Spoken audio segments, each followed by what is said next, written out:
Hey everyone, Darkness Prevails here. It's been a big year for Unexplained Encounters. We hit 263,000 subscribers on Spotify alone. We couldn't have come this far without all of you.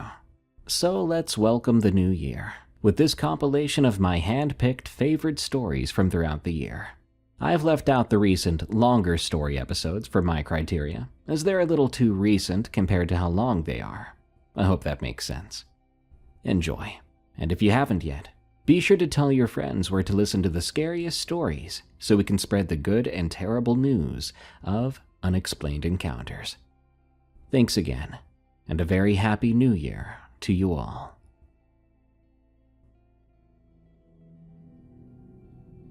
Reservation Memories from Cooley. I was born in the spring of 1989 to a family that carried a deep Navajo heritage.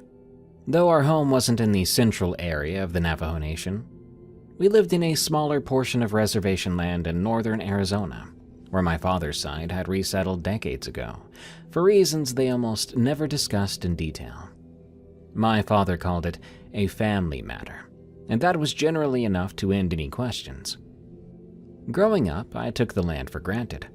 The wide open fields that tapered into thick clusters of juniper and pinyon, the mild winters and the relentless summer heat, and especially the winding wash that carved a path through the reservation's southern edge.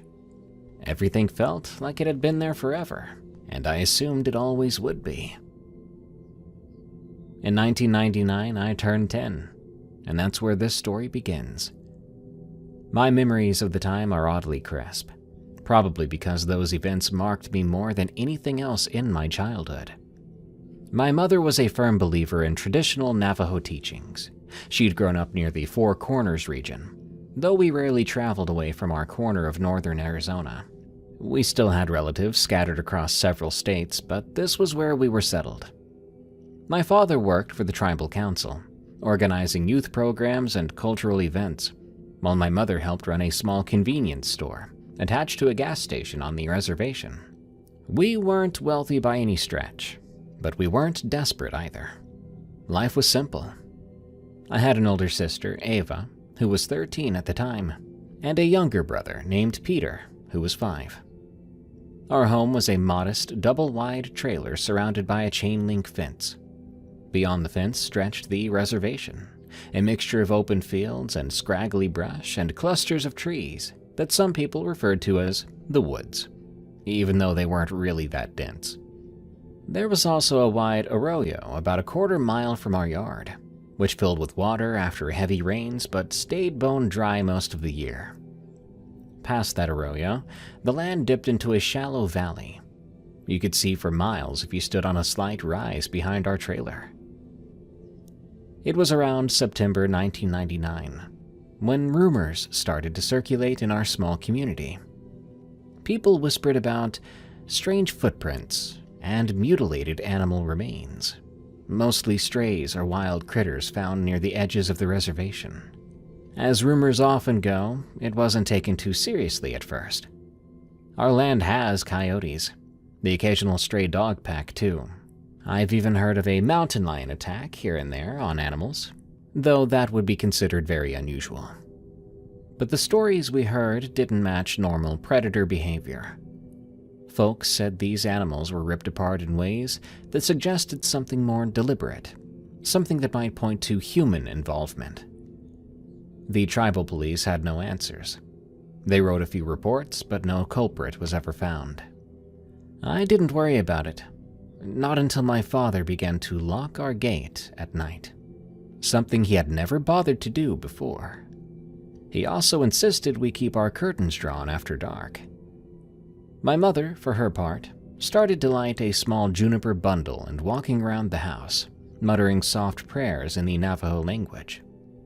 Ava and I found it curious, but we didn't ask too many questions. Our mother's spiritual side was strong, and sometimes she did these little ceremonies, just because a family member had a bad dream, or because we'd heard a tragedy in the community. It wasn't entirely unusual, but still, there was a tension in the house that didn't really fade.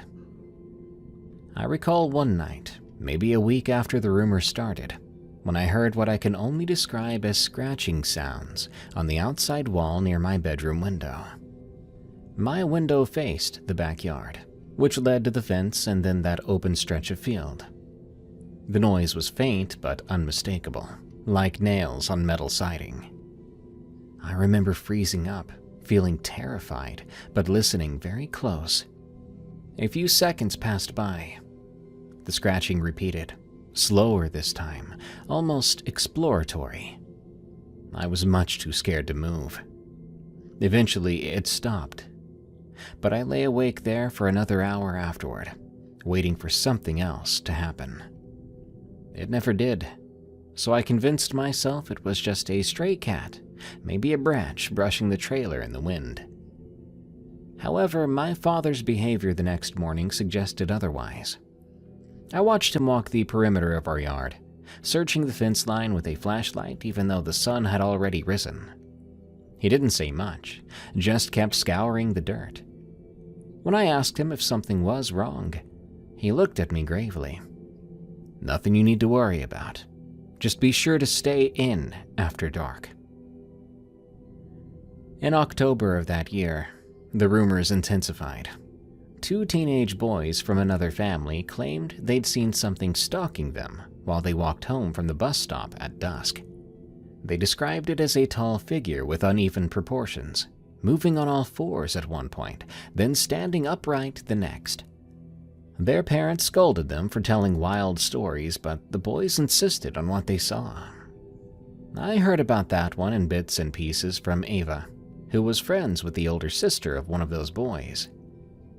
I remember her telling me when no one else was around. They swear it had eyes that glowed orange, not just a reflection, actual light. That detail stuck in my mind. Around that time, our mother's nightly smudging routine grew more elaborate. She started to place small pouches of corn pollen near our windowsills and door frames. She taught us a few basic Navajo prayers and insisted we recite them before bed each night. My sister complied, so I followed suit. My younger brother, Peter, just thought it was a game, but he dutifully repeated the words when prompted. Father, meanwhile, was quieter than ever. He would return from work and spend his evenings reading old texts or letters that I suspected came from our relatives further inland. He never shared specifics, but I did catch glimpses of old printouts, possibly referencing stories from our tribal lore.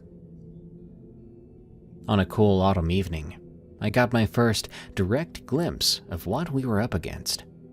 It was near the end of 1999, maybe early November. The nights were chilly and the sky was clear enough to see countless stars. I was supposed to be asleep, but I'd sneaked out of my bedroom to get a glass of water. Moving through the dark hallway, I passed by a window that looked out onto our front yard. We kept the curtains partially closed, but I could still see outside if I peered through the gap. Something was standing by the fence near the gate. At first, I thought it was a person, maybe a tall man in a heavy coat. But there was something off about the shape. It was slightly hunched, the neck too long, the arms hanging at an odd angle. The figure was just outside the range of our porch light, so I couldn't see its face clearly. It turned its head in a slow, deliberate motion, like it was scanning our windows. I held my breath. My brain was screaming at me that if I made a sound, it would be over. Suddenly, it took a step forward, and the porch light caught part of its shoulder. The color of its skin, or fur, was a patchy blend of gray and brown. No jacket, no recognizable clothing. This wasn't a normal person. My heart was going crazy. The figure sniffed the air, or at least, that's what it looked like. A faint motion of its head, trying to catch a scent. Then it retreated, moving in a fluid but unnatural gait, more like a puppet with partially tangled strings. I watched it vanish into the darkness beyond the fence. It was difficult to sleep that night after seeing that. The next morning, I told my sister Ava what I'd seen. She stared at me with wide eyes, asking if that's even possible, but the tremor in her voice gave away her own fear. We debated whether to tell our parents, eventually deciding to speak to our mother alone. She listened quietly as I described the figure. Instead of dismissing us, she nodded, laying a hand on my shoulder. She said, "It's important not to give too much power to it. We must protect ourselves with prayer and caution." What she said next was surprising. She told us about some old beliefs among Navajo people, the existence of certain individuals who could assume animal forms or wear the skins of beasts to move about unseen. She cautioned that these stories were not meant for children, that they dealt with dark magic and forbidden practices. She never used the term skinwalker explicitly, at least not then, but I recognized enough from rumors I'd heard and bits and pieces over the years. She told us not to speak of it openly, not to even dwell on it, because even thinking about it too much could invite more negativity. She gave us small protective charms to wear and said we must keep them on at all times. Life continued, albeit with a persistent undercurrent of dread. We still went to school, we still did our chores, but come nightfall, we locked every door and every window. The community at large didn't talk about it too openly. A few people mentioned odd sightings, but the older generation simply gave each other knowing glances, as if collectively deciding not to stir the pot. My father coordinated with tribal police, but no official statements were released. It felt like a quiet fear had gripped the reservation, and everyone decided to bear it in silence. As the year 2000 came, not much changed at first. The sightings continued, albeit sporadically. Sometimes a neighbor would wake to find strange footprints around their home, footprints that looked somehow human and animal at the same time. A few families reported hearing low chanting at night, drifting across the open land. My mother insisted we never go outdoors after sundown, except in extreme emergencies. We listened. Ava had the hardest time with it, because she was used to meeting up with friends in the evenings, but she obeyed. Our father increased his protective measures, sprinkling ashes around our property line on certain nights and keeping watch until dawn. One evening in March 2000, my father came rushing back into the house, ordering all of us into the living room. He locked the doors and shut the curtains and told us to stay absolutely quiet. Through the silence, I heard a series of guttural howls that rose and fell outside, echoing through the darkness like twisted laughter. My brother, Peter, was so scared he started to cry. My mother grabbed him and whispered soothing words in Navajo, urging him to be brave. We huddled together. The howls continued for what felt like an eternity, but honestly, it was probably around 5 minutes. Then they ceased abruptly. Father told us not to even move until morning. The next day, we found fresh claw marks on the outside of our front door, and I mean deep gouges that splintered the wood. My father pressed his palm over them, his brow furrowed. My mother burned sweetgrass and prayed with a seriousness I'd never seen before. Even Ava, who often tried to appear tough, looked pale and shaken. That morning the realization sank in. This wasn't some random creature passing through. It was something with intent, something that wanted us to know it was there, and it nearly got in. Whether it sought to make us scared, or to harm us, or something else entirely, we couldn't say. As time passed, some families decided to leave for a while, staying with relatives in nearby towns or further across the Navajo Nation. Others stayed, determined not to be driven out of their homes. My parents were that type. They refused to go. My father insisted he had obligations to our community, and my mother believed fleeing might give it more power to haunt us. But the tension wore on everyone. By late 2000, we were all exhausted from restless nights and constant vigilance. I recall that Ava started to develop nightmares. She would wake up screaming about a dark figure looming over her bed, whispering in a voice she couldn't understand. She spoke of red eyes, not the orange ones those teenage boys had claimed. My mother comforted her, or attempted to, with herbal teas and more ceremonies. But Ava's nightmares kept going. She became a quiet girl, withdrawn at school, and that concerned her teachers. They suggested counseling, but my parents didn't trust outsiders to handle spiritual matters. In Navajo tradition, sometimes an illness can be more than just physical or mental. It can be spiritual too. So my mother invited a family relative, a respected spiritual practitioner, to visit. This relative arrived in mid-2001. She was an older woman, quiet and calm, who performed a protection way ceremony. She sang for hours, using sacred herbs and praying for our protection. I remember the feeling of warmth that seemed to fill the trailer during her prayers. There was a sense of relief, even a feeling of a weight lifting off of us.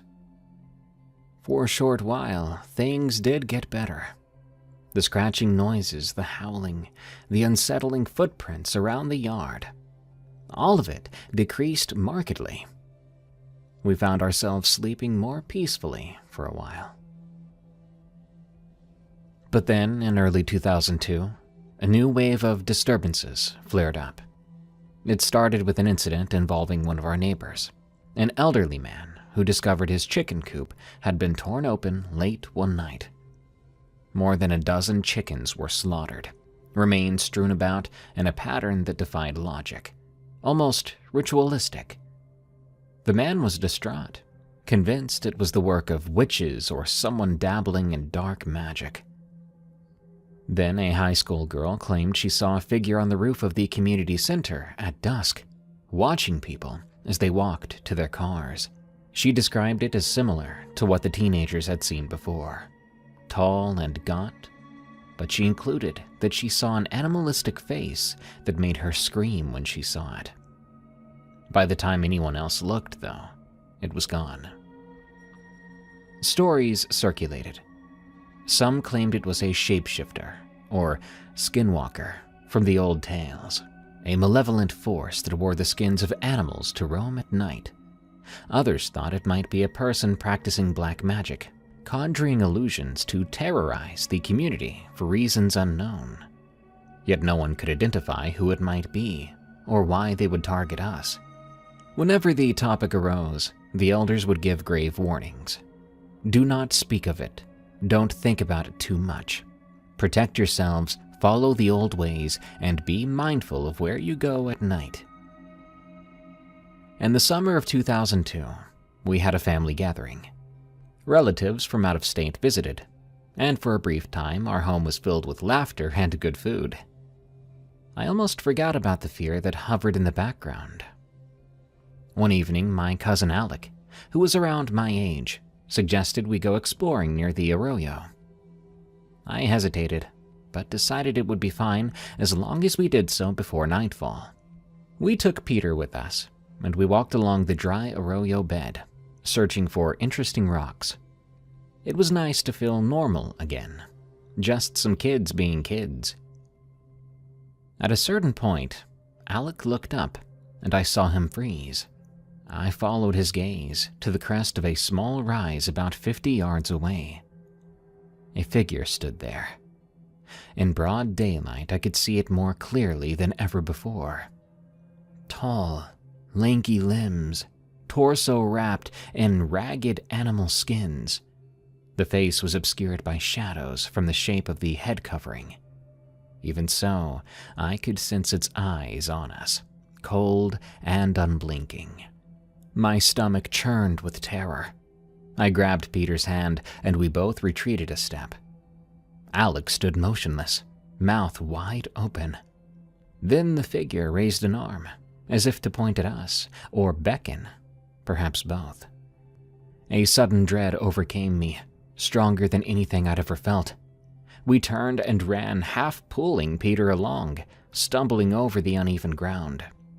We didn't stop until we made it to our yard, out of breath and trembling. My mother was outside at the time, hanging up some laundry. She saw our expressions and immediately ushered us into the house. We explained what happened, tears streaming down Peter's face. Without hesitation, my mother performed another prayer, burning sage and making sure we drank a special tea meant to calm our hearts. By 2003, the entire reservation was on edge. People had tried calling state authorities, but the official story was always that they found no evidence of a person or animal that matched our descriptions. No footprints that couldn't be attributed to normal wildlife or known footwear, and no suspicious individuals. It didn't help that many families were hesitant to discuss with outsiders about spiritual beliefs. So the cycle continued. Sightings, noises, eerie events, followed by periods of uneasy silence. One night in late 2003, I remember my father stepping out onto the porch around midnight. He had his rifle in his hand. He'd been hearing a low chanting sound drifting across the fields. After a few minutes, there boomed the firing of 2 shots in the air. The chanting stopped, and Mother was furious that he'd resorted to shooting, warning it might provoke something worse. Father, exhausted, just gripped the rifle tight. He told us, "We can't just let it roam freely doing this anymore.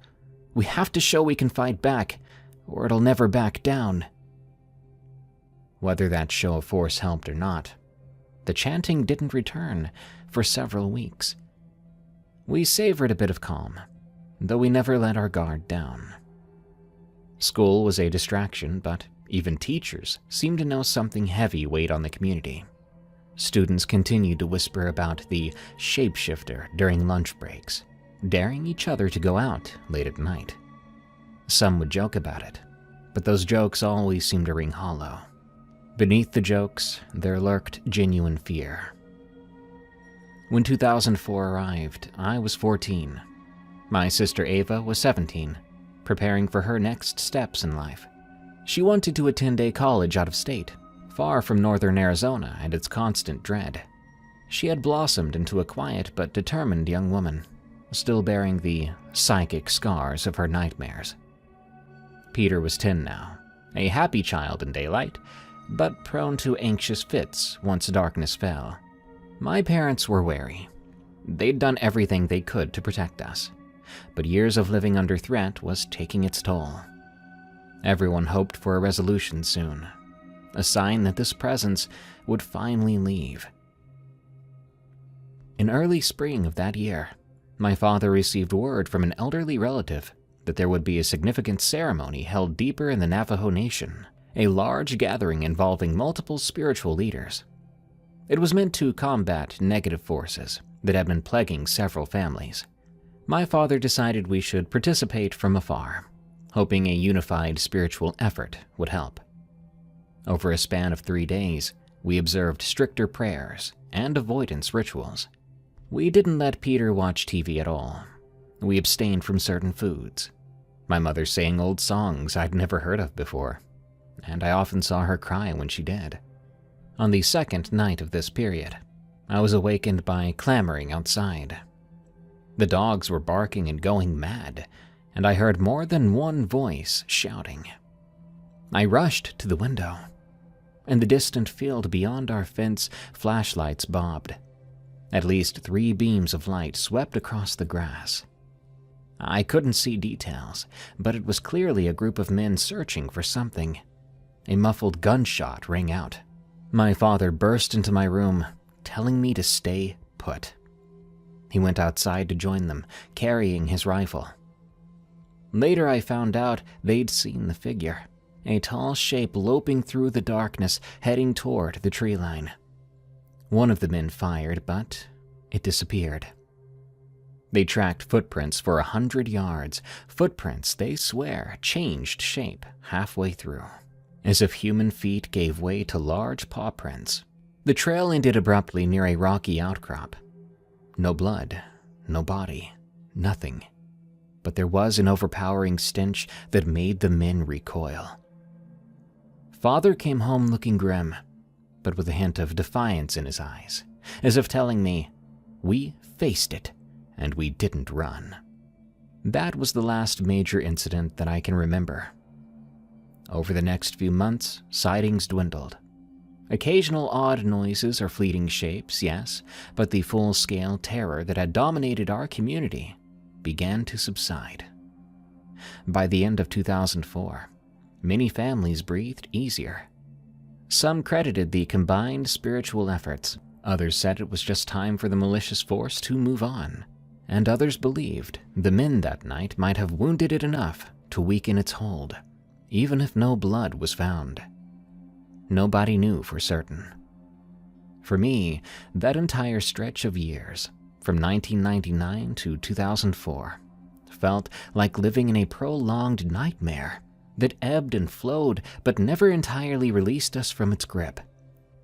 The day I turned 15, I remember my mother quietly saying, "We should be grateful it's calmer now, but never forget what has happened here." She wasn't just talking to me. She was talking to all of us, reminding us to never forget the power of old stories, the reality they hold, even in modern times. She wanted us to never forget that there are forces out there that defy logic, and that caution, respect, and spiritual fortitude might be the only defense to. Over the years that followed, my family's life stabilized. Ava left for college, returning only during holidays, and she seemed to reclaim some of the light-hearted spirit she lost. Peter grew into a curious teenager, always asking about those years but never quite remembering them fully. My mother and father never stopped performing small protective rites, though they scaled back the intensity once the reservation returned to relative peace.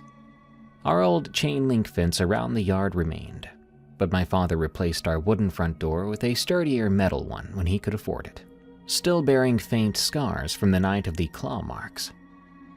Even though we found a kind of normalcy, the memory of that creature and what it represented has never left me.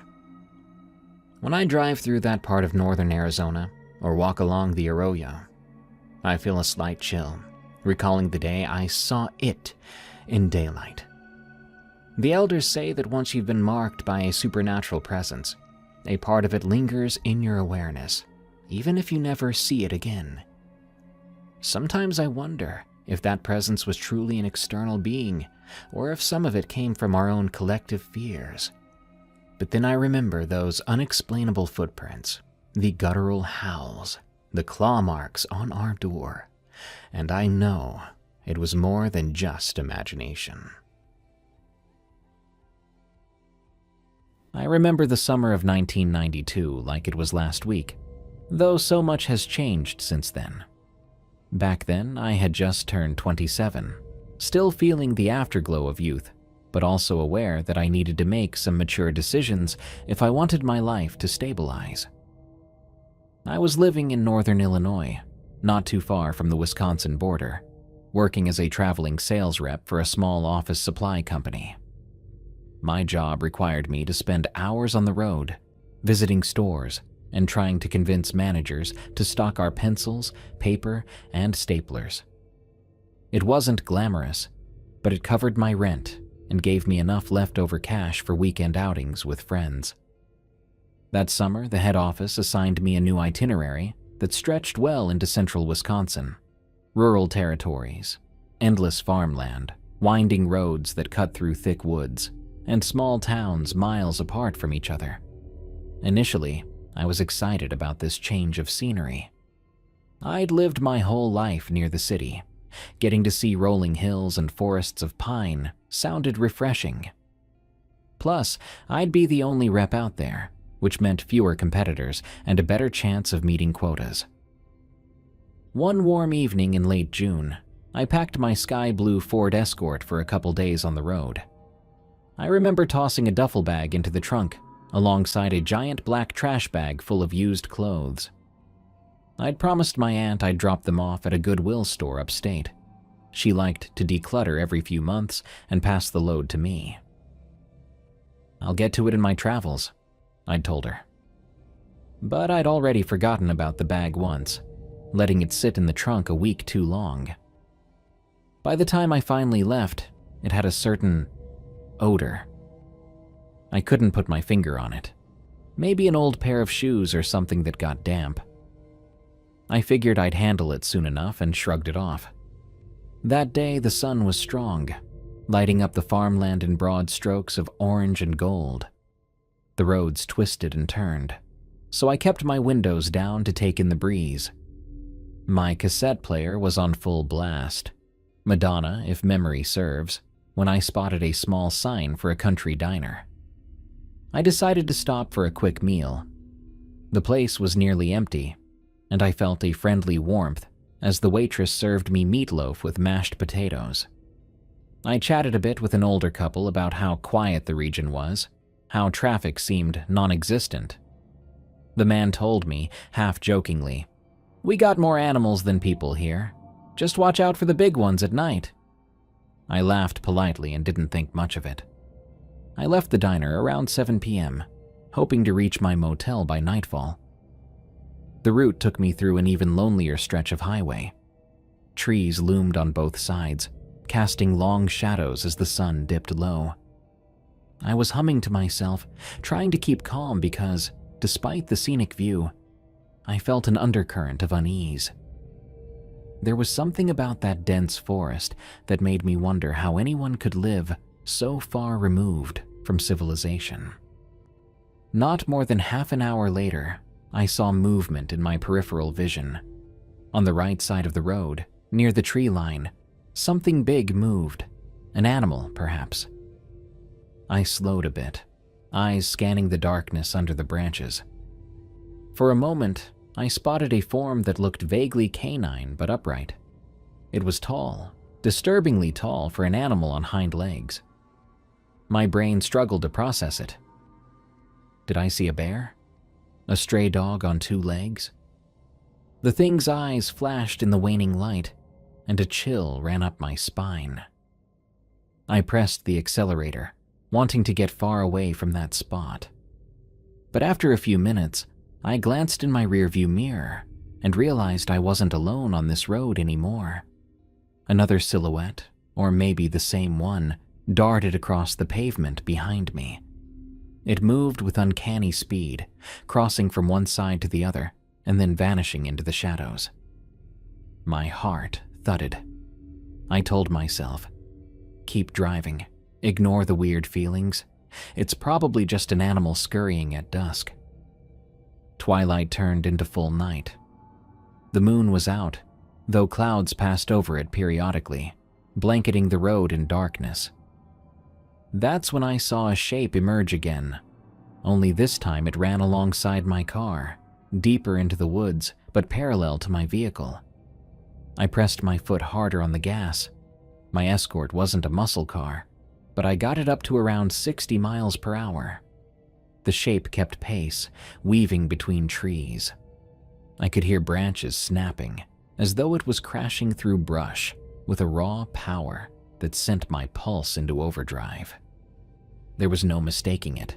Something very large was racing me from inside the forest. I'm not sure how long it continued. Maybe a few terrifying minutes, though it felt like hours. Eventually, the forest thinned, and a clearing came into view. The shape fell behind, swallowed by darkness, and I released a shaky breath. My palms were slick with sweat, my mind overwhelmed by questions. I tried to rationalize, maybe a wolf or coyote with an odd gait, but deep in my gut, I knew it was bigger, more upright, and more deliberate in its pursuit. I managed to spot a small gas station near a crossroads, all lit up by a flickering neon sign. I decided to pull in and calm my nerves. Inside, a teenage cashier blinked at me while I wiped sweat from my forehead and asked for directions. He warned me that beyond that crossroads, the next rest area was nearly an hour away, and there wouldn't be much in the way of civilization. I asked if he'd ever heard of any large animals roaming the woods. He shrugged, explaining that they get bears sometimes, but nothing else that big. I didn't push the subject, worried he'd think I was a city girl losing my mind.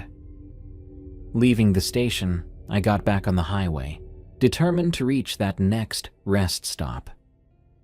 The road was emptier than ever, with only occasional headlights in the opposite lane. At some point, I noticed a rancid smell creeping into the car. Realizing it had to be the bag of clothes in the trunk, I decided I'd ditch it at the rest stop if they had a dumpster. Maybe something inside was rotting. It certainly smelled that way. Sure enough, just before 10 p.m., I pulled into a lonely rest stop with a few vending machines, some battered picnic tables, and one lone street lamp flickering over the parking lot. My plan was simple. Get out, toss the trash bag, and maybe splash some water on my face. But as soon as I stepped out of the car, I sensed movement. From the corner of my eye, I caught a glimpse of multiple shapes along the tree line, low to the ground, but unmistakably large. I froze, heart pounding. I hurried to the trunk, fumbling with my keys in the dark. As I opened it, the stench from the bag hit me in a wave of musty cloth, and who knows what else. That's when I heard them, heavy footfalls, one on each side, as if they were flanking me. I spun around, scanning the dimly lit area. For a second, I spotted two sets of eyes reflecting the orange glow of the street lamp. My throat went dry. I couldn't see them clearly, but the tall, dog-like figures crouched among the bushes had an unmistakable focus on me. A strangled gasp escaped my mouth. My entire body shook as I grabbed the black bag, hoisted it over my shoulder, and half stumbled toward the nearest trash bin. I could hear low growls, not like a typical dog's, but deeper and more resonant, almost echoing in my ears. My mind screamed at me to run, to throw the bag and get out of there, but my legs felt weighted down. Somehow, I managed to deposit the bag in the dumpster, slamming the lid shut. Almost instantly, the growling faded to a curious rumble, like they were sniffing the air. I realized with horror that the smell might have drawn them in. I sprinted back to my car, hands trembling. Before I could climb in, I heard scratching sounds on the pavement behind me. My eyes flicked around, spotting a tall outline under the street lamp. It had a canine snout, pointed ears, and muscular limbs that bent in an unnatural angle. Its fur shimmered dark, and I swear I saw sharp claws at the end of elongated fingers. I let out a scream, flung the driver's door open, and dove inside. My keys nearly slipped from my grip, but I managed to start the engine. As I reversed, my headlights swept across the parking lot. In that bright beam, I saw the creature lunge back into the shadows. It wasn't alone. Another one, nearly as large, retreated among the trees. Two dogmen, or whatever they were, clearly hunting in tandem. Adrenaline shot through me like fire.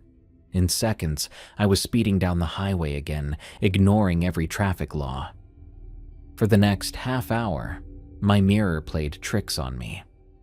At times, I caught glimpses of movement on the roadside. I kept imagining them charging out of the darkness, chasing my car with unnatural speed. The stench from the trunk was gone now that I'd disposed of the bag, but the memory of that reek lingered. Maybe it had drawn them in. Maybe they smelled something they wanted. I shook my head in disbelief at the thought. What exactly had my aunt packed up in that bag? Eventually, I reached a tiny motel near a small town. I checked in, dead-eyed and barely coherent. The night clerk gave me a concerned look, but didn't ask questions. Once in my room, I slid the chain lock and pushed a chair against the door for good measure, heart still hammering. I barely slept, half expecting to hear claws at the window. The following morning, sunlight helped me calm down enough to drive the rest of my route. I quietly decided to avoid any further rest stops unless absolutely necessary. To this day, I can't explain what I saw or how they managed to keep pace with me in the woods. But part of me is convinced those creatures, those dogmen, were drawn by the smell of something decaying in that trash bag. Whatever it was, I'm beyond grateful I disposed of it when I did, and I'll never forget the night I realized rural Wisconsin is home to more than just bears and farmland. Something else prowls those dark roads, and if you ever venture there, keep an eye on the tree line. Something broke into our home. From Past as Witness. I grew up in a small, unincorporated area in rural Georgia, about 40 miles from the nearest decent-sized town. We weren't completely isolated. There were neighbors, but they lived far enough away that on a quiet night, you could still hear every cricket chirp and the occasional coyote howl echoing across the fields. My family owned a modest homestead, a single-story home with creaky wooden floors and a wraparound porch that saw better days when my grandparents were alive. The nearest street lamp was half a mile down the main road, so after sunset, everything beyond our windows turned to deep shadow, lit only by moonlight or the distant glow of porch bulbs, if distant folks left them on. Life was slow, simple, and mostly peaceful. But once in a while, something would happen that none of us could fully explain. This story happened when I was around 9 or 10, maybe 4th grade. I still think about it every now and then, especially during late-night storms when the wind howls across the roof. It started on a cool spring evening.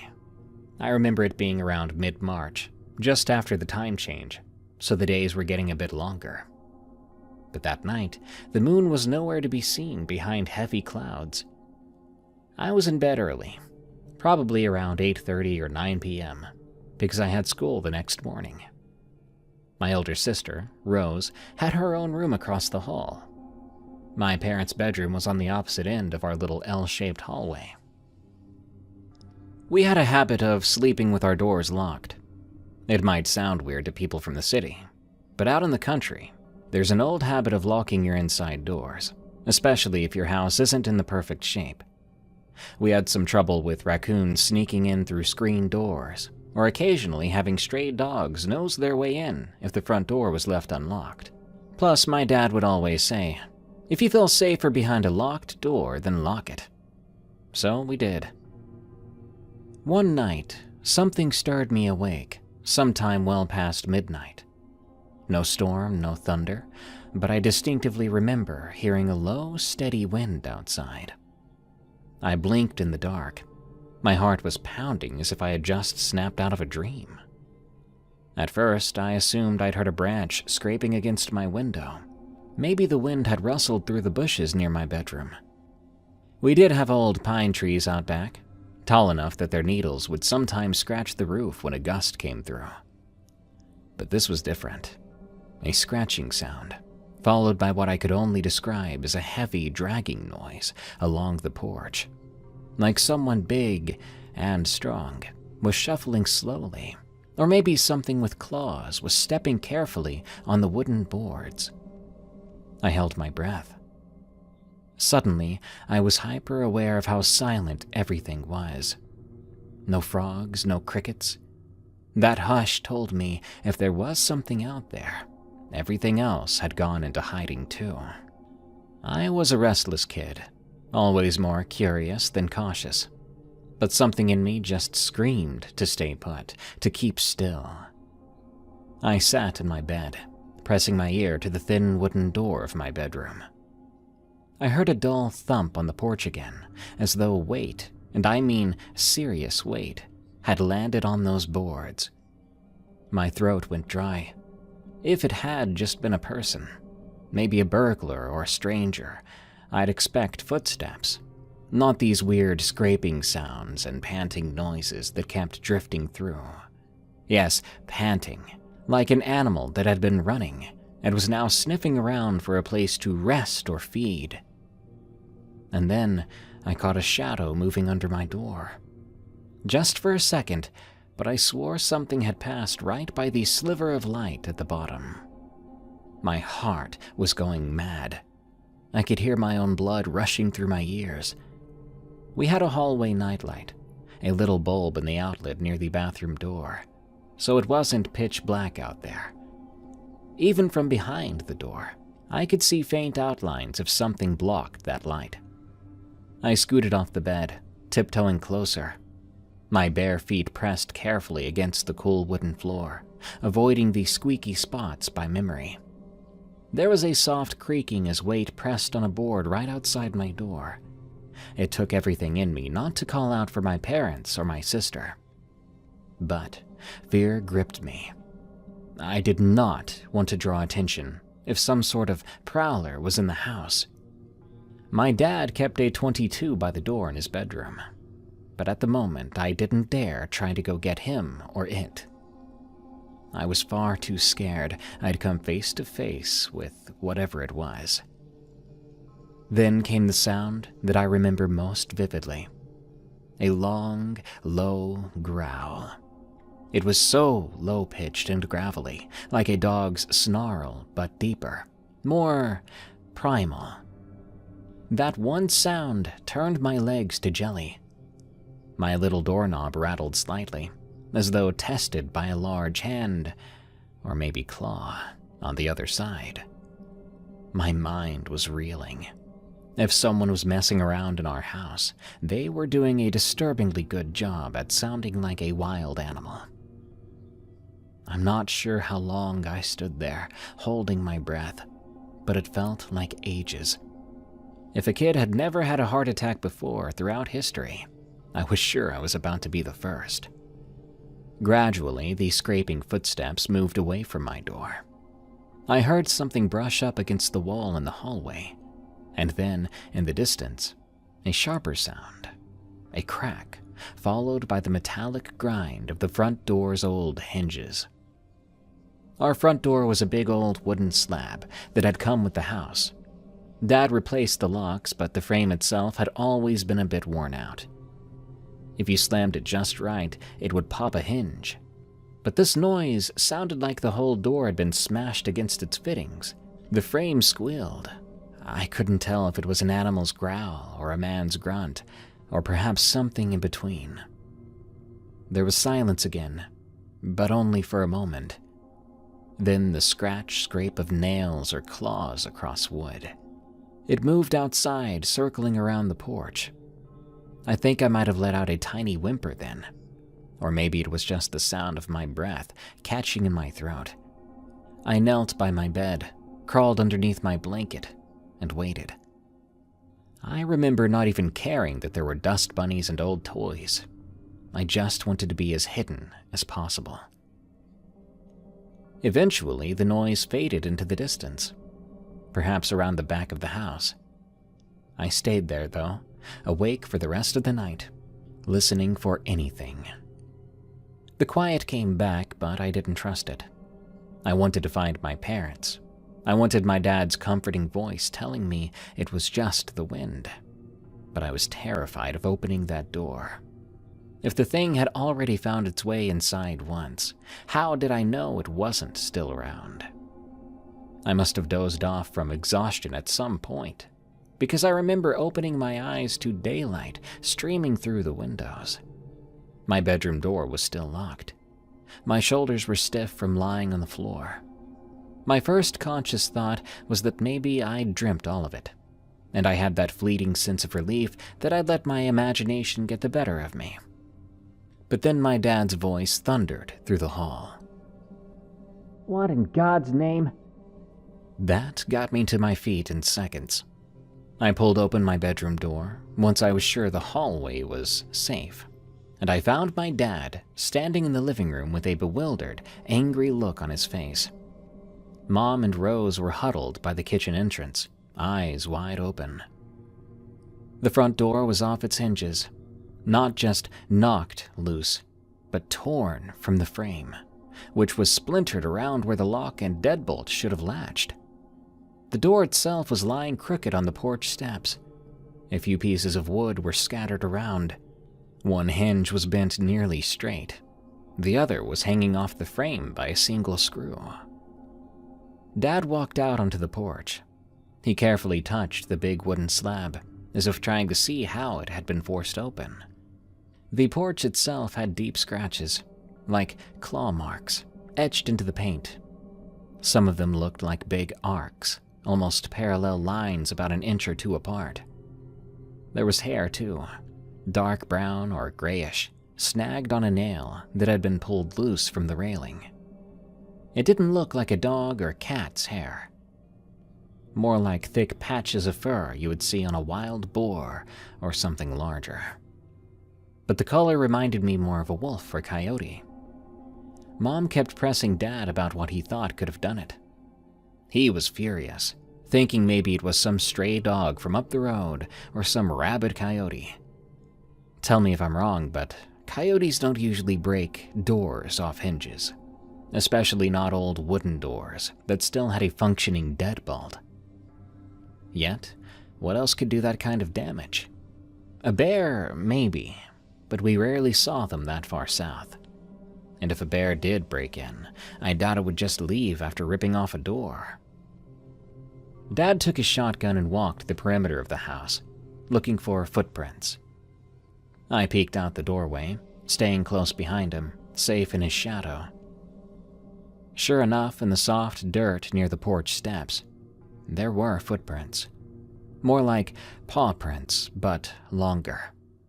They definitely weren't from a regular dog. I'd grown up around labs and hounds and plenty of random mutts. These tracks were huge, with a shape that hinted at something between a canine's paw and something almost human-like. Dad crouched down, took off his cap, and scratched his head. He was at a loss. We never found an exact explanation. Later that morning, when Dad tried to ask folks around if anyone saw strange animals or had livestock attacked, no one offered any real leads. Our neighbors gave us worried looks when we mentioned what happened. One of them muttered something about wild dogs gone mad, or wolves coming down from the mountains. But that didn't explain the sheer force needed to tear an entire door down. Another, more superstitious neighbor whispered that maybe it was some werewolf. Half joking, though. But I did notice he seemed half serious. You know the way someone might test the waters by saying something silly and playing it off as a joke? It reminded me of that. The next week, we replaced the door with a sturdier metal one. It even had a reinforced frame. Dad started staying up a bit later too, just in case, keeping a shotgun close. He would scan the yard through the windows before bed. I don't think he ever saw anything after that night, but he did admit to hearing some heavy footsteps on side once or twice over the following months. My sister and I never heard it again. Or if we did, maybe we convinced ourselves it was our imagination. All these years later, we still lock our bedroom doors at night. My parents do too, even though we're all adults with homes of our own. I've told the story to a handful of friends over the years. Some do believe me, others take the story with a laugh. But my sister and our parents were there that morning. There's no disputing the broken door. If it wasn't something unnatural, then it had to be an animal that we aren't used to dealing with around here. And yet we've lived in Georgia all our lives, and none of us had ever come across claw marks quite like that.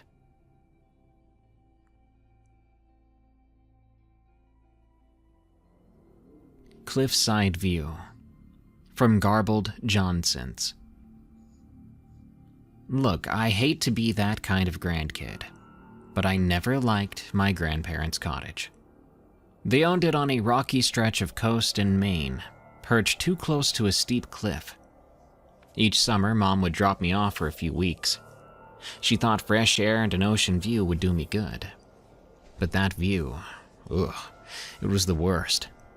My bedroom faced that cliff and sea, which some might call picturesque, but to me it was all jagged rocks, gray waves, and a constant sense of being exposed and too high up. Yes, I've got a fear of heights, how could you tell? The first night I struggled to sleep.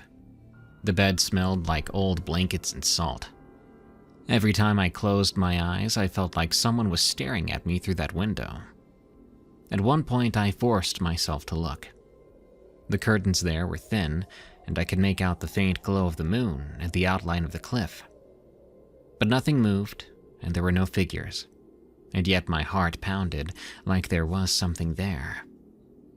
Eventually, I did doze off, but I had nightmares of falling into sea foam. The next morning, Grandma served pancakes while Grandpa puttered around with fishing gear. I was happy that they seemed so at ease living here. And that thought made me feel stupid with the idea of mentioning my nightmares at all. So I tried to act brave and normal. I helped Grandma with the dishes, then followed Grandpa around in the garden. At dinner time, the ocean breeze rattled the windows of the old place. I caught a glimpse of the cliffs glowing under the setting sun, too. Gave me a chill. I went to bed early that night. Maybe I could fall asleep quick, tricking my mind before I could have nightmares or feel anything strange. But the second night was worse. The wind picked up around midnight and I lay there awake, convinced that I was hearing footsteps scraping along the rocks outside. Around 3 a.m., I sat up, trembling. I looked at the window again, hoping I wouldn't see a face pressed against the glass. Nothing. Still, my stomach was near my heart. I shut my eyes, even though I kept feeling that feeling, like I wasn't alone. Anytime I drifted off, I would be jolted awake soon after, this time from brief nightmares of something crawling up the cliff. By dawn, I was exhausted. On the third morning, soft light pulled me out of a fitful dream. The sun was barely up, and the sky was pale pink. That eerie someone's watching me feeling struck again, and my grandparents, unfortunately, weren't awake yet. My pulse was setting records, and I wanted to hide under the covers. I then decided I was done being so scared. My grandparents have been living here no problems, right? And I didn't want to be some scaredy cat of the family. I crept over to the window. I kind of half crouched. I looked out. The cliff looked empty. The tide was low, revealing more rocks at the base. There were patches of seaweed, small pools, and sharp ridges. My gaze went back and forth. I told myself I wasn't going to see anything, that the odd feelings I had about the place didn't make sense, and I didn't need them to. But then I spotted movement near the very bottom, where the rocks met the water. A man sat hunched on the stones. His skin was shockingly pale, and he looked skinny, almost skeletal. His limbs were long and his flesh appeared wrinkled or pruned, like he'd been soaking in the ocean for days. Worse, he was wearing nothing at all. He just sat there, nude, staring at the sea. I was frozen to the spot. I couldn't make sense of what I was looking at. Was this some weird neighbor? Or something else?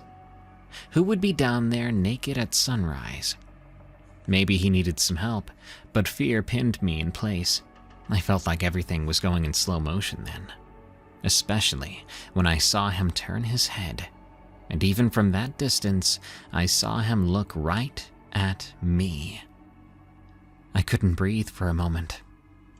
Then I swear he smiled. An unmistakable wide grin, but it didn't feel friendly. It felt wrong, like he was amused to have an audience. Before I could think even a single other thought, he dropped into the water. It wasn't a dive or a jump. He just leaned forward, vanishing beneath the waves, letting the water have him.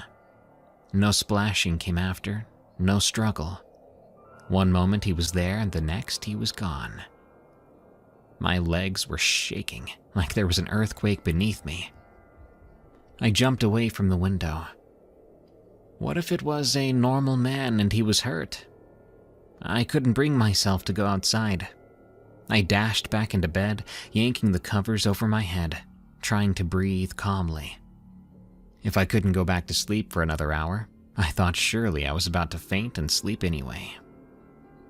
A few minutes later, I heard footsteps in the hallway. It was Grandpa, awake, early to make coffee. I felt so relieved. At least I wasn't alone in that silent house anymore. I tossed on some clothes and hurried to the kitchen, pretending I just woke up. Grandpa smiled and asked if I wanted oatmeal or eggs. I mumbled something and kept looking over at the cliff through the window above the sink. From there, everything looked normal, like nothing strange had happened. And to this very day, I hope beyond hope that what I saw out of that window in that little room was just a very vivid dream, a sleepwalking nightmare. But I'm here sharing this story with you because I don't think it was.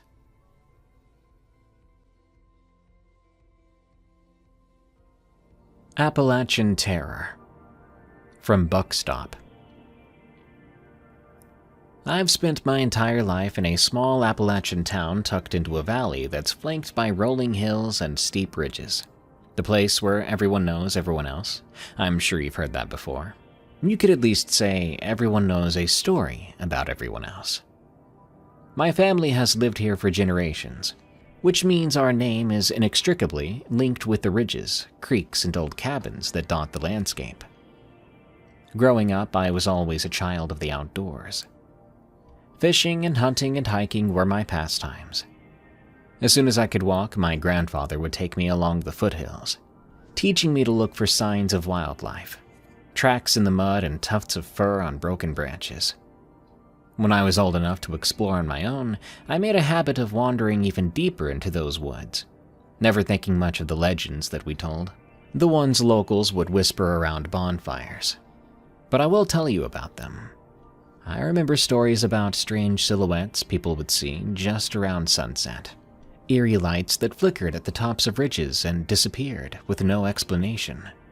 You would hear one person say they heard chanting out there, and another would see footprints that couldn't have come from any known animal. I listened from time to time, amused by how people would get worked up out in the forest and think they saw things. After all, these mountains are rife with wildlife and illusions. If you're creeped out enough, a gentle rustle in the leaves from wind or a doe could quickly become the sound of being chased. I never believed the stories. I thought their true causes were always something grounded. But that was before one fall. I was forced to confront the idea that maybe not everything out there can be explained away. It was a Saturday. The air had a biting chill to it. The leaves had already begun to turn shades of russet and gold, and I decided to spend the day hiking up a ridge, which I referred to as High Pine Peak. This is not an official name, but something my childhood friends and I grew up with. We called it that because the summit was known for these two massive pine trees near the top, which stand out among all the deciduous oaks and maples. I wanted to get some photographs of the autumn foliage before the season ended. Maybe catch a sunset if I timed it right. I set out around noon with my usual gear. I'd planned a route that would take me along the eastern side of the ridge, where an old overgrown logging trail wound through hollows and gullies. That trail eventually connected to a steeper path near the top, which would lead me around the boulder-strewn summit. I'd done it before plenty of times, so I was confident I could do it again. The first couple of hours were peaceful. The trees were absolutely stunning, too. Some of them had already lost many leaves, creating a crackling carpet of reds, oranges, and yellows. Here and there, a squirrel darted across the trail, sending a scattering of leaves flying. Eventually, I reached a section of the trail where the trees grew denser, and the canopy blocked more of the light. The air grew noticeably cooler, and a light mist began to drift between the trunks. This was typical for the Appalachian high ridges in fall. Pockets of fog can settle in the hollows, even on an otherwise clear day. Despite having grown up here, the sudden hush and creeping fog had always felt creepy to me. When it happened, my footsteps always seemed too loud, and every snap of a twig made me flinch or jump. I stopped for a while to drink some coffee from my thermos. I used a mossy rock as a makeshift seat. I couldn't help but think about these stories I'd heard then, reminding myself that no matter how eerie it got out here, I wasn't about to mistake a shadow for a mysterious beast, or wind for ghostly whispers. Satisfied with my break, I stood up and continued on. I was planning to reach the steeper trail within the hour. That was when I noticed something unusual in the distance, off to my left. It was just a flicker of movement between the thicker trunks. At first, I assumed it was a black bear. I even caught a glimpse of dark limbs.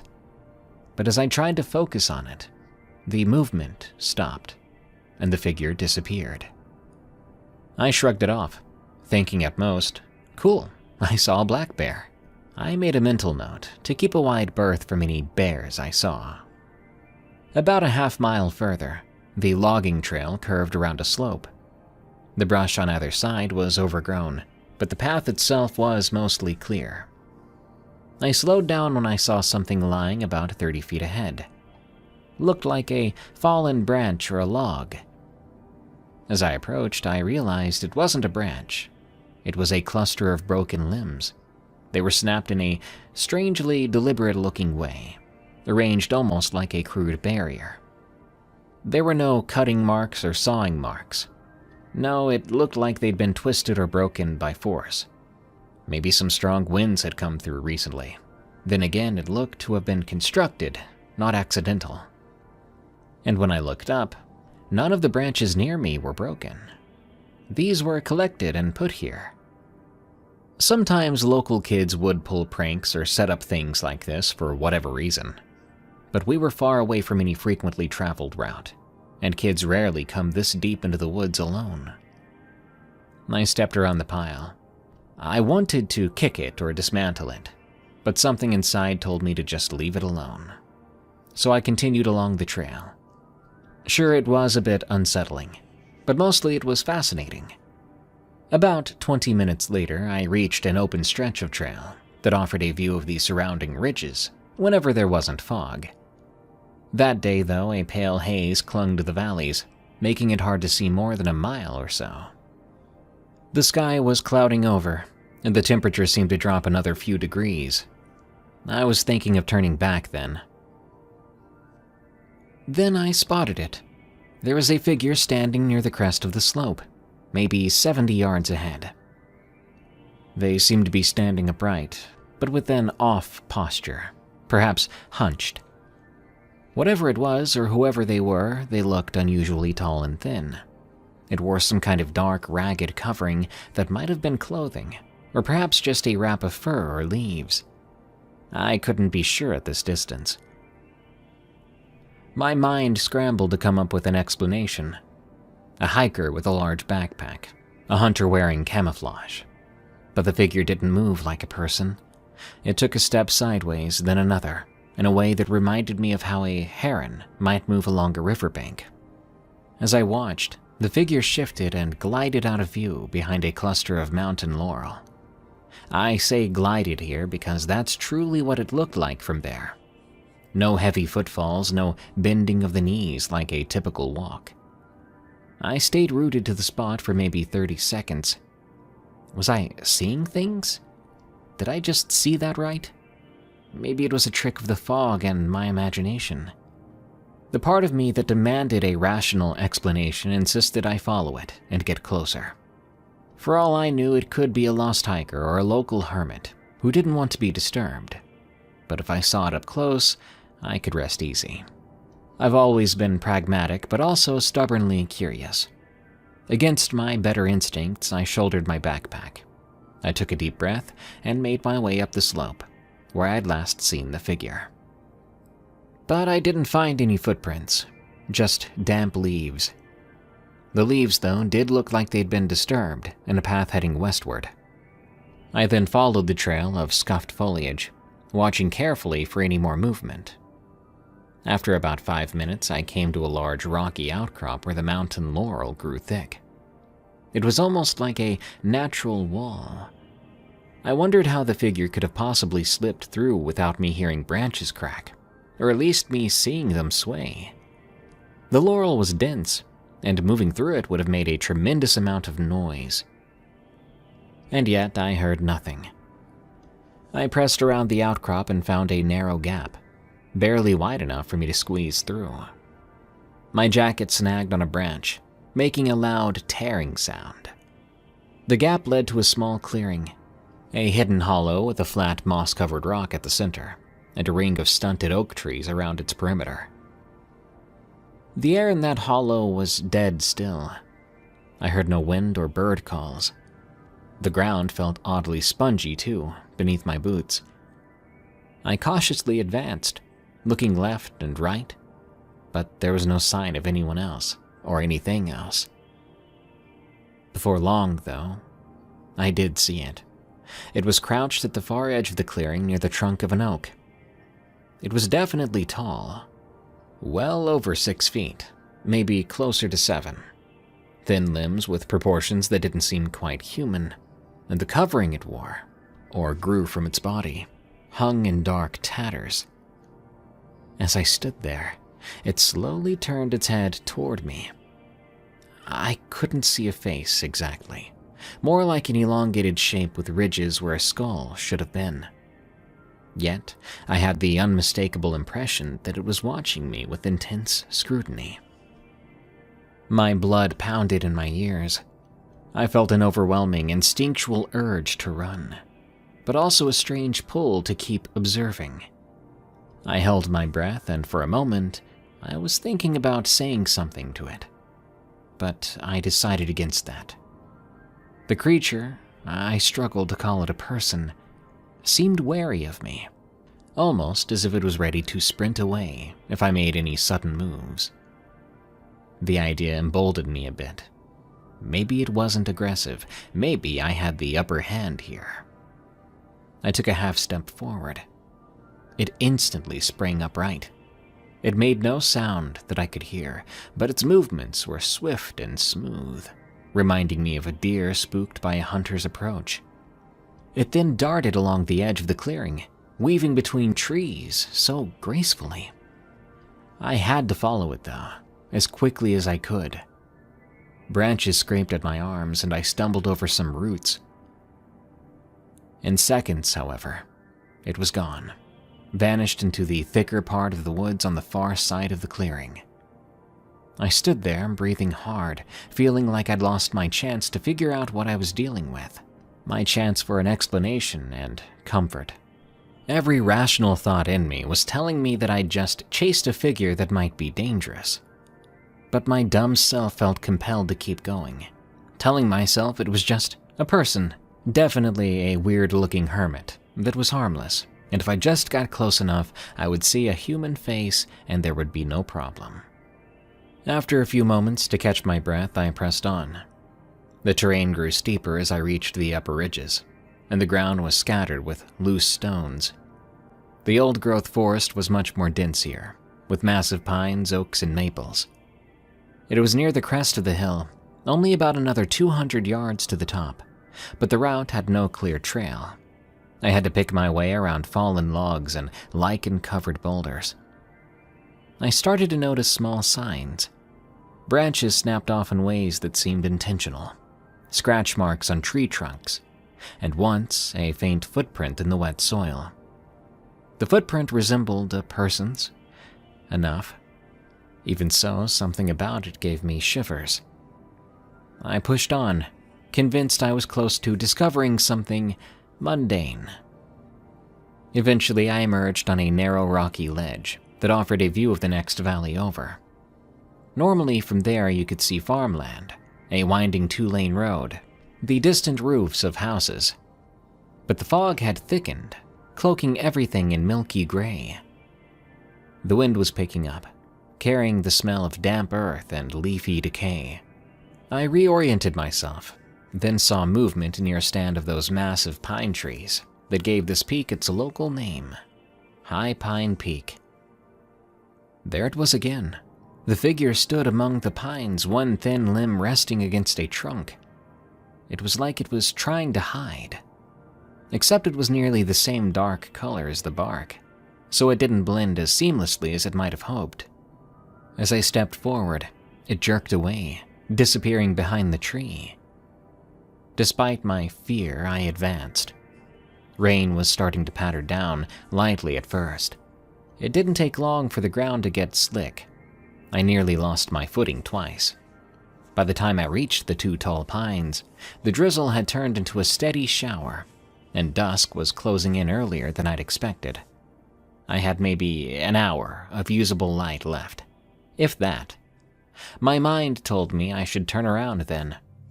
Descending the ridge in the dark would be risky, especially on the unstable ground. But I couldn't shake my curiosity. I circled the pines, then called out. "Hello? Anyone out there?" My voice sounded pathetically small in the hushed forest, drowned out by the rain. There was no response. Another swirl of fog drifted in, making it impossible to see more than 20 feet ahead of me. Then, from somewhere close by, I heard a faint, rasping moan. It wasn't a growl or a snarl. It sounded almost pained, maybe afraid. But my stomach still lurched. I followed the sound, heart in my throat, until I found a shallow depression in the ground. It was partially sheltered by the roots of an enormous pine that clung to the rocky slope. Beneath that root was a space, a kind of hollow that might have been formed by erosion. Strewn across the ground were broken sticks, old animal bones, and a few strips of decaying cloth. The smell of damp fur and rot was in the air. I squinted in the dim light. I saw something crouching at the back of this hollow. My eyes struggled to interpret the shape.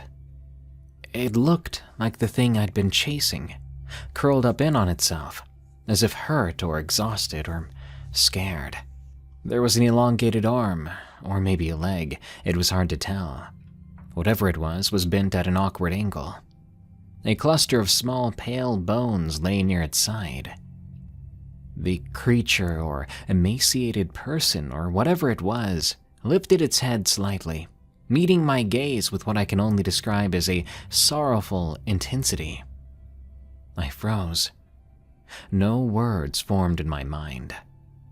I felt a primal electric jolt of terror, but also a profound empathy, like I was confronting a wounded animal that could lash out if I approached. In that moment, I had no illusions anymore about it being human. I know that no human being had limbs like that, or eyes like that. The creature let out a low moan.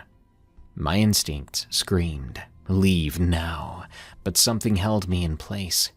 Carefully, I began to reach out to it. I was intent on touching it. I don't know what compelled me, but I felt I had to. The creature suddenly shrieked, a shrill warbling sound that made my skin crawl. It recoiled into the dark, and my heart nearly stopped. I staggered backward, slipping on the slick ground. At that moment, I knew I had to leave. There was no question about it. I'd pushed too far, intruded on something that had no interest in being discovered, and now I'd caused it pain or fear. I scrambled up the muddy slope, desperate to put some distance between us. At one point in my mad dash away, I crashed through a patch of brambles, ripping my pants. I felt a sting of blood on my calf, but barely registered it. It seemed like forever before I finally found a familiar landmark, a massive oak with twisted roots that I recognized from the logging trail. I felt so relieved, but I still felt exposed, like there were eyes on me in every direction. The final stretch of trail was a blur. I recall the rain intensifying and thunder rumbling in the distance. Of course, I nearly lost my footing a dozen more times. At long last, I emerged onto the country road that led back to town. My clothes were soaked and I was trembling. Couldn't tell if it was from the cold or from panic. I'd only been gone about 7 hours total, but it felt like I was gone a lifetime out there. When I got home, I locked myself in my bedroom and tried to sleep. And for a long time, I had nightmares about it. Nightmares where I'm standing at the edge of the hollow, shining my flashlight inside that hole, only to see two reflective eyes staring back. A few times, though, I've dreamed I was the wounded one in the hollow, and that elongated figure towers over me, deciding whether to help me or harm me.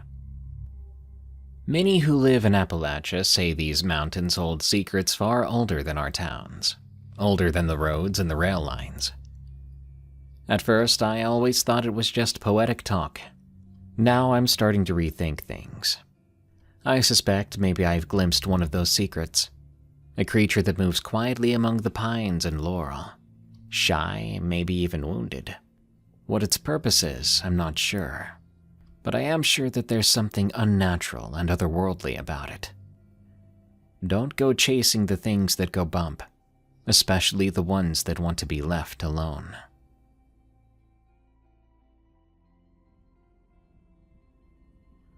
Full moon brings the winged things. From Erica V. It was the summer I turned 16. That's a fact I won't forget due to the freaky stuff that happened at our family's cabin in New Mexico. We used to go there every year.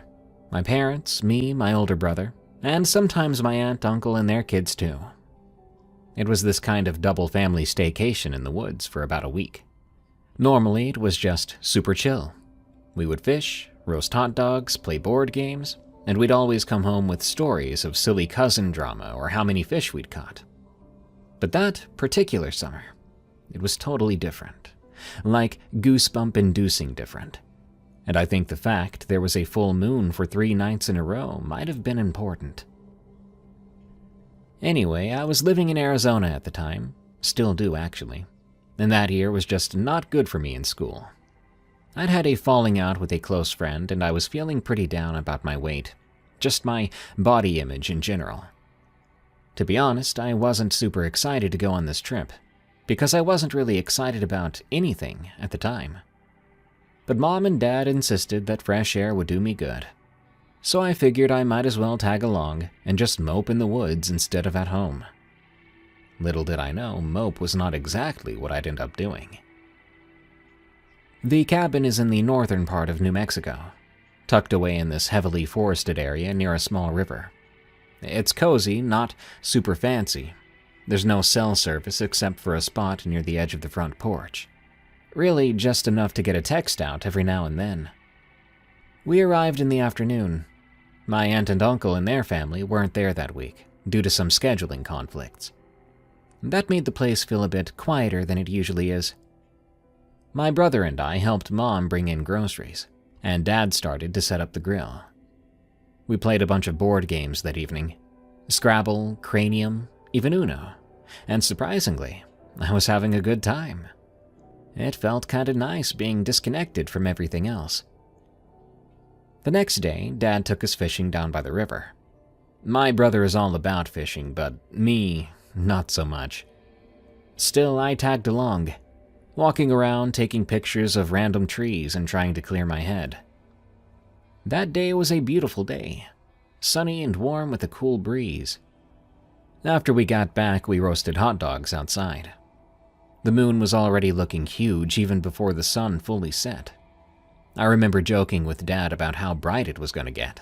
Eventually, everyone trickled back indoors, but I stayed out a little longer by the fire pit, enjoying the quiet. My dad is a big teddy bear. He came over before heading in and told me how much I meant to him.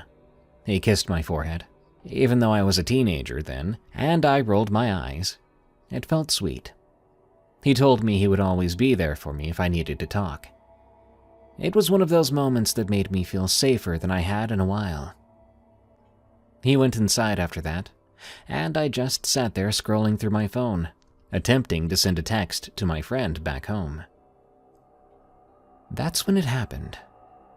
First, I felt this weird hush come over the forest, like all the nighttime insect sounds and owl hoots just died out. Then I heard this whoosh, but it was above me, not around me, so it didn't blow my hair or anything. It was like some huge gust of wind had cut through the treetops, which freaked me out because all the leaves and branches started rustling in a wave, almost like a wave of silence rolling across them. It gave me goosebumps. I sat there totally still, heart pounding in my ears.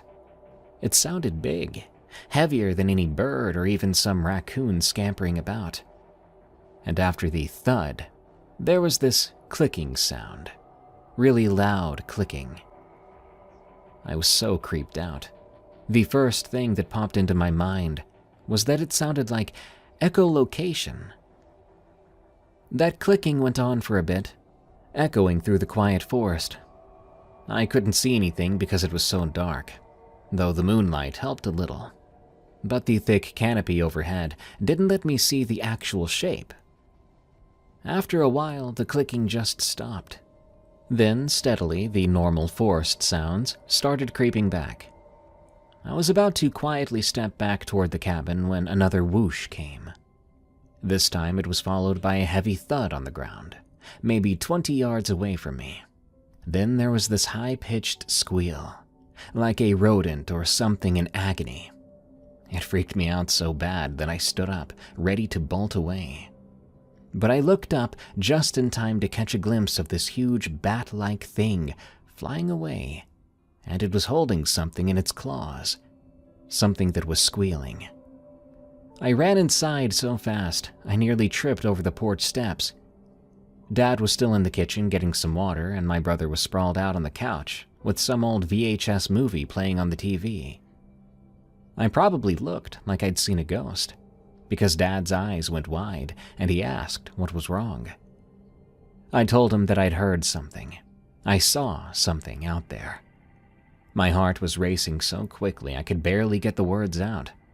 My brother paused his movie, and the two of them stepped outside with a flashlight. They were out there for a good 15 minutes or so, but when they came back, they said they didn't see anything. Well, except they did find some blood on the grass near where I heard the thud. They came back in looking a little concerned, but also kind of like, well, maybe it was an owl that grabbed a rabbit or something. The next day, my dad, my brother, and my uncle, he came by just for the day, decided to go hunting. They were gone for hours, so the ladies, as they called us, just stayed around the cabin chatting, watching TV, and eventually, my aunt, who had also come along with my uncle just for the day, taught me how to make Grandma's old French silk pie recipe. It was fun, and I felt more relaxed. Sometimes being busy in the kitchen is the best distraction, and my aunt is the kind of person who's always full of funny stories and cooking tips. When the guys came back, they'd gotten a decent-sized buck. They were very, very proud. My dad and uncle took it behind the cabin to skin it, and I remember hearing them talk about burying the remains in a deep hole maybe 25 yards from the cabin to keep wild animals from sniffing around too close.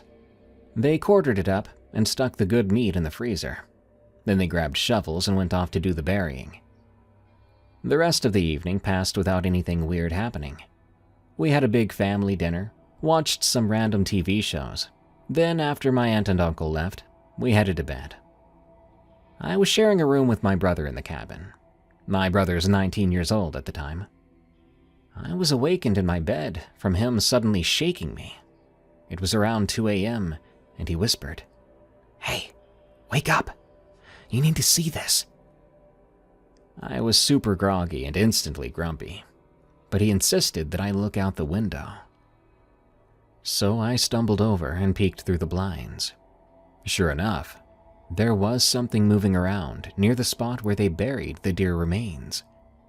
The moonlight was bright enough that we could see pretty clearly. Something had dug up the hole, like easily dug it up, and as I recall, that hole was about 5 feet deep. It was pulling out chunks of the deer's innards and feasting on them. I couldn't believe what I was looking at. It appeared to have leathery skin and these folded-up wings sort of hunched behind its back. I could make out weird, jerky movements as it tore at the remains. My brother whispered, "Is that the thing you saw last night?"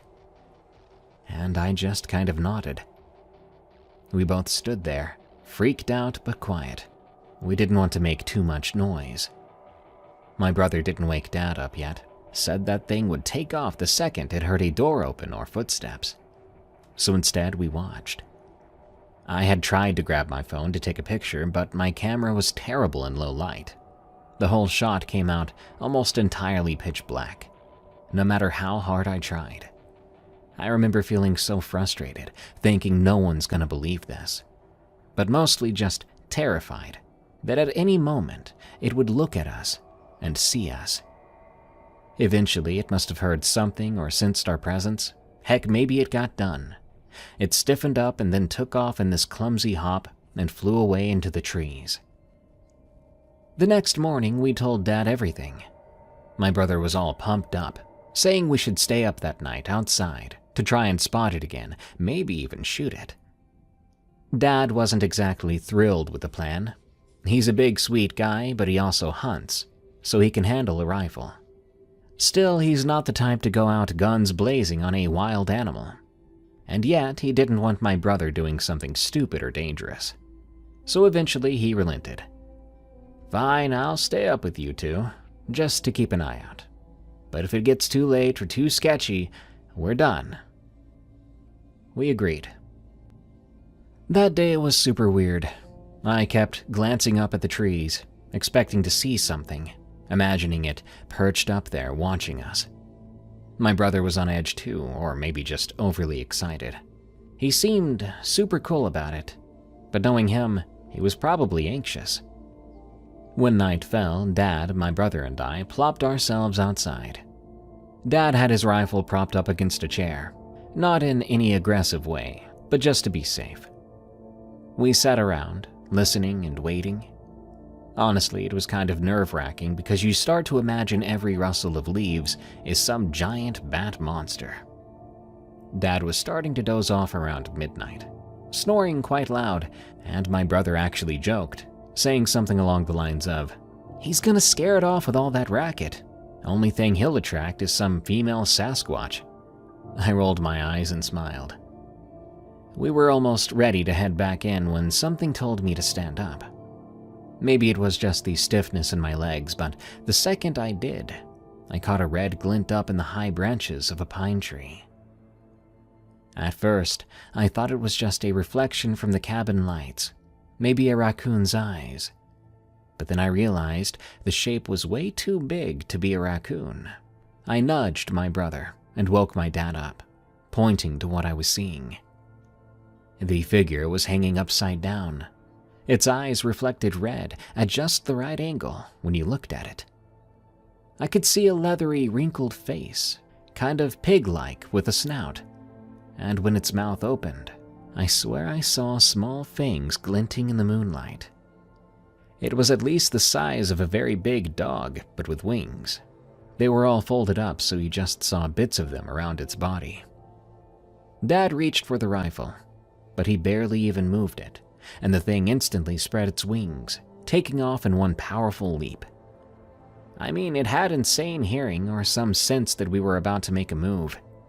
We just watched it vanish into the black sky, and all three of us stood there in shocked silence. The next morning, we told Mom what we saw. Of course, her reaction was half disbelief, half, "Wait, you're serious?" But my brother and I, plus my dad, were absolutely sure. We talked about it the rest of the trip, and after we got home, it would be brought up at school sometimes. But people just laughed or said you watched too many scary movies. I know what I saw. My dad and my brother know too. We still go to that cabin every now and then, but never again has there been a 3-night full moon during our stay, just due to random scheduling really. But it does make me wonder if that is significant, that maybe this thing only comes out during full moons. To this day, we've never experienced anything quite that terrifying again. Nowadays, I'm almost 30, and looking back, I'm pretty proud of how my family handled it. Sure, it was scary and weird, but they believed me, supported me. stayed up with me to see if I was crazy or not. It turned out I wasn't. There's definitely something out there. I think it's a giant predatory bat, but part of me wonders if it's some unknown creature that only shows up when the conditions are just right. Like a full moon, as I said before. But I do know that it's absolutely the scariest and coolest thing I've ever seen. Not saying I wish to see it again, or wish someone else to encounter it, but at the same time, I kinda wish I'd gotten a good photo.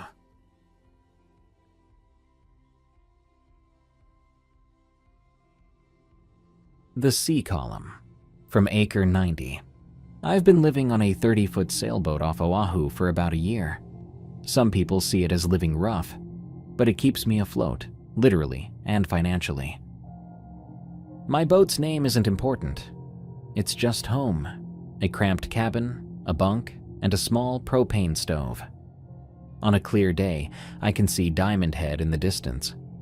On a quiet night, the only sound is water lapping against the boat. I usually sleep well, but a few weeks ago, I had an experience I still can't explain. That night, I turned in early, around 9. I woke later feeling uneasy and checked my phone. 2:14 a.m. No storms, no boats passing nearby, just a strange vibe. I went on deck, expecting the usual star-filled sky and calm seas. Instead, I saw a giant black column on the horizon. It had to be at least 2 miles away, close enough for me to see it plainly, too far to make out details. The thing stretched from the ocean's surface beyond the cloud line, fading into darkness at the top. At first, I thought it might be a waterspout, but it wasn't rotating or swirling. It stood perfectly still. My phone camera was useless in the dark. The pictures showed only black smears.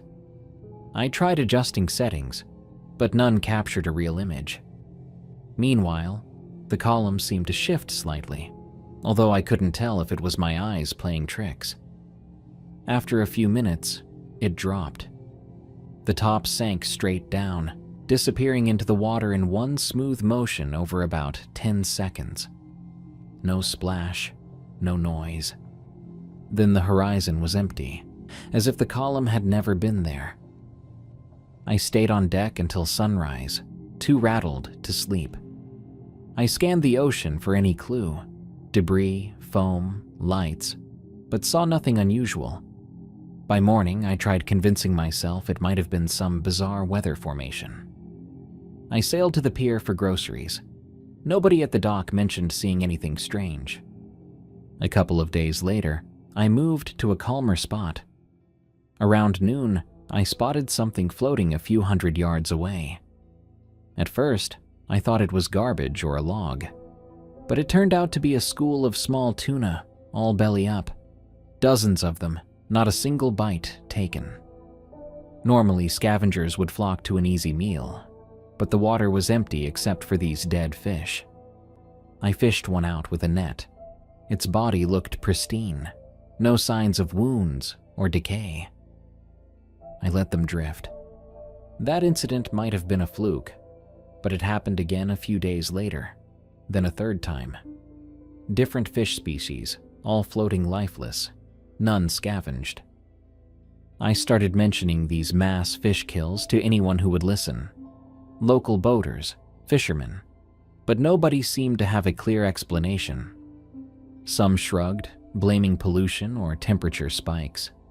Others said it wasn't that uncommon, but they couldn't explain why predators weren't feeding on them. I told my friend Kekoa. He's a conspiracy type, always with theories about aliens, secret bases, suppressed documents. When I described the column and the dead fish, he explained that people think UFOs come from space, but maybe they come from underwater. That tower could have been something submerging, according to him. He launched into stories of rumored undersea craft.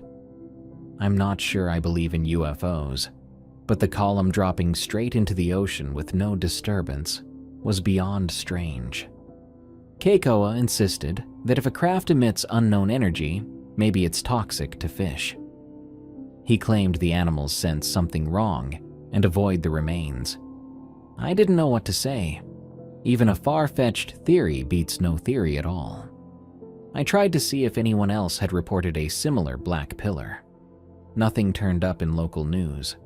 Online, I found vague references to black rods in certain parts of the world, but they didn't mention Hawaii. A small part of me wanted to approach authorities, but who do I call? The Coast Guard? They'd probably think it was a prank or chalk it up to illusions. One night, I tried anchoring near the same spot where I'd first seen the column. The sky was clear, the moon half full. Nothing unusual appeared. I filmed the horizon for an hour. When I played it back, I saw only faint waves in the moonlight. I stayed out there a second night, scanning the darkness. Still nothing. Part of me was relieved. Another part felt weird, like I was missing a chance to understand. Now I believe in the sheep squatch. From Joanna. I want to set the record straight about what happened to me that summer. Mostly because when I told people, I've heard them throw around all kinds of theories about my mental state or accuse me of making up a story for attention. I know how ridiculous this is going to sound. I mean, just look at the title. But I also know what I saw. I'm writing this as plainly as I can in the hope that maybe someone else out there has experienced the same thing. Or at least won't dismiss me out of hand. I spent June through early August in a secluded cabin overlooking the Kanawha River in West Virginia. It belonged to a professor, who, on the side, apparently had an interest in cryptozoology. I'm sure she wouldn't mind me naming her, but for now I'll call her Dr. Moss. She specialized in Appalachian folklore, and had dedicated a significant portion of her free time to investigating sightings of lesser-known cryptids. One of her interests happened to be the sheep squatch, which, to be honest, I always found more amusing than frightening. Sounded like a goofy local legend, a giant woolly creature wandering through the woods. Nothing more than a campfire stories or a joke. Dr. Moss hired me as a house sitter and caretaker while she traveled to a conference in Canada, followed by a few weeks of field research in Alaska. She was going to be gone for about 2 months. My responsibilities included keeping the cabin in good shape, watering her plants, feeding her cat, and this was the part that piqued my curiosity, cataloging some files on alleged sightings of local cryptids. She had an entire wall of old plaster casts, newspaper clippings, and interview transcripts. My job was to go through those documents, sort them by region and date, and type up a basic spreadsheet she could reference later. It sounded easy enough, and I'd get paid more than I ever would, waiting tables back in town. The cabin was cozy. It had 1 bedroom, a kitchen that doubled as a living room, and a little loft space where Dr. Moss stored her books and souvenirs. Outside, there was a thick belt of trees, mostly oaks and maples, leading downhill toward the river. On clear mornings, I could step onto the back deck and see the water glinting through gaps in the canopy. Most evenings, it was just me, some crickets, an old ceiling fan, and a laptop. The cat, an old ginger tabby, spent a lot of time napping under the couch or meowing for her food. Nothing felt ominous or off for the first couple of weeks. The first odd occurrence was the scratching. I heard it late one night when I was typing up a transcript. Sounded like claws running along the exterior wall near the base of the cabin. Any sane person would think it was a raccoon or possum or tree. The area is thick with wildlife, and the professor had a few metal trash cans near the side of the house. I made a mental note to invest in better securing the lids. Nothing else about it seemed remarkable until the following morning. I went outside, and I found deep gouges in the wood. 4 parallel lines, each one a good 2 or 3 feet long, etched into the side of the cabin. I'd seen animal scratches before, and these didn't look typical. They were too high off the ground for a raccoon, so my mind landed on black bear. I tried not to dwell on it anymore. I filled the scratches with putty, and I resolved to be more cautious, just in case a bear was prowling somewhere nearby. A few nights later, I was reading a 1970s-era newspaper article Dr. Moss had clipped about a farmer who claimed to see an enormous, sheep-faced monster on his property. I began to hear movement on the porch, a kind of slow, methodical pacing, like something stepping carefully across the wooden boards. I turned off the light in the living room, thinking maybe I could peer through the window without scaring it away. The porch light was off as well, so I couldn't see a thing. I stood there in the dark for a full minute, listening to this heavy stepping. Then it stopped. The next second, there was a sharp thump against the porch door, like a shoulder or large head butted against it. My heart leapt into my throat. I backed away, fumbling for my phone, and turned on the light. By the time I opened the door, there was nothing there, just rustling leaves. But on the porch, there were long, coarse strands of white hair caught on the edges of a rocking chair. It was thick and wiry, not at all like cat fur or the hair you'd find on a dog. I collected it in a small plastic bag. Suddenly, all those plaster casts of cloven footprints in the living room took on a new significance. I pushed the thought aside, telling myself it could be a stray sheep or goat from a nearby farm, although I wasn't sure if anyone kept livestock in that immediate area. The next morning, I drove into town to grab some supplies. I ran into a neighbor and told them about hearing an animal outside. She said that black bears sometimes passed through, but that I should watch out for feral dogs as well. I didn't mention the white fur or the scratch marks. I didn't want to sound paranoid, but I asked if anyone around here raised sheep or goats. She shook her head, said not in the last decade, and joked, "Unless you ran into the sheep squatch." A few days later, I had my next close call. I'd gone outside just before dusk to bring in a laundry rack from the back deck. As I rounded the corner, I caught sight of something big moving through the trees. It was white or maybe light gray, at least as tall as a person, maybe taller. My brain immediately jumped to, "Oh, that's a guy in a hoodie," or maybe that's one big stray dog. But the shape disappeared into the brush too quickly. I couldn't be sure. What struck me was how silently it moved, though. No snapping twigs or heavy footfalls from there. Just a blur of white fur, if it was fur, and then it was gone.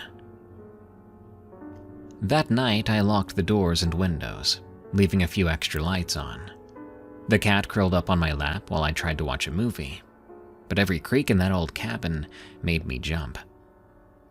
Around midnight, I heard a low growling, or maybe something more like a bleating grunt. I muted the TV, holding my breath. When it came again, it sounded like a cross between a sheep's bleat and a bear's moan. I had never heard anything like it. Even the cat was scared, fur standing on end. She jumped up off my lap and ran under the couch. After a minute of digging around, I grabbed the professor's heavy flashlight and crept toward the door. But a voice in my head told me not to open it. Instead, I switched off the living room light and peered through a slit in the window's curtain. I only got a partial view, but what I saw was enough to make me doubt my own senses. At the edge of the tree line, about 20 feet from the cabin, stood a bulky figure. It was covered in thick white fur, and it seemed to be hunched over, like it was trying to sniff the ground. I saw large cloven hooves instead of feet.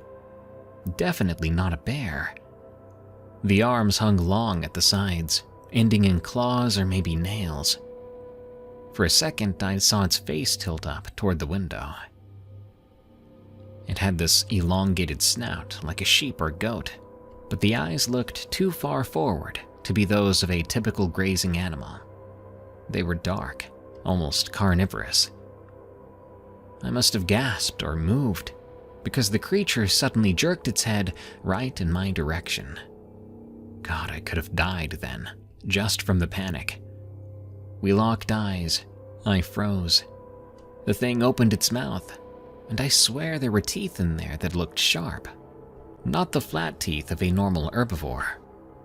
Then came this throaty snarl that quickly turned into another bleating, guttural sound, and when it happened, a column of misty breath shot from its mouth.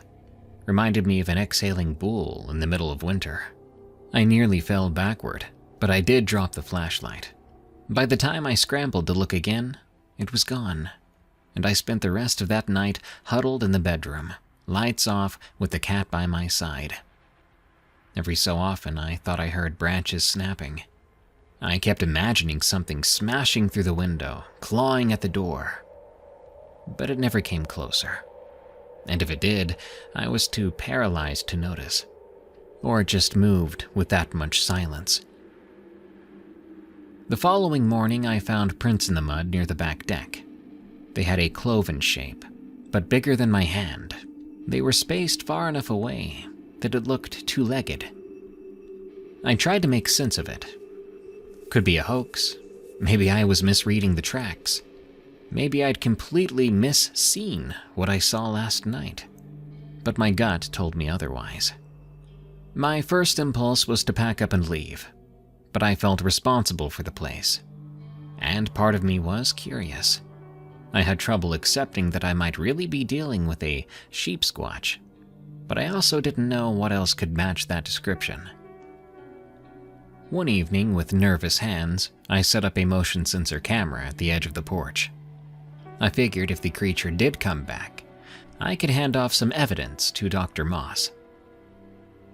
Sometime after 3 in the morning, I woke to the sound of the cat hissing. From the bedroom window, I saw that the porch light was triggered. Something was moving out there. I grabbed my phone, opened the bedroom door crack, and peered out. The camera was knocked over, its small LED light blinking uselessly. That big creature was on the porch, sniffing the trash cans. I saw its matted fur and patches of mud clinging to its torso. Its posture was stooped, almost human-like in the shoulders, but distinctly animal in the legs.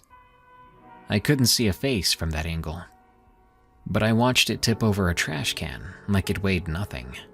Then it stopped, jerked upright, and inhaled sharply, smelling the air. I thought, surely it knew I was watching it. In a blur, it jumped off the porch and crashed into the woods, trees shaking as it barreled past.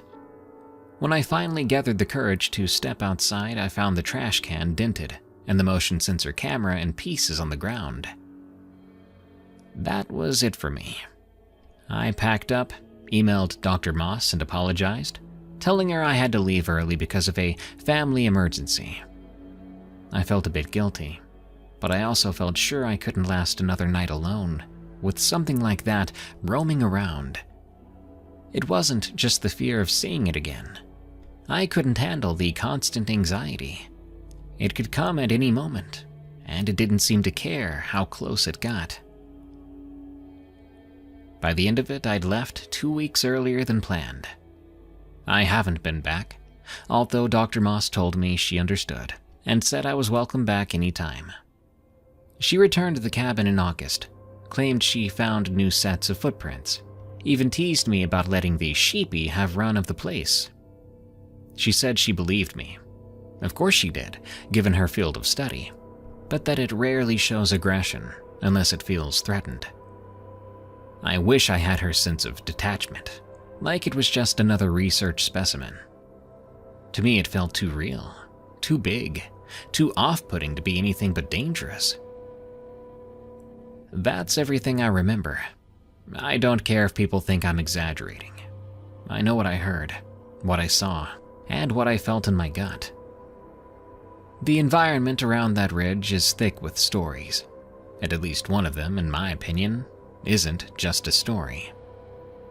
If anyone else out there has experienced something similar near the Kanawha River, those strange footprints or strange bleeding sounds, then at least I won't be alone in this. I'm not gonna go back there anytime soon.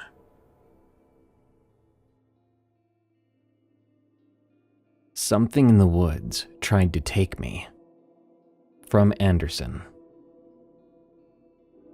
This happened to me when I was 11, back in 2003. I swear every word is true. My dad and uncle were completely obsessed with unexplained disappearances in national parks. You know, those strange missing person cases where hikers and campers just vanish without a trace in the wilderness. They would spend hours talking about the stuff around campfires, theorizing about what could be taking people. My dad was convinced it was something supernatural. My uncle leaned toward the idea of some undiscovered predator in the woods. They'd go back and forth about these theories all the time. As a kid, all it did for me was scare the living daylights out of me. But they never seemed to notice or care. This one summer, my dad, uncle, and I went camping in the Ozarks. We'd gone to this same spot for years before. A little clearing about half a mile from any marked trails. It was early June at the time, and unusually cool for that year. The first 2 days were normal. Fishing and hiking, my dad and uncle drinking beer and talking about their missing person cases late into the night, while I pretended not to listen from my own tent. On the third night, I fell asleep to the sound of them discussing a famous case about some little boy who disappeared during a family camping trip, only to be found about 15 miles away a couple of days later, with no memory of what happened. I recall having nightmares about being lost in the woods, unable to find my way back to camp. I woke up suddenly in the middle of the night. At first, I thought it was another nightmare, but then I realized something was actually happening. The zipper on my tent was being opened from the outside. I was groggy, still half asleep, but I remember feeling paralyzed with fear. Then I saw something. A very large, hairy arm reaching into my tent. I couldn't see much else in the darkness, but I could make out the dark hair or fur that covered the arm. It grabbed me by the ankle and began to pull me. Now, everyone handles being terrified differently. I wanted to scream, I wanted to run or fight, but what my body chose to do was tense up and let it happen. I was a kid scared out of his mind, probably in shock, so I hope you don't blame me. The thing dragged me out of my tent and then picked me up. I remember being carried like a sack of potatoes, tucked under its arm. I felt coarse hair against my skin. It smelled all wild and musky, like wet dog amped up to the maximum level. I had never been so scared before, but all I could do was go limp, closing my eyes tight, hoping it really was just a dream.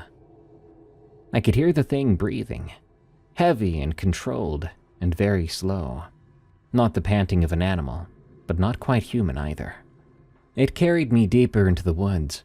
I don't know exactly how far, but later we figured it was about 50 yards from the campsite. I remember branches whipping past me as it moved quickly through the underbrush.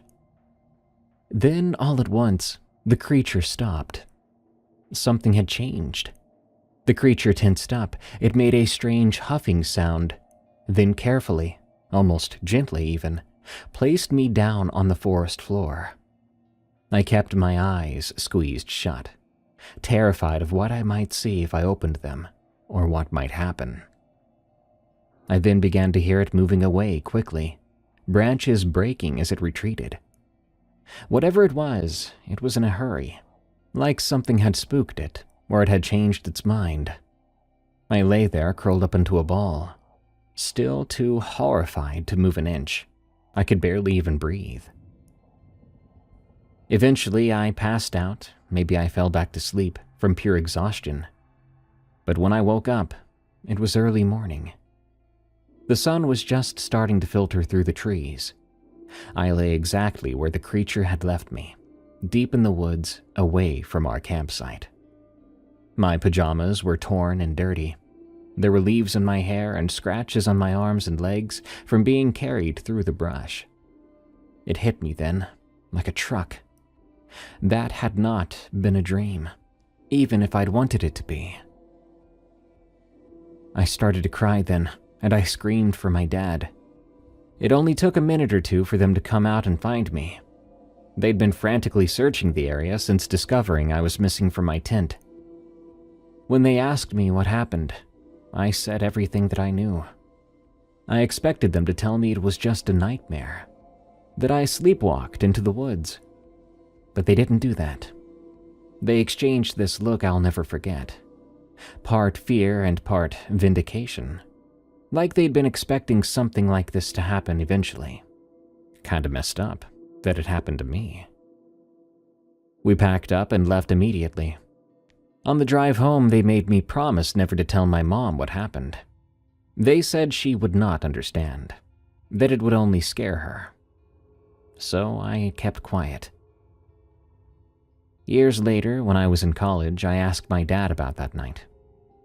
He admitted they chose that exact camping spot because there had been reports of strange encounters in the area. It clicked for me then.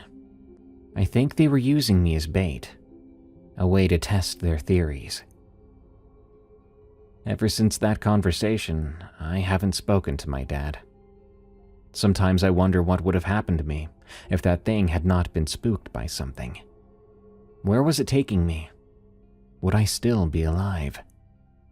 The way I see it now, my name would probably be a headline on multiple YouTube videos about unsolved missing person cases. I have no idea what carried me away that night, but I just don't like to think about it. We saw the monster bird. From Anonymous. Every year since my boys turned 18, the three of us have made a tradition of duck hunting together. One of them is 32 now, and the other is 29, and I can proudly say that both of them have families of their own now. But come October, we still carve out a few weekends to wade into the marshes of eastern Iowa with our waders, shotguns, and the chocolate lab of ours, Duke. Last season, we hit our usual spot at a lake that I'll keep unnamed for the sake of privacy, but I will say it's nearish to Cedar Rapids. It's a secluded place that backs up against state forest land. Not exactly a secret spot, but enough off the beaten path that we rarely run into other hunters. It was a good morning too, sky clear and perfect for duck hunting. We set up in our favorite patch of reeds around 5:30 a.m., arranging the decoys in the shallow water, and we settled in to wait. Duke was rearing to go at my older boy's side, occasionally whining, just begging to chase something down. By 7 a.m., we'd spotted several groups of mallards circling the area. Everything seemed to be shaping up for a good hunt. A flock of about 15 mallards approached from the north, flying in that typical V formation. We got our shotguns ready, waiting for them to come within range. But instead of continuing their descent toward our decoys, the entire flock suddenly dropped. Not in the controlled way ducks usually land, but more like they'd been yanked downward by invisible strings. They splashed into the water about 60 yards out. And then, nothing. What the heck was that about? My younger boy asked me. I shrugged, telling him maybe they spotted us. But honestly, I'd never seen birds act like that before. We tried making some calls, but the ducks remained motionless on the water's surface. From what I could see, though, it almost looked like the ducks were alive, alert even, heads swiveling nervously, but they wouldn't budge. Something had spooked them suddenly and badly.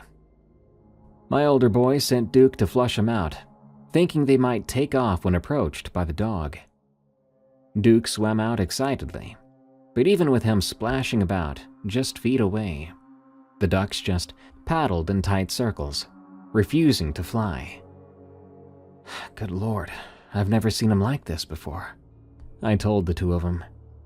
I'd been duck hunting for 30 years. I'd seen birds get spooked. I've seen birds get too comfortable. Even some birds that seemed to mock us for our poor decoy arrangements. But never have I ever seen ducks too terrified to fly. It just sounded like opposite day. But that's the word we were seeing here. Terror. These birds were too afraid to even leave the water. To them, they'd rather be eaten by a dog than go back in the air.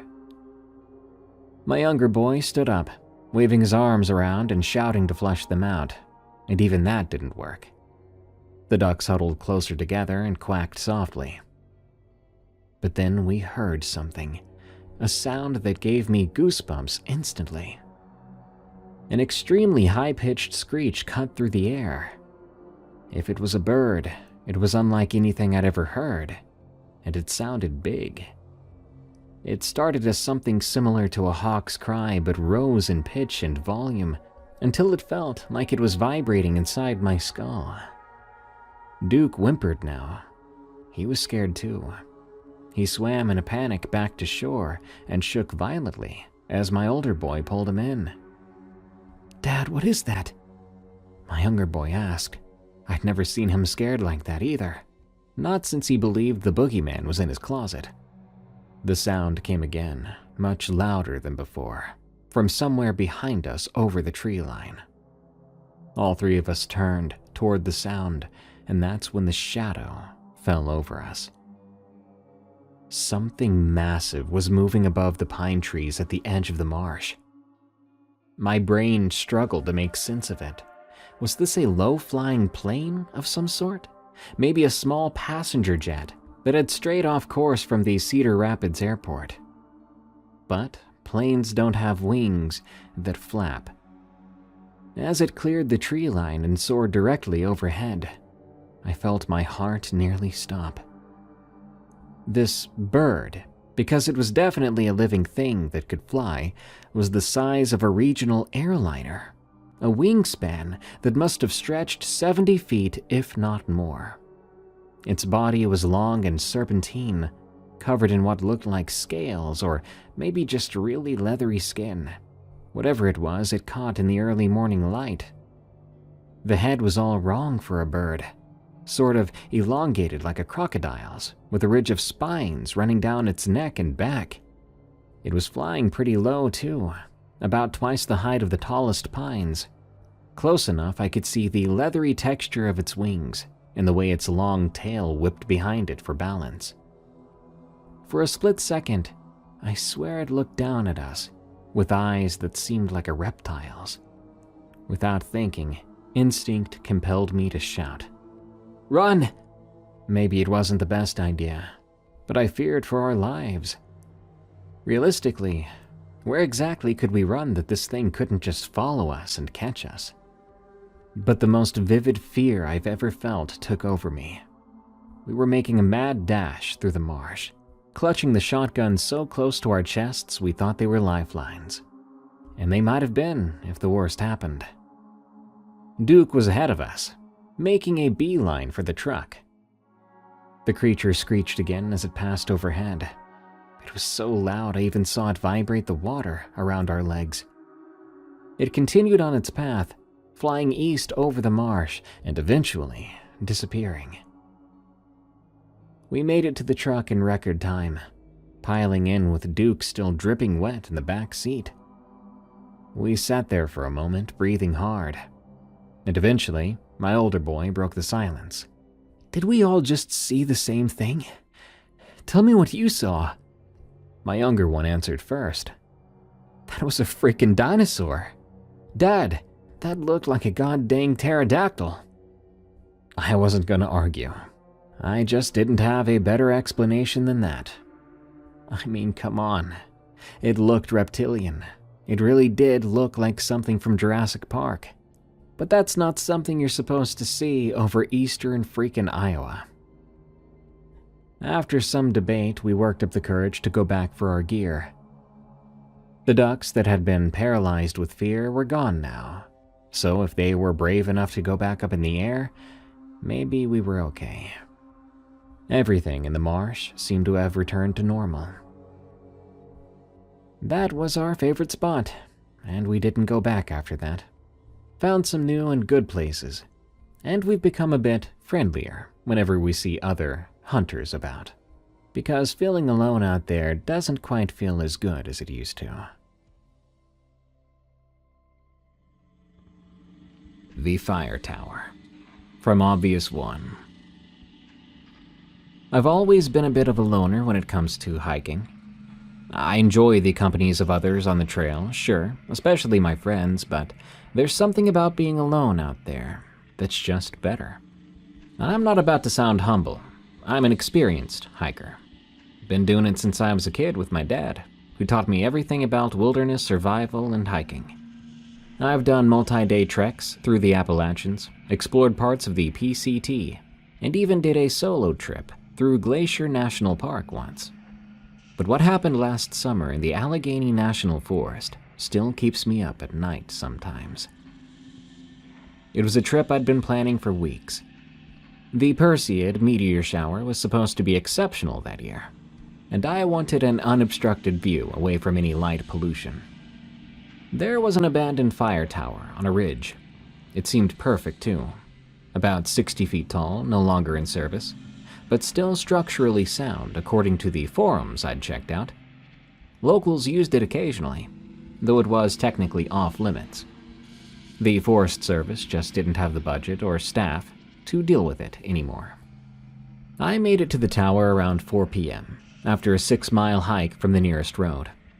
I wanted plenty of time to set up before dark. The tower looked exactly as described. Old but sturdy, with a small cabin at the top and metal stairs spiraling around the outside. I climbed up, testing each step carefully, and found the cabin unlocked. Inside was basic. There was a small desk bolted to the floor and a couple of old chairs. There were also 360-degree windows offering spectacular views of the endless forest.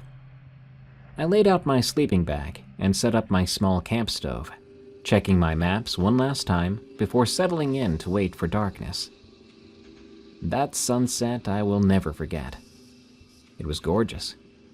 As the light faded, I could see maybe 30 miles in each direction. Just trees and hills with no signs of civilization. This was exactly what I'd hoped for.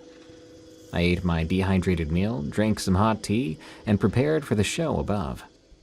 By 10 p.m., the stars were out in full force, and I'd already spotted several meteors. The cabin was cold, but my sleeping bag and extra layers kept me comfortable. And then, I noticed the first light. My first thought was it was a campfire in the distance. It was a small orange glow maybe 5 miles to the northeast. Not itself unusual, probably other hikers. But then I noticed another light, and another. There wasn't the flickering of campfires, though. They were steady, almost artificial, and they moved in a way that bothered me, a sort of grid pattern. It was like they were looking for something. I pulled out my topographic map and tried to match the lights to known trails or camping areas. Nothing lined up. According to my map, those lights were moving through areas with no trails at all. Some of the most remote parts of the forest. I counted 7 distinct lights now, all moving in that same deliberate pattern, like they were sweeping the forest floor. Around midnight, something strange happened with my equipment. My watch, which had been working perfectly all day, suddenly stopped at 11:58. My phone, which I'd kept off to save battery, wouldn't turn on despite having nearly 80% charge when I last checked. Even my compass started acting weird, the needle spinning erratically instead of pointing north.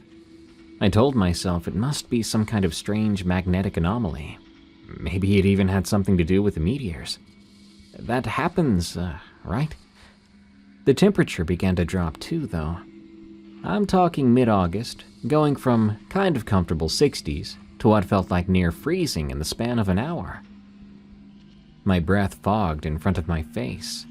This wasn't normal, even for higher elevations. I put on every layer I had and huddled deeper into my sleeping bag. Then I heard it, a metallic scraping sound from the stairway, like someone or something was climbing up slowly, deliberately. Scrape, pause, scrape, pause. My heart nearly gave out. I was at least 6 miles from the nearest road, in a tower few people knew about, save for some random people online. And it was the middle of the night. Who could be climbing up? I switched off my headlamp and sat perfectly still, listening. The scraping continued, getting closer. Through the windows, I could see the lights in the forest had changed direction. They were all moving toward the tower now, converging on my location. I'm not ashamed to admit I was terrified. I considered my options, but they were limited. The only way down was the stairs, where the scraping sounds were coming from.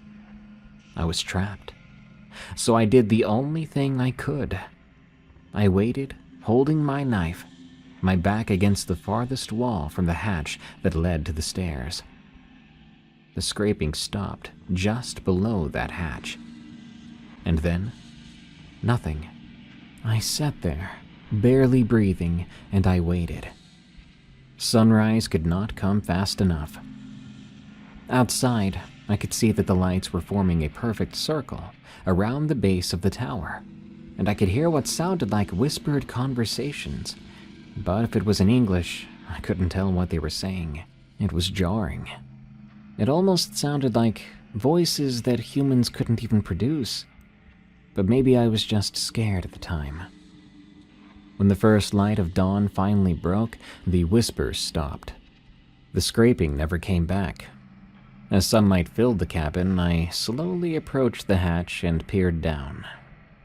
There was nothing there.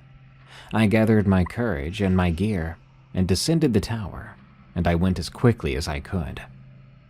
What I saw at the base still haunts me. There was a perfect circle there, maybe 30 feet in diameter, of just dead vegetation. Every plant inside that circle, grass, bushes, even the lower branches of some nearby trees, had withered overnight. It looked more like they'd been dead for months, but I swear that circle wasn't there when I arrived the previous day. I practically ran back to the trailhead. About a mile from my car, I ran into an older man walking his dog. When I mentioned the tower, his expression changed. "You spent the night up there? During the meteor shower?" he asked. I nodded. He shook his head at me. "Don't you know about those 3 hikers that went missing there last year? All during meteor showers, all reported seeing strange lights. The last one was found, but he didn't look right. Think he saw something that he wouldn't forget." I never went back to that tower. I learned my lesson that night. Heck, I can't even look at a shooting star without thinking about it. Goatman is real, people. From Maryland, Maryland. Quick note before I share my story. I changed up the names for the sake of anonymity, especially for the kids. Everything else is true and remains the same. Shout out to my Maryland homies. If you're not from Maryland, you should know that we have a bunch of different stories and legends. The Bunnyman Bridge, the Blair Witch, which some might argue is more of a media thing, and of course, the Goatman. My husband used to tease me for refusing to even discuss these things around the kids. I didn't want to fill their little heads with monster stories. It would keep them up at night, make them scared of the dark, and that sounded like irresponsible parenting. It felt even more irresponsible because our family loved going in the outdoors. Not too long ago, we were out for a routine camping trip to Patapsco Valley State Park. We'd been there several times before. It's less than an hour from our home in Columbia, after all. That weekend was special. My sister Rachel and her family would be joining us. They had moved off to Virginia a few years ago. and it was a nice opportunity to get all the cousins together for an outdoor adventure. We reserved 2 adjacent campsites in a more secluded area of the park. These sites were nicely spaced out, with thick woods between campers, giving each group plenty of privacy. Our setup was pretty standard: 2 family tents for the adults and a smaller one for the 4 kids. Rachel and I each had 2. The first day went perfectly. We hiked along the river and had a picnic lunch at one of the falls. Then we spent the afternoon fishing. The kids caught nothing but had a blast trying, before getting inevitably distracted. That evening, my husband made hot dogs, and we told appropriate campfire stories. Nothing supernatural, mostly just embarrassing stuff Rachel and I did as kids. We turned in around 10 or 11 p.m. I remember waking up in the middle of the night, still dark out. I could hear something moving outside. I assumed it was a raccoon or deer. Both are very common in the park. But there was something odd about the rhythm of that movement. It didn't sound like a scurrying raccoon or the cautious and gentle steps of deer. It sounded more like a person walking around slowly through the campsite. I nudged my husband, I'll refer to him as Kevin, awake. "There's someone outside," I whispered. He listened for a moment. "Maybe one of the kids? I don't know, could be a raccoon. Did we lock up the cooler?" "Yeah, but this sounds bigger," I told him. He listened some more and agreed. He then grabbed his flashlight and unzipped the tent, just enough to peek out. He shined the light around the campsite, then looked at me. "I don't see anyone out there. I think my brother-in-law or something just went to the bathroom." Made sense to me, so we laid back down and tried to get some sleep. As I was beginning to drift off again, the footsteps came back. This time I caught another detail.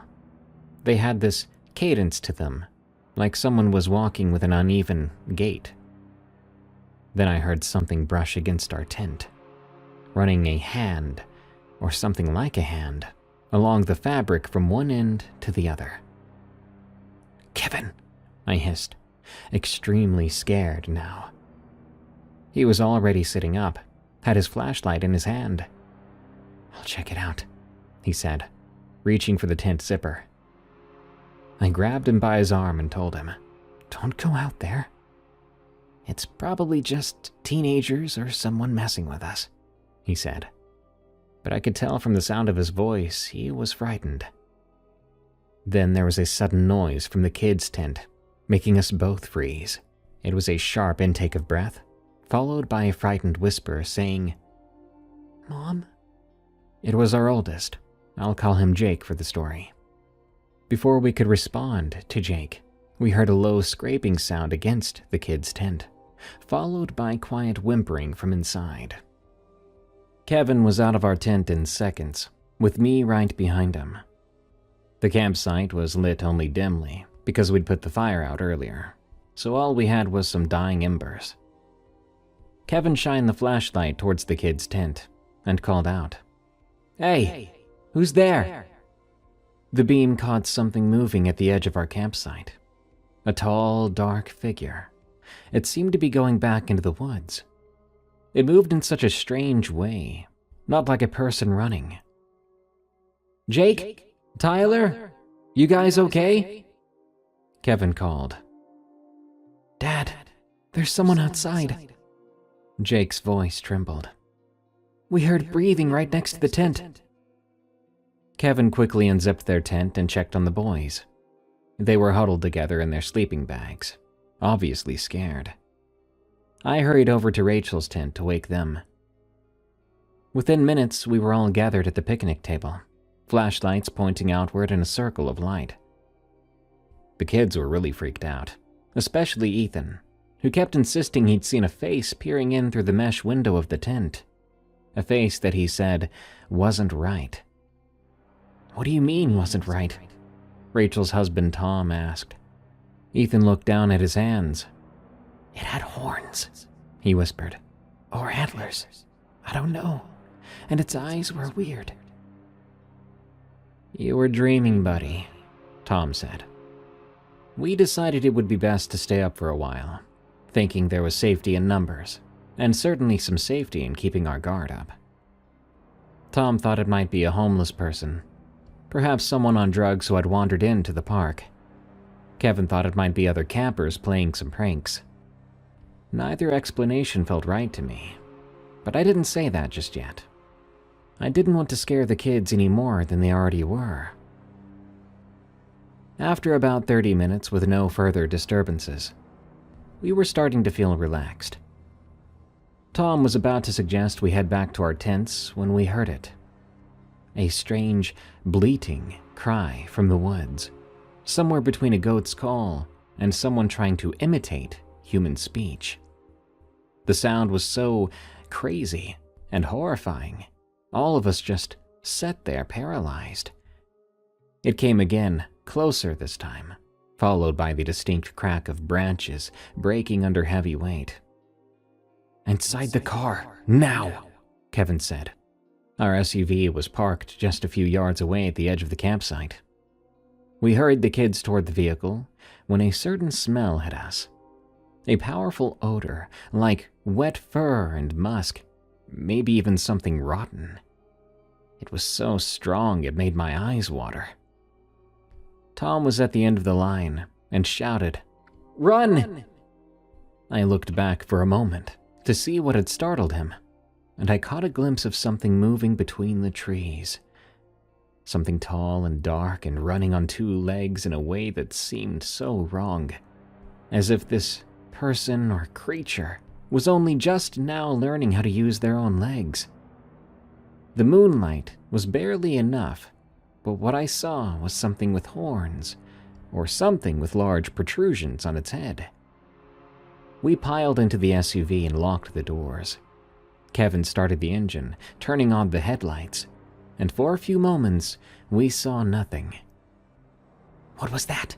Rachel whispered, clutching Maddie to her chest in the back seat. "I don't know," Kevin replied. He was gripping the steering wheel so hard I thought he might rip it off. And then we saw it. It stepped right into our light. Only for a moment, but long enough for all of us to see it. So I'm not alone in this experience. Standing at the edge of our campsite was something that was 7 feet tall at least. It had the general shape of a man, but with the head of what looked more like a goat or ram, complete with curved horns. Its body was covered in fur, and it was on 2 legs bent backward at the knee. Reminded me of a goat's legs. I saw yellowish reflection in the eyes, like an animal's, and they were staring directly at us. In that instant, I felt like prey being eyed by a predator. The kids screamed, Tom started shouting for Kevin to drive, and I couldn't look away from those eyes. Kevin put the car into reverse, just as the creature took a step forward. We backed up to the campground's main road, then sped toward the park entrance, leaving our entire campsite, the tents, the food, equipment, everything behind. We drove straight to the nearest police station, and we filed a report about what happened. The officers were, obviously, skeptical, but they were still professional. They took our statements and sent a patrol car to check the campsite. A few hours later, we were called. They let us know that they'd found nothing unusual, though our camping equipment appeared scattered around the site. They suggested it may have been bears, and that we should be more careful with food left out of containers.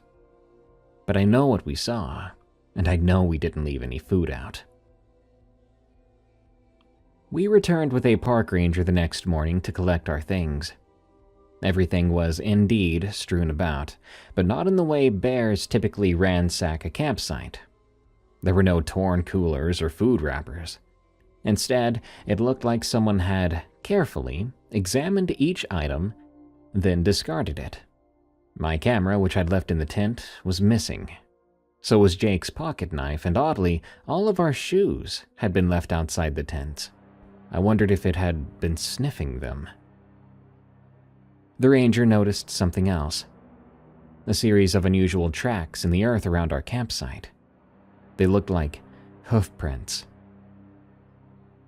On our drive home, Jake finally told us what had woke him up in the tent. He'd felt something touching his sleeping bag, pressing down as if feeling the shape of his body through the fabric. When he opened his eyes, he saw what he thought was a hand silhouetted against the tent wall, except it was very large, with 2 long and 2 bendy fingers. We haven't gone back to Patapsco Valley State Park. We actually stopped camping altogether for a while, until the kids started to ask to go again. Really, it was their call. Nowadays, we only camp in designated grounds with plenty of other people nearby, and we always bring our dog, who has a keen sense of anything unusual.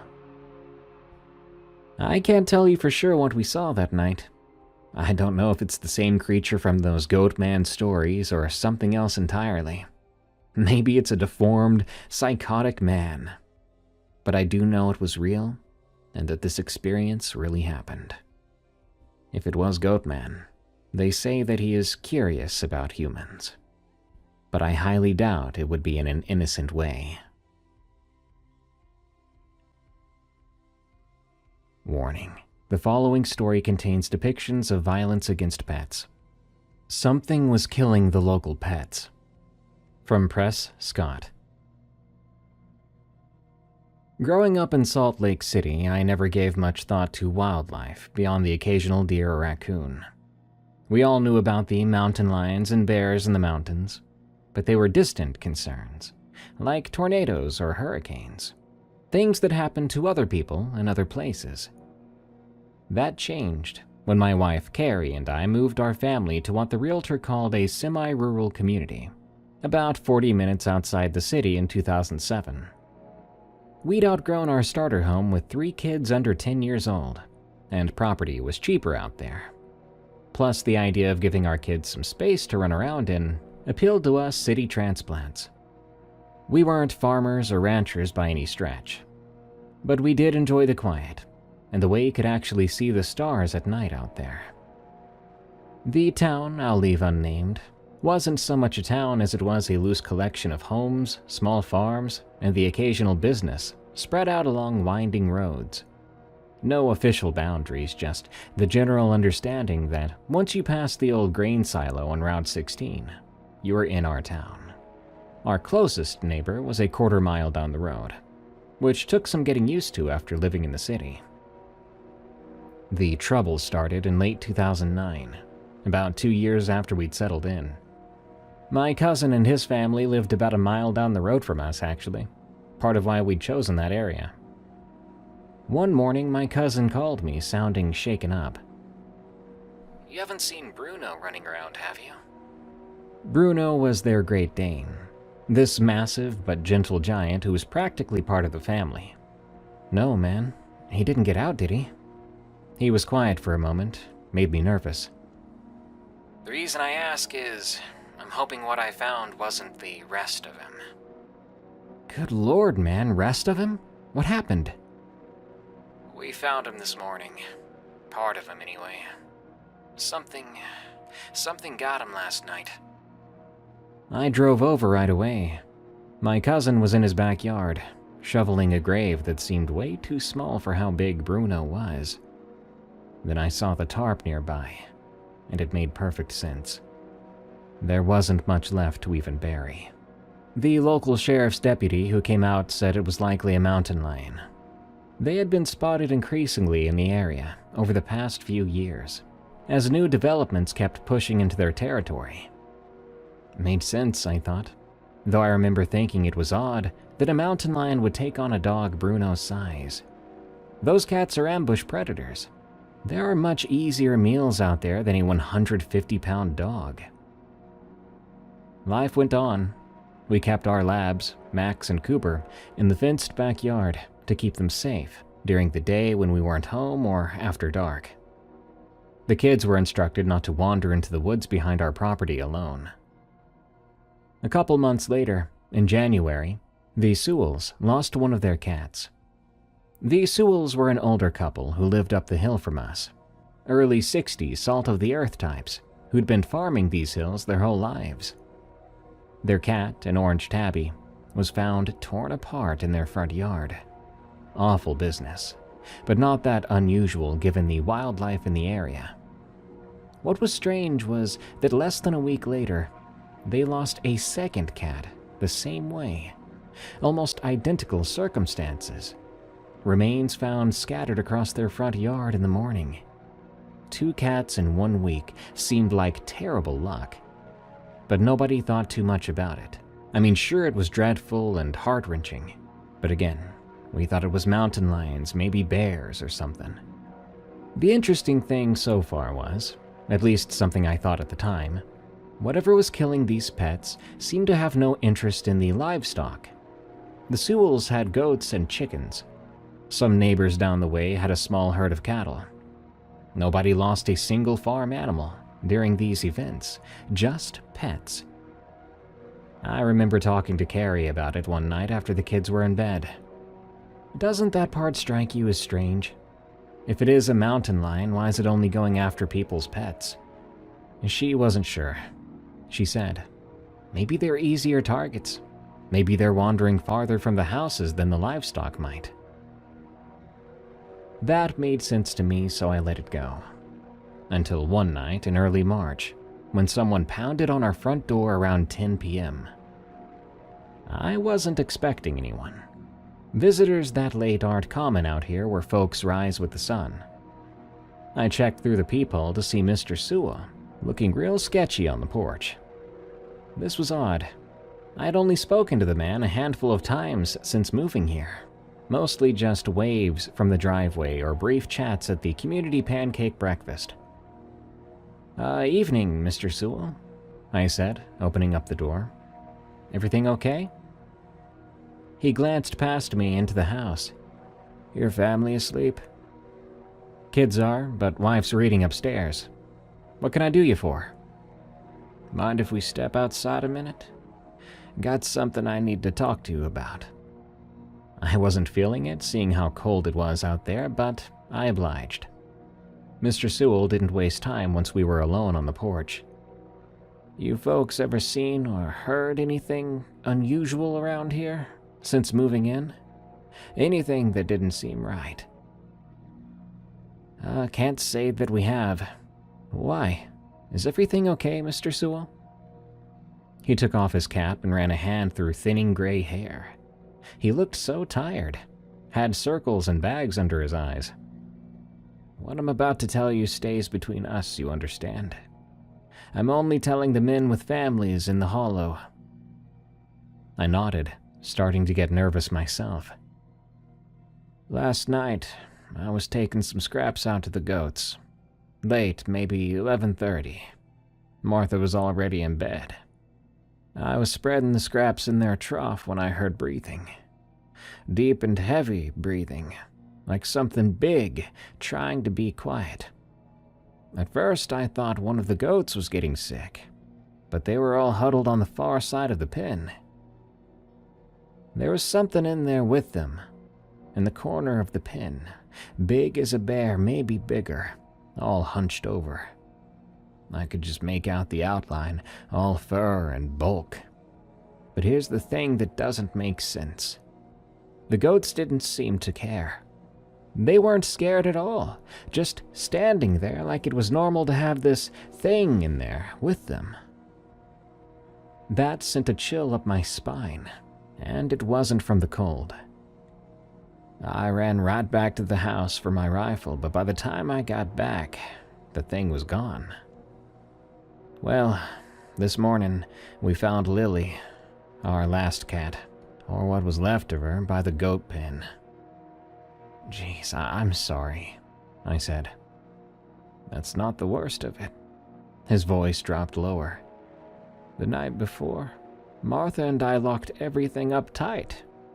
We were keeping the cat in since we lost the first 2, but I forgot to lock one of those windows, the one in the laundry room.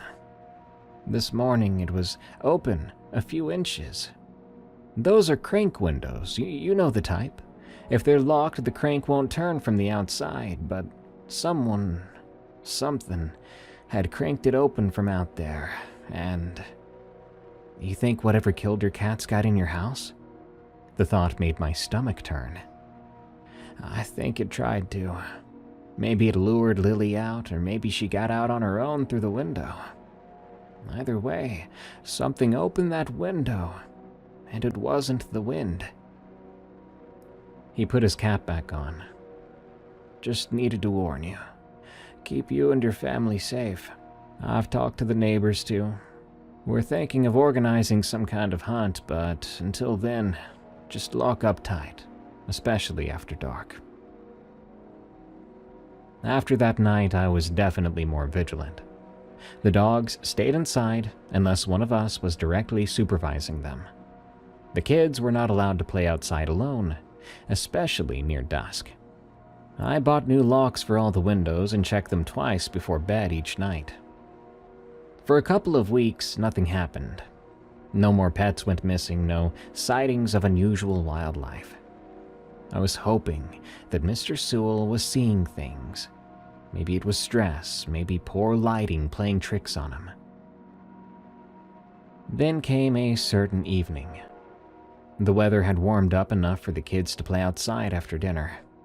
Carrie was cleaning up the kitchen, and I was in my home office, finishing up some work emails. It was when the sun had set, but there was still enough light in the sky.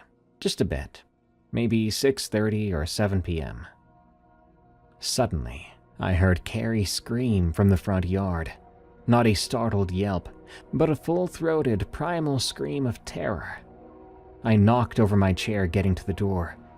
By the time I made it outside, Carrie had our youngest girl clutched to her chest and was hurrying the other two toward the door. "Now, get inside," she was saying. I couldn't remember the last time I'd heard her in such a panic. "What is it? What happened?" I asked, scanning the yard for threats. My entire run out here, I was hoping that my kids were alive and well, and luckily they were. She pointed beyond our lawn, to where our property met the tree line. I squinted, struggling to see it, and then I did. I thought it was a very large coyote. We get coyotes from time to time, but they usually keep their distance from houses. But as my eyes adjusted, I realized this was much bigger than any coyote I'd ever seen. And it was standing up. It was on 2 legs. The thing was about 50 yards away from us, just at the edge of where our yard light reached. It had the general shape of a wolf or a very, very large dog, with a canine head and thick fur covering its body. But it stood upright on 2 strangely bent legs, like someone had taken the back legs of a dog and forced them to support a more human-like posture. Its front limbs hung down past where its knees would be, ending in what looked like elongated paws. And it was just watching us, head slightly tilted, completely still except for what might have been the rise and fall of its chest as it breathed. It took me a moment to get my voice back. Then I said, "Inside, now." I backed toward the door, unwilling to turn my back on the thing.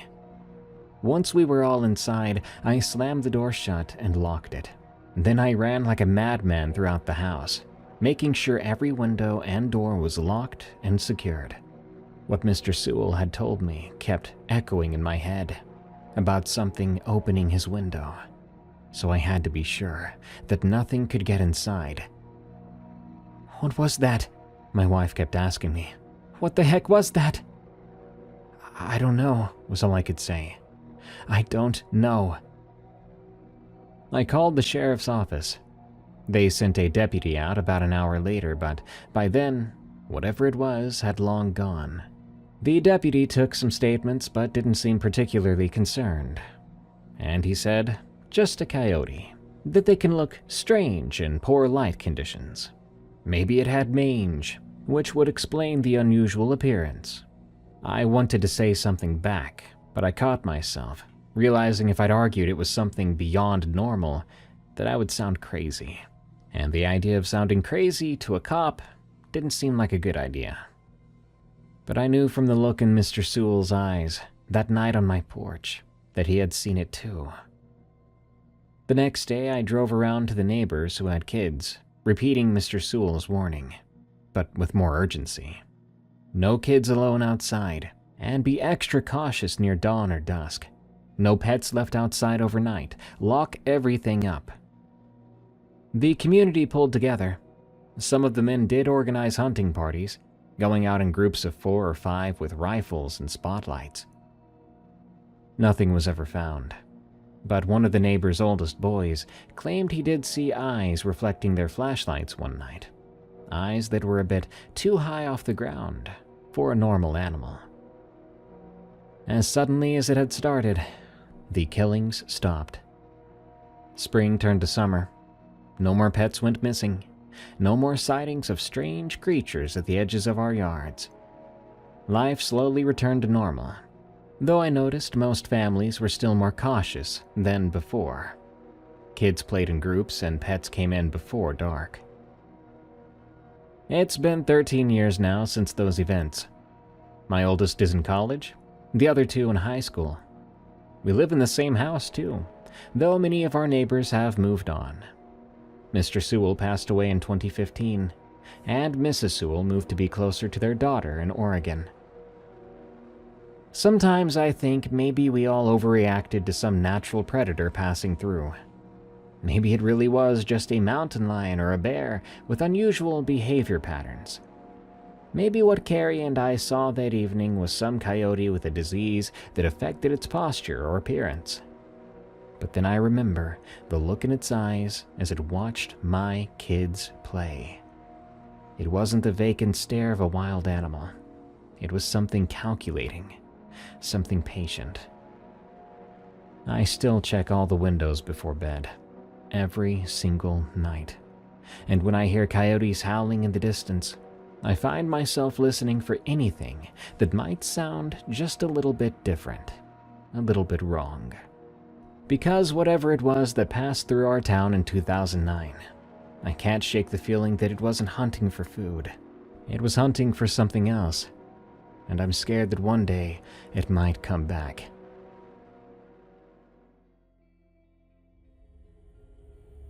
Warning: the following story contains depictions of violence against animals. My memories from Korea. From Darbus.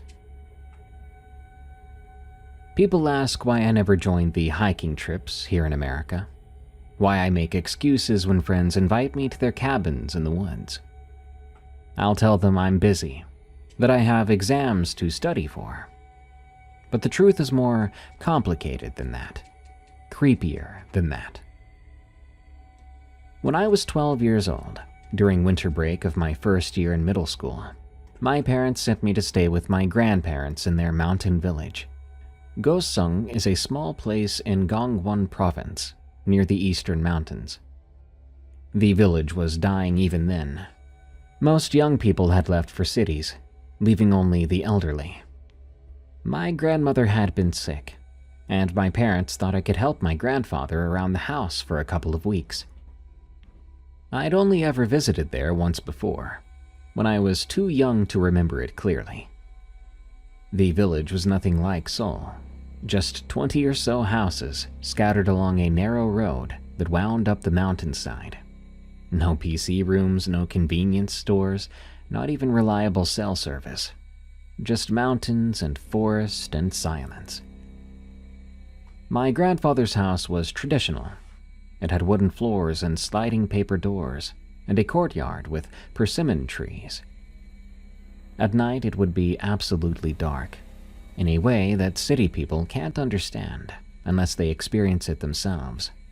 Without streetlights or neon signs, there's just the moon and stars when the sky was clear. After I arrived, I helped my grandfather with chores, listened to my grandmother's stories, and explored the local village. And that's when I first heard about the dokebi. In Western stories, goblins are small, mischievous creatures. Our dokebi are different. They're powerful spirits that can bring fortune or terrible misfortune. The villagers had maintained a small shrine at the edge of the forest for generations.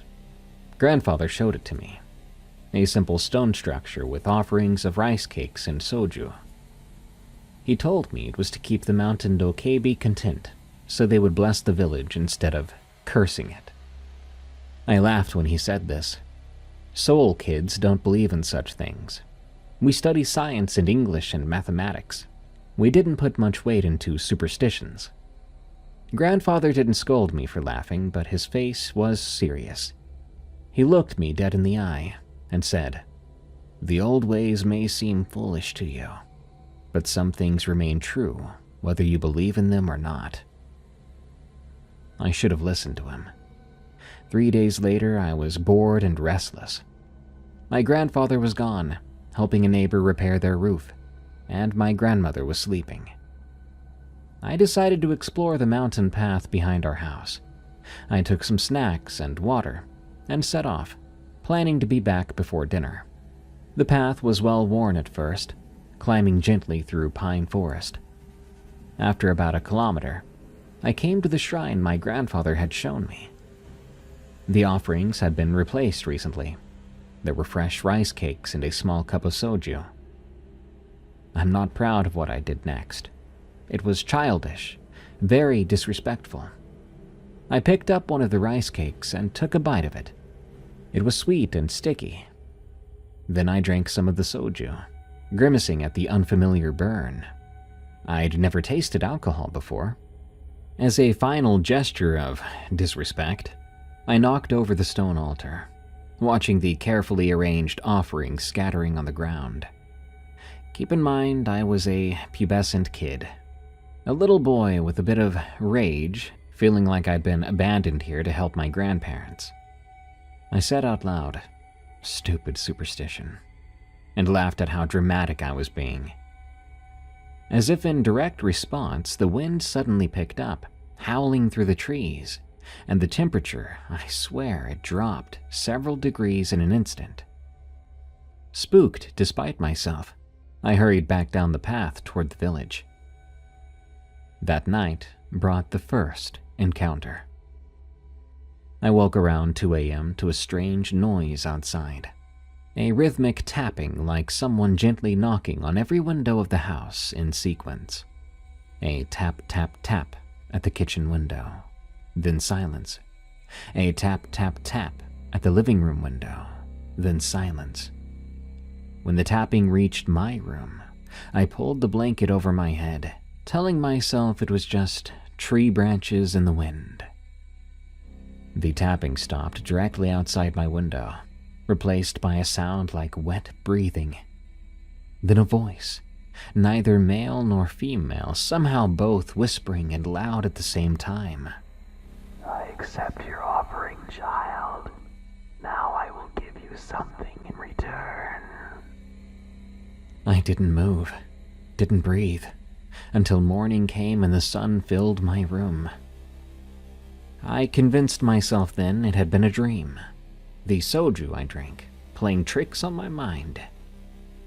I didn't tell my grandparents about any of it.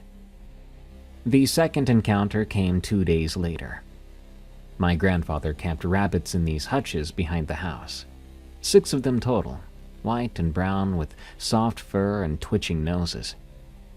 I enjoyed feeding them each morning, watching them hop around their enclosure.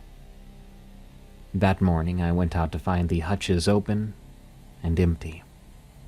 At first I thought the rabbits had simply escaped, but I found what remained of them. They'd been arranged in a circle in the center of the courtyard, bodies splayed open from throat to tail. Their innards had been removed and arranged in patterns around them. Intestines coiled into spiral shapes, livers and hearts placed in specific positions. It was like a grotesque art installation. What disturbed me most was the precision of it.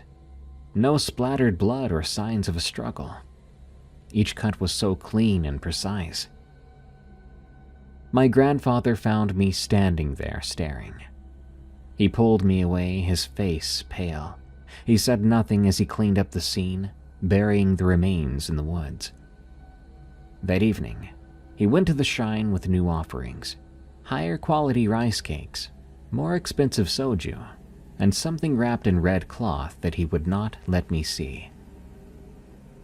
"What did you do at the shrine?" he asked me that night.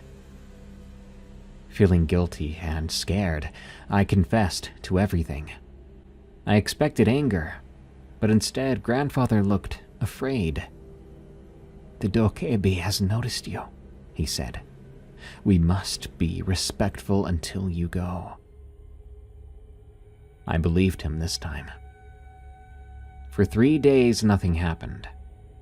I began to relax, thinking that whatever killed the rabbits, which must have been a fox or wild dog, not some mythical goblin, had moved on. My parents called to say they would pick me up in 2 days, and I was eager to return to the normality of Seoul. The third and final encounter came on my last night in the village. I was packing my bag when the electricity went out. This wasn't unusual in the village. Winter storms here would often knock out the power. My grandfather lit oil lamps. My grandmother went to bed early, while my grandfather and I played Watu card games by lamplight. Around 10 p.m., he yawned and told me he was going to bed. He said, "Don't stay up too late. Your parents will be here early." I promised I wouldn't, but I wasn't as tired as him. After he left, I continued playing solitaire with the cards, enjoying the quiet. Suddenly, there was a thud on the roof, like someone walking with a limp. A thud and then a dragging sound, going from one end of the house to the other, then back again. I let myself believe it was snow falling from the tree branches, maybe a raccoon dog. Anything but what I feared it might be. The walking stopped directly above me. Then came a scraping noise, like someone trying to dig through the roof tiles. I blew out the lamp and sat there in the dark, barely able to breathe. After a minute of silence, I began to think it was over, until I heard a voice coming from directly behind me. "Why did you extinguish the light? Don't you want to see my face?" I screamed and leapt away, spinning around. In the dark, I could just make out a figure standing where no one had been moments before. It was tall, taller than any man, and with proportions that didn't match any man either. I backed toward the door, fumbling behind me for the handle. The figure took a step forward into a patch of moonlight coming through the window. What I saw will never leave me. Its skin was the deep red of congealed blood, wrinkled like an old person's, but stretched tight over an inhuman skull. A single horn protruded from its head, not like a rhinoceros, but more like a twisted branch of black wood. Its mouth was wide, splitting its face nearly ear to ear, filled with teeth that resembled broken pieces of pottery. And its eyes were entirely black, reflecting the moonlight. In one hand, it held what looked like a club or a hammer, but the shape of it seemed to shift when I tried to focus on it. I remember what it said next. "You took from me. Now I will take from you." It reached for me with its free hand, with too many fingers, all too long. I don't remember opening the door. I don't remember running into the forest in my socks, with no coat despite the winter cold.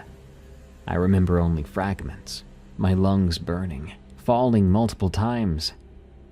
Somehow I found myself at the village shrine, collapsed before the stone altar I desecrated days earlier. I was crying and praying, promising anything, if only the thing would leave me alone. I felt a hand on my shoulder and screamed again, but it was only my grandfather. He had followed my tracks in the snow. His face was grim, and he helped me up. "Did it touch you?" he asked. In sobs, I shook my head. "Then you can still leave." He would not let me return to their house. We walked over to the neighbor's house instead. I spent the night, huddled under blankets, jumping at every noise. My grandfather returned to our house alone to pack my things. When my parents arrived the next morning, I was frantic to leave. My grandfather spoke to them privately while I waited in the car. As I sat there, I stared at the tree line, waiting for any sign of movement. I never told my parents the full story, thinking they would call it a child's nightmare or homesickness. I never went back to that village. My grandparents passed away years ago. The house sold off to strangers. I've dreamt of that night, of the dokebi and its twisted smile, but in my dreams I never get away. So you ask me why I don't go hiking, why forests make me nervous. Well, now you know. Some things follow you, not in body perhaps, but in your memory. And memories can be the most terrifying monsters of all.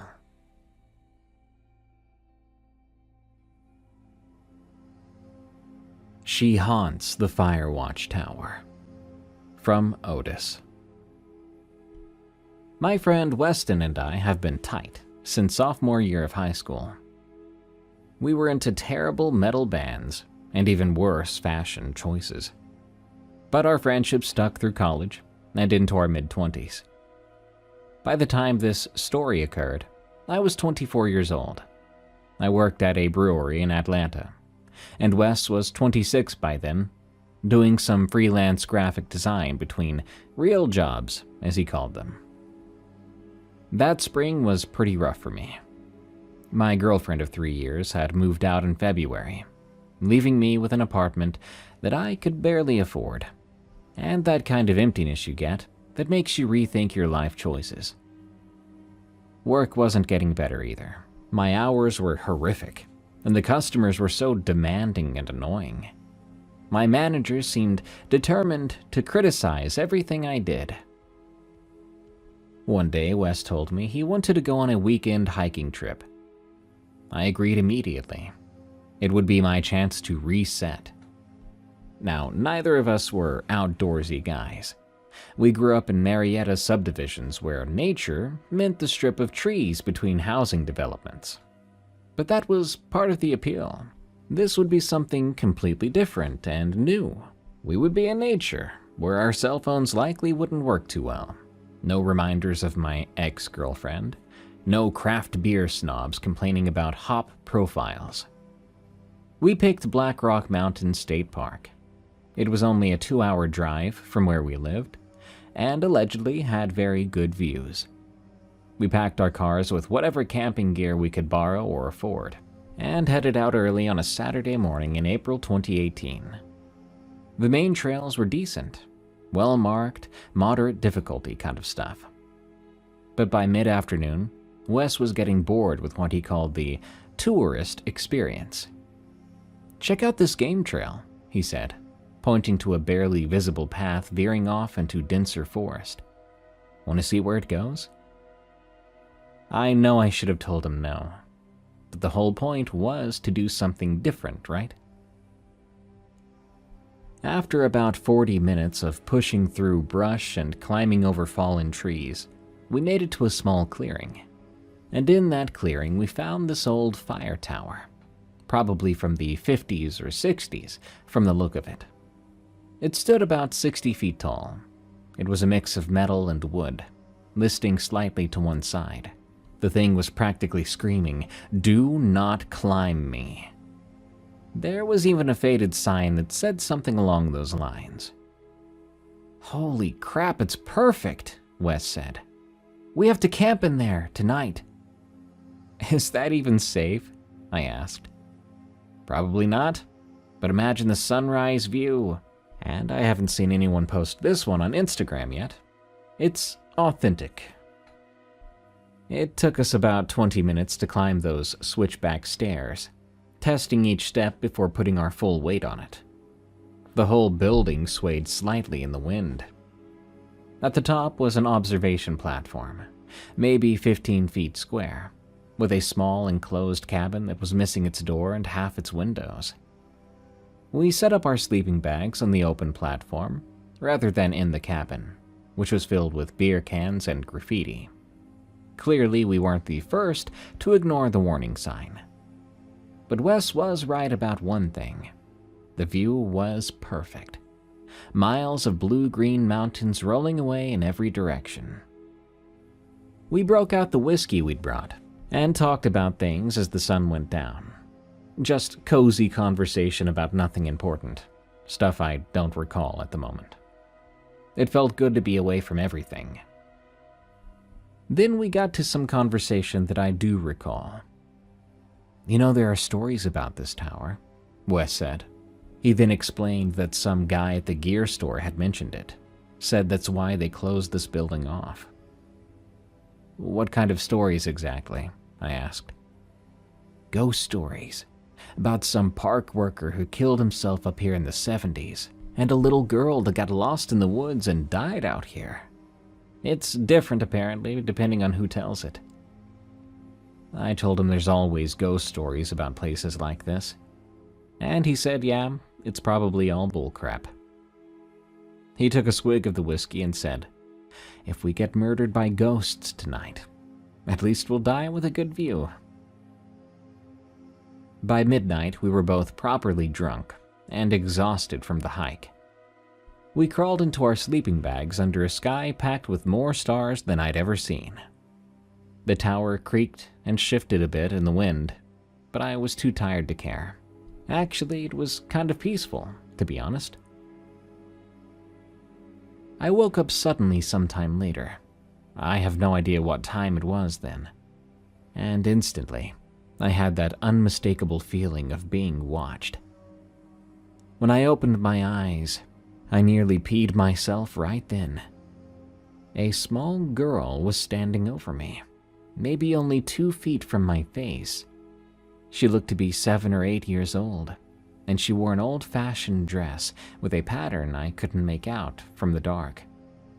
Her hair was wet, clinging to her pale face in clumps. She was just staring, not moving, not making any noise. I blinked hard, telling myself in my head, I'm either dreaming or I'm drunk. When I opened my eyes again, she was gone. My heart was pounding still, but I had successfully convinced myself it was a nightmare mixed with all my drinking, with no help from Wes's ghost story thing. I rolled over and went back to sleep. The second time I woke up, it was much, much worse. She was sitting on my chest, her face mere inches from mine. Close enough, I could feel the cold coming off of her skin, which was like ice.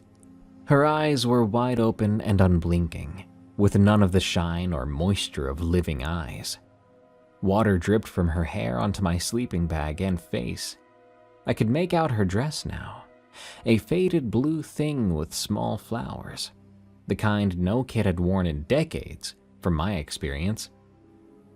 I gasped, and she was gone again, instantly, like someone had switched off a projector. I sat up, panting, and fumbled for my phone. It said 2:17 a.m. The temperature had dropped a bit. I could see my breath. "Wes, dude," I said. "Wes, wake up!" He didn't even budge. I reached over and shook him as hard as I could, but he just mumbled something and rolled away from me. It was unnaturally difficult to wake the guy. I was starting to think maybe we shouldn't have brought the whiskey. When I looked around, I noticed things had been moved. My backpack, which I'd left zipped up near the stairs, was now in the center of the room, and all my stuff had been yanked out and scattered, like someone had dumped it out and pawed through everything. I saw Wes's camera had been moved from inside the cabin to the edge of the platform. I heard a sound then, like soft footsteps. Light like a child's, accompanied by a quiet humming sound that wasn't quite a tune. Just disjointed notes that made my skin crawl. I grabbed my phone and turned on the light, sweeping it around, but I didn't see anything there. As I turned it off, I saw the girl in the corner of my vision, standing in the cabin doorway. When I whipped my head around, she was gone. This happened 3 more times. She'd appear somewhere in my peripheral vision, but vanish when I tried to look directly at her. Always silent, but always staring too. I saw footprints too, small wet footprints on the wooden platform. They circled around our sleeping bags, sometimes stopping right next to my head or Wes's feet. By now I was so horrified. I was sitting fully upright, my back against the railing.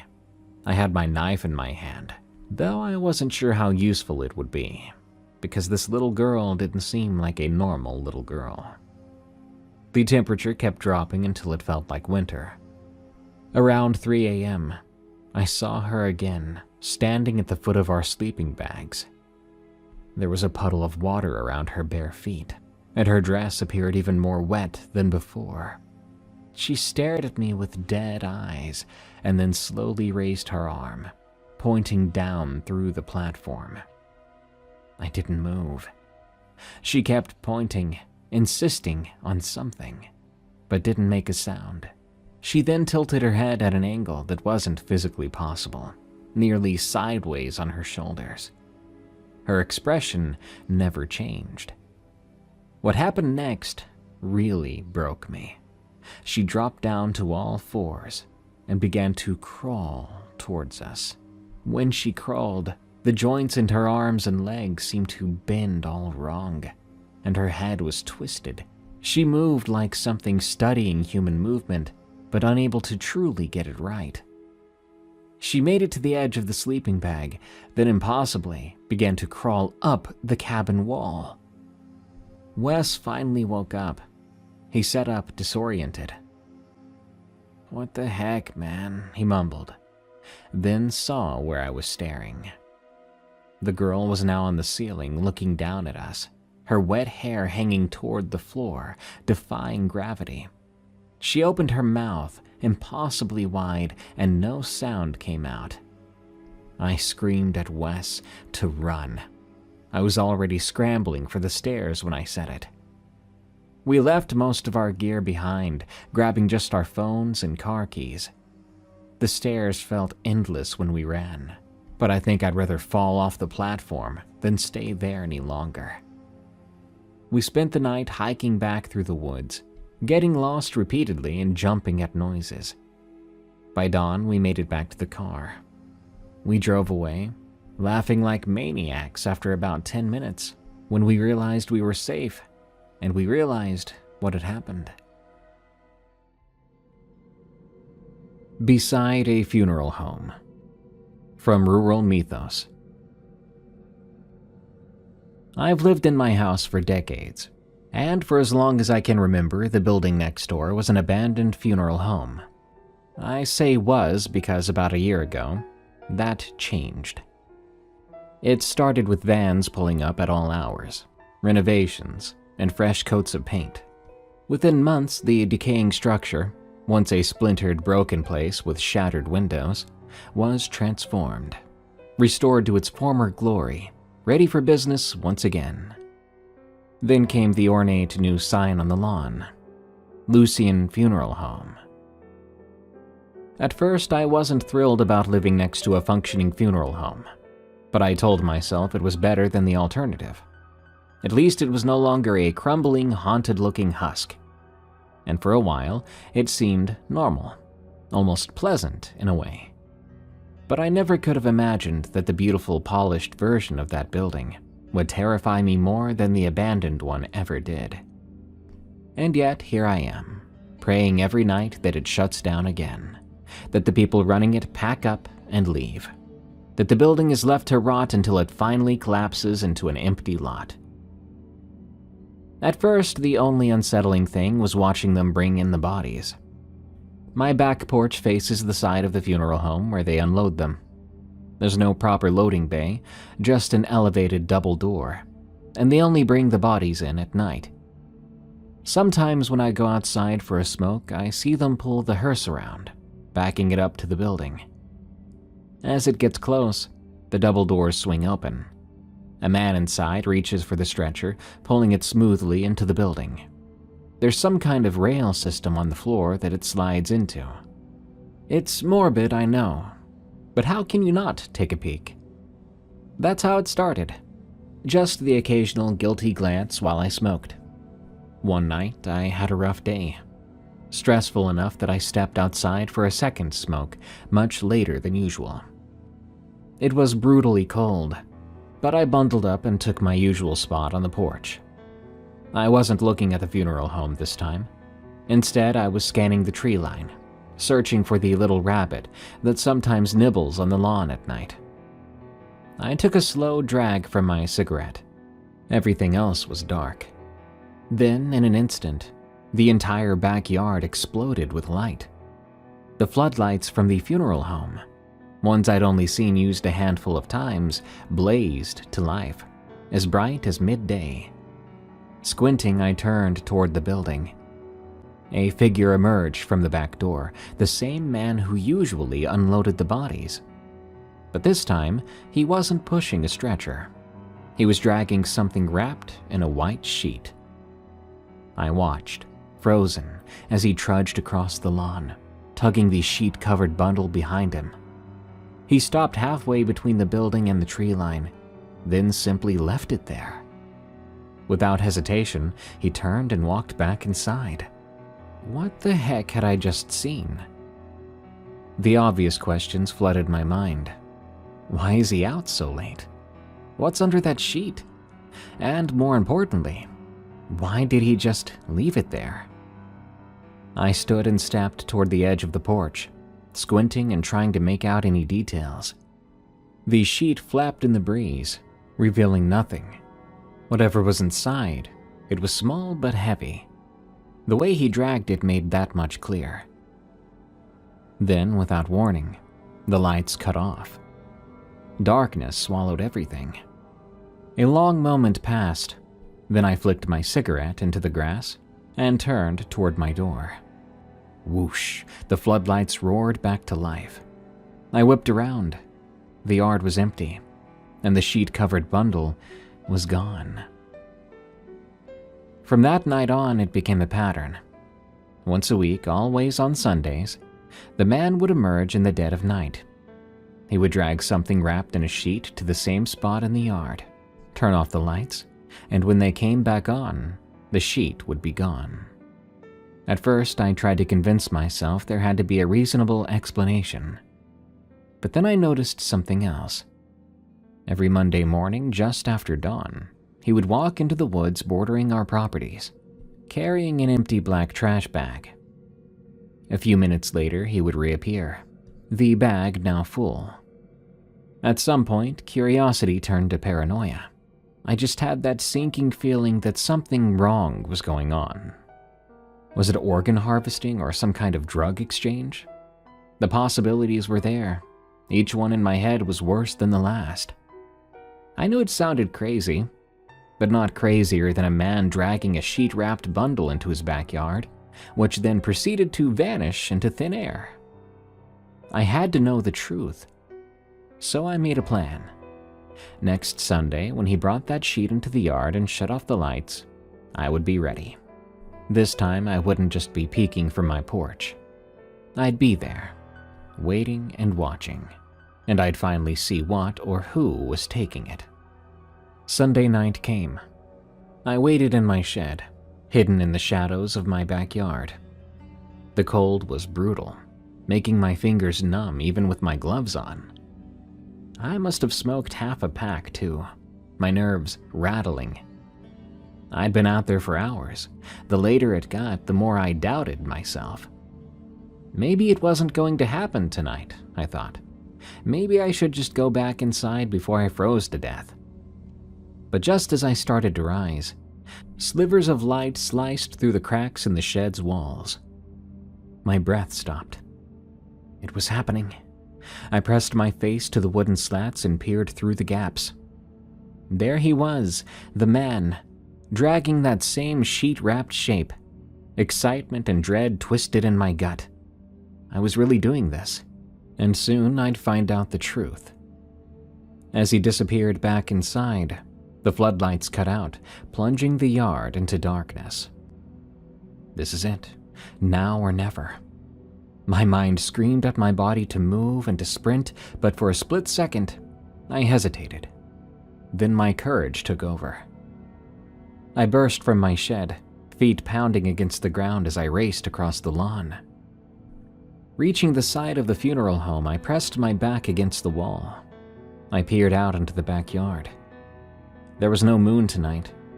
My eyes were still adjusting, but I could just make out the pale outline of the sheet-wrapped object lying in the grass. No movement, no sound. I expected it to simply vanish before my eyes, to dissolve into nothing. But then something shifted near it. Then another and another. Dark shapes low to the ground, barely taller than the thing wrapped in the sheet. They had no distinct features, just shifting silhouettes in the dark, circling the bundle like vultures. For a few long seconds they moved, silent and methodical, and then they blurred together, merging into a single writhing shadow. And then, nothing. The movement stopped. The shapes disappeared. I squinted into the black, but the yard was too dark, trying to process what I'd just seen. I was then blinded when the floodlights roared back to life. I flinched. When my vision cleared, my stomach lurched. The yard was empty, and the sheet was gone. Confusion twisted into fear, then nausea. I pushed off the wall and sprinted back to my house, heart pounding.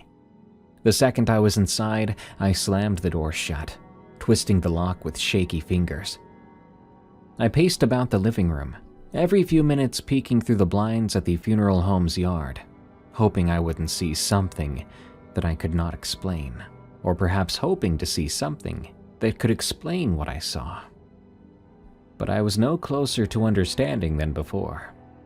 The only thing I knew for sure was that more than one person was taking whatever was left in that yard. But their size, well, they were small. They must have been hunched down or maybe crawling. Yeah, that had to be it, I thought, crawling on hands and knees. That's the only thing that makes sense, I told myself. For hours, I sat on my couch, running through endless scenarios in my mind. Was it some kind of ritual? A black market deal? Something worse? My exhaustion eventually caught up to me, and I drifted off into an uneasy sleep. I was awakened by a loud knocking. Groggily, I sat up and rubbed my face. I saw sunlight through my blinds. It was morning. The knock came again. Still half asleep, I shuffled toward the door, then stopped cold when I glanced out the side window. My breath caught in my chest. It was him, the man from the funeral home. What do I do? I couldn't ignore him. He'd already seen me look out the window. He knew I was home. Did he see me last night? Is that why he's here? No, he couldn't have. It was too dark. He was already inside when I ran over. I forced myself to stay calm. I took a breath and opened the door, doing my best to feign ignorance. Hey, what's up? I asked, keeping my tone casual. He gave me a friendly smile. Sorry to bother you so early. I work next door, he said, nodding toward the funeral home. I was hoping you could help me out with something. I swallowed hard, but kept a straight expression. Sure. With what exactly? Well, last night we had a trespasser, he said, his smile never faltering. Our side camera caught someone skulking around the building. It looked like they came onto the property from your side and left the same way. He paused and studied me. I know you sit on your porch at night to smoke, so I was wondering, did you see anything? My heart pounded against my ribs. No, sorry, I said. I didn't notice anyone last night. It was quiet around here, same as always. His smile faded. For a long, uncomfortable moment, he just looked at me, like he was studying my face and searching for something. The silence stretched on, until eventually, finally, he spoke. "Oh, well, figured as much, but I wanted to ask anyway." His eyes flicked past me, scanning my home for a moment. I shifted, blocking more of the doorway. "Yeah, sorry, I couldn't be of more help. Do you have a description of the guy? Maybe I'd recognize him." He shrugged. "Not really. The cameras aren't the best, so we couldn't make them out too well." A small wave of relief loosened my chest. So he didn't get a good look. "Maybe you should call the cops. Someone else in the area might have noticed something you didn't, that I didn't." At that, his gaze snapped back to me, and his smile returned. Wider this time, but something about it still felt off. No need for that," he said smoothly. "Besides, I prefer to handle things in-house, if you know what I mean." I swallowed. He let the words hang between us for a moment, before adding, "But if you do see anything, let me know. I tolerate a lot, but not this. Funeral homes are no place for prying." He continued to smile, but the meaning was clear. Without a word, he turned and walked off my porch, not bothering to excuse himself. I shut the door the second he stepped off and locked it behind him. I knew exactly what he was trying to do. Intimidate me, scare me into minding my own business. But if anything, it had the opposite effect. Now more than ever, I needed to know what was going on. Without wasting any time, I decided to go straight into the woods. It was still early, maybe he hadn't been out there yet. If I moved fast, I might be able to find whatever he was retrieving, or at least something that could shed light on this. I pulled on my boots, slipped out the back door, and stepped into the dense tree line that bordered our properties. The forest was easy to navigate this time of year. Most of the undergrowth was dead, and the ground was littered with fallen leaves. My footsteps crunched softly as I moved deeper, scanning the forest floor for anything that might have been strange. I then noticed them. Faint drag marks. Here and there, the leaves had been disturbed, pushed aside, like something heavy had been pulled through. The trail wasn't perfectly clear, but it had a direction. I kept losing and picking it back up, following the subtle signs as best I could. After several minutes of tracking, the marks led me into a small clearing. At the clearing's edge, something caught my eye. An old, rotting set of wooden bleachers. The once blue paint curled and flaked away in strips, revealing splintered wood beneath. I moved closer. The drag marks continued, leading under the bleachers. I crouched down and peered into the shadows beneath the wooden seats. There it was, a white sheet torn to shreds and soaked in what appeared to be blood. Tangled within the fabric were ripped pieces of plastic, also stained red. The ground beneath was dark, damp, and disturbed, like something had been violently ripped apart there. My mind racked in my skull looking at it. It looked like something from a scary movie. Then I noticed something else. Tiny bloody handprints smeared across the fabric, and surrounding the sheet, imprinted in the blood-soaked earth, were small footprints. Dozens of them, no bigger than a toddler's. My brain struggled to perceive the horrifying scene before me, but before I could think too much, I heard it. The sound of leaves and twigs crunching underfoot. Someone was coming. The noise came from the direction I had just come from. Panic surged through me. I could not be seen here. I bolted out of the clearing, ducking behind a tree just as the footsteps grew closer. Pressing my back against the rough bark, I held my breath and I listened. The footsteps stopped briefly, then resumed. Slow, deliberate. I risked a glance around the trunk, just enough to see. It was him, the man from the funeral home. He walked into the clearing, heading straight for the bleachers, a black trash bag clutched in his hand. I snapped my head back behind cover, heart pounding. For a few agonizing moments, I listened as he rustled around beneath the bleachers. Then his footsteps started up again, retreating back the way he came. I waited. 5 minutes, 10, 20. Only when I was absolutely sure he was gone did I finally step out from my hiding spot. Moving cautiously, I made my way back toward the bleachers, checking over my shoulder with every step, paranoid that he might be watching. When I reached the spot where the bloodied sheet had been, I crouched down and peered underneath. It was gone. The sheet, the plastic, every trace of the scene I had just witnessed. Even the dirt had been disturbed, kicked around and brushed over, hiding the blood and erasing the tiny footprints.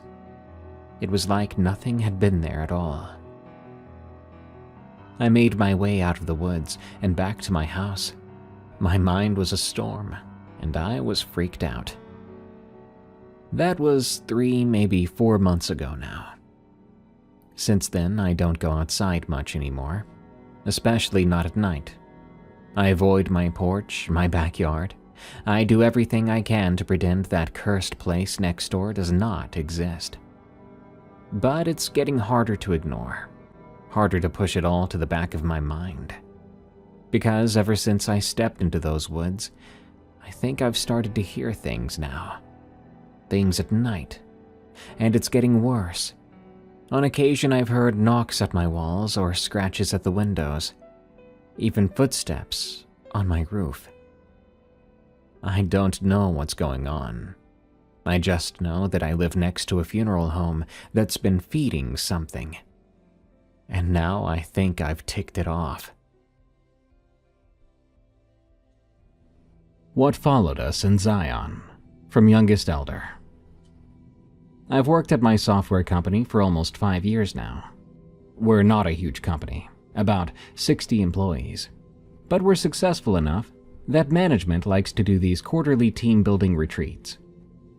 Usually it's something simple, like renting out a restaurant, or maybe a day trip to a local attraction.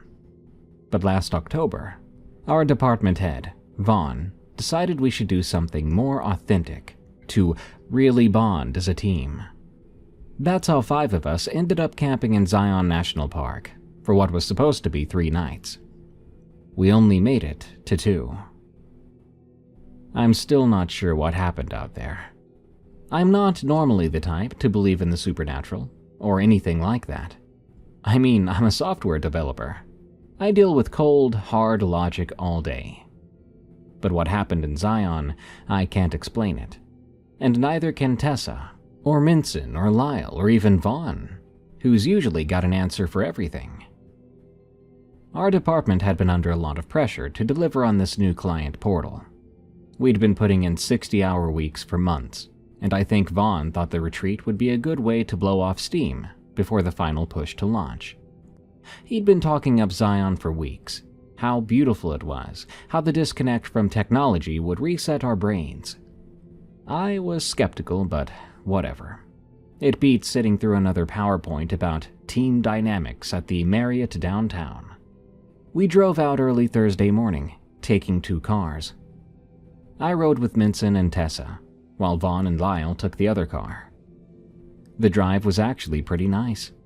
We talked about normal stuff, complaining about the project timeline, sharing stories about horrible clients, that kind of thing.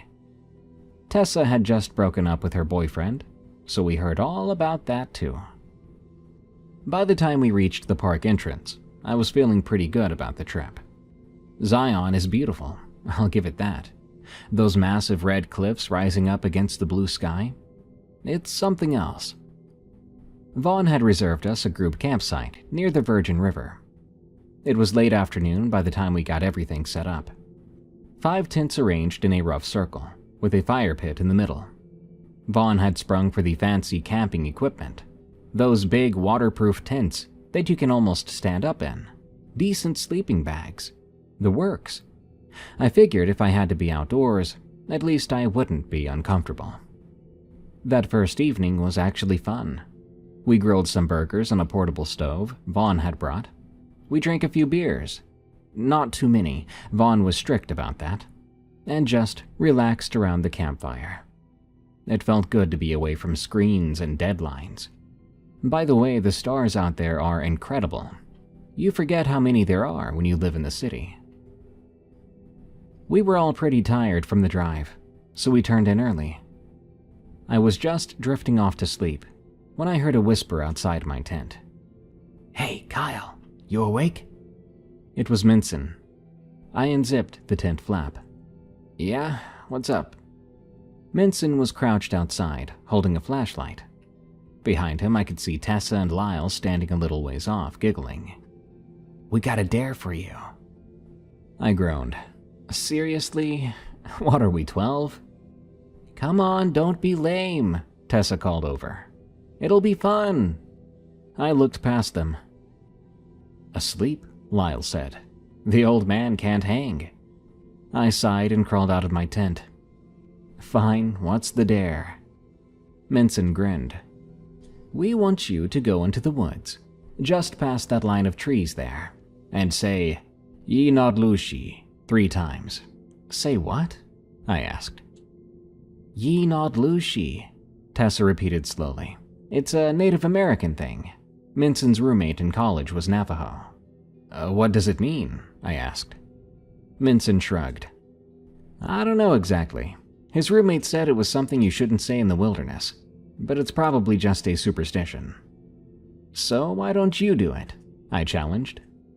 "Because I'm daring you to do it," Minson said with a smirk. "Come on, what are you scared of?" I wasn't scared.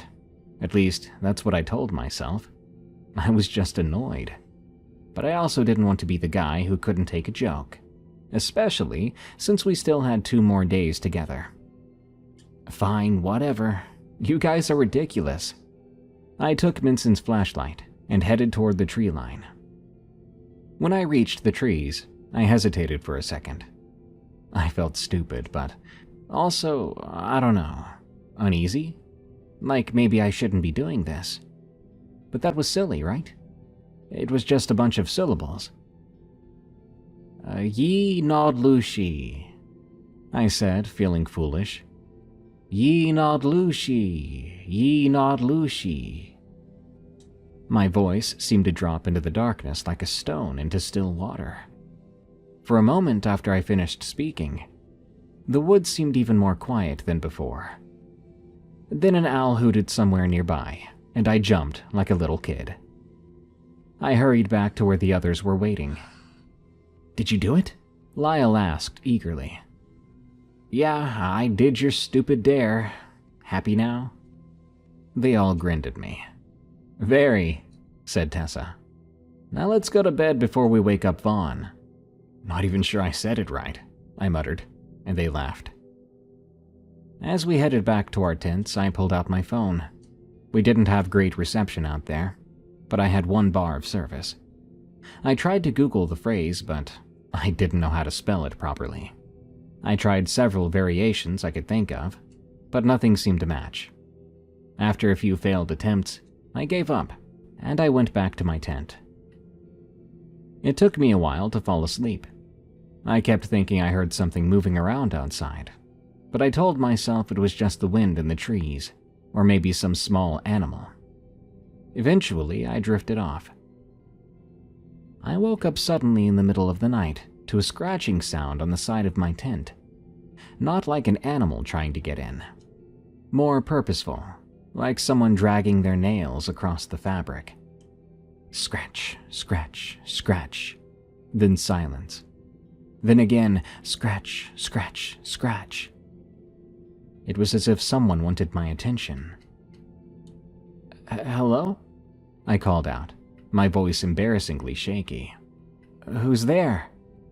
No answer. Just another set of scratches, this time on the other side of the tent. I fumbled for my flashlight and phone. It was 3:17 a.m. The scratching came again, and I aimed my flashlight at the tent wall. I could see the fabric depress slightly with each scratch, like something was applying pressure. "Yo, this isn't funny," I said, louder this time. "Minson? Tessa? Cut it out." The scratching stopped. I listened hard but couldn't hear anything moving outside. After a few minutes of sitting tensely in my sleeping bag, I convinced myself it must have been one of the others, playing a prank. I made a mental note to get them back the next day, and eventually I fell into an uneasy sleep. The next morning I unzipped my tent, and I nearly stepped on something lying right outside the entrance. For a brief second I thought someone had left a small red washcloth there. Then I realized what I was looking at, and stumbled backward with a yell. It was a squirrel, or half of one. The animal had been cut cleanly in two, right across the middle. The front half, head, front paws, and part of the torso, was placed neatly at my tent door, the fur still glossy, the small black eyes staring at nothing. There was surprisingly little blood. "What the heck?" Lyle had emerged from his tent and was staring at the grisly discovery. "Is that a squirrel?" Soon everyone was crowded around, looking at the half-animal with expressions ranging from disgust to fascination. "Had to have been a coyote, I guess," Vaughn said, though he looked a tad bit worried. "They do leave behind kills sometimes." "Do coyotes cut squirrels in half?" I said, "then leave them at people's doors?" "Maybe some weirdo hikers played a prank," Tessa suggested, but she didn't sound convinced. I looked at Minson. "Did you guys do this? Is this part of the dare?" Minson held up his hands. "No way, man, that's messed up. We wouldn't do something like that." I believed him. Minson could be annoying, but he wasn't cruel. Vaughn took charge, using a stick to move the squirrel remains away from our campsite. We all watched as he buried it under some rocks a good distance away. When he came back, he tried to act like everything was normal. "All right, guys, let's get some breakfast going. We've got a big hike planned today." I pulled him aside. "Hey, you sure we shouldn't just pack up and head back early?" He frowned at me. Because of a dead squirrel? Come on. We've been planning this trip for months. It's just nature. Sometimes it's a little gross." "It wasn't just the squirrel," I said, and I told him about the scratching on my tent the night before. He looked skeptical. "Probably just the wind, or a curious raccoon. Look, if anything else weird happens, we can discuss heading back, but let's not overreact, okay?" I could tell he wasn't going to budge. And maybe he was right. Maybe I was overreacting. So I just nodded and went to help with breakfast. The day's hike was along something called the Watchman Trail. Under normal circumstances, I probably would have enjoyed it. The views were incredible, sweeping vistas of the canyon, the river winding below us like a blue-green ribbon. But I couldn't shake the feeling that something had changed here. I kept glancing over my shoulder, convinced we were being watched. We'd been hiking for about 3 hours when I heard it. My name called from somewhere off to the east of the trail. It was faint but distinct. I stopped, causing Tessa to bump into me from behind. "Oh, sorry," I said. "Did you hear that?" "Hear what?" she asked. "Someone just called my name." She looked around, confused. I didn't hear anything. But then it came again, a little louder. This time everyone heard it. We all stopped and looked toward the sound. "Is there another trail over there?" Lyle asked Vaughn, who was consulting the map. "Oh, not according to this," Vaughn said. "Just some steep terrain leading up to those cliffs." The voice came again, somehow both distant and clear at the same time. "Maybe someone needs help," Tessa suggested. Minson squinted in the direction of the voice. "I don't see anyone." "We should check it out," I said, though every instinct was telling me to do the opposite. What if someone's hurt? Vaughn nodded reluctantly. "Okay, but we stick together. The terrain gets rough over there." We left the trail and headed east, toward the voice that kept calling my name every minute or so. The well-maintained path quickly gave way to loose rocks and scrubby vegetation. We had to help each other across some difficult sections. My name came again, this time followed by, "This way." The voice seemed to be coming from just up ahead now, beyond a rise in the terrain. I sped up, pulling slightly ahead of the others. "Hey, wait up! Be careful!" Vaughn called from behind me. I crested the rise and stopped abruptly. In front of me, the ground dropped away suddenly, a sheer cliff face plunging down at least 100 feet to jagged rocks below. The voice seemed to be coming from the empty air just beyond the edge, but that's not possible. I took an instinctive step back when the voice called my name again, just as Minson caught up to me. He grabbed my arm. "Whoa, holy crap, that's a drop." The others joined us, all staring at the cliff edge with wide eyes. "I don't get it," Tessa said. "The voice sounded like it was coming from right here, but there's nothing here." I heard my name again suddenly. The voice sounded almost disappointed. "Okay, we need to get back to the trail, guys.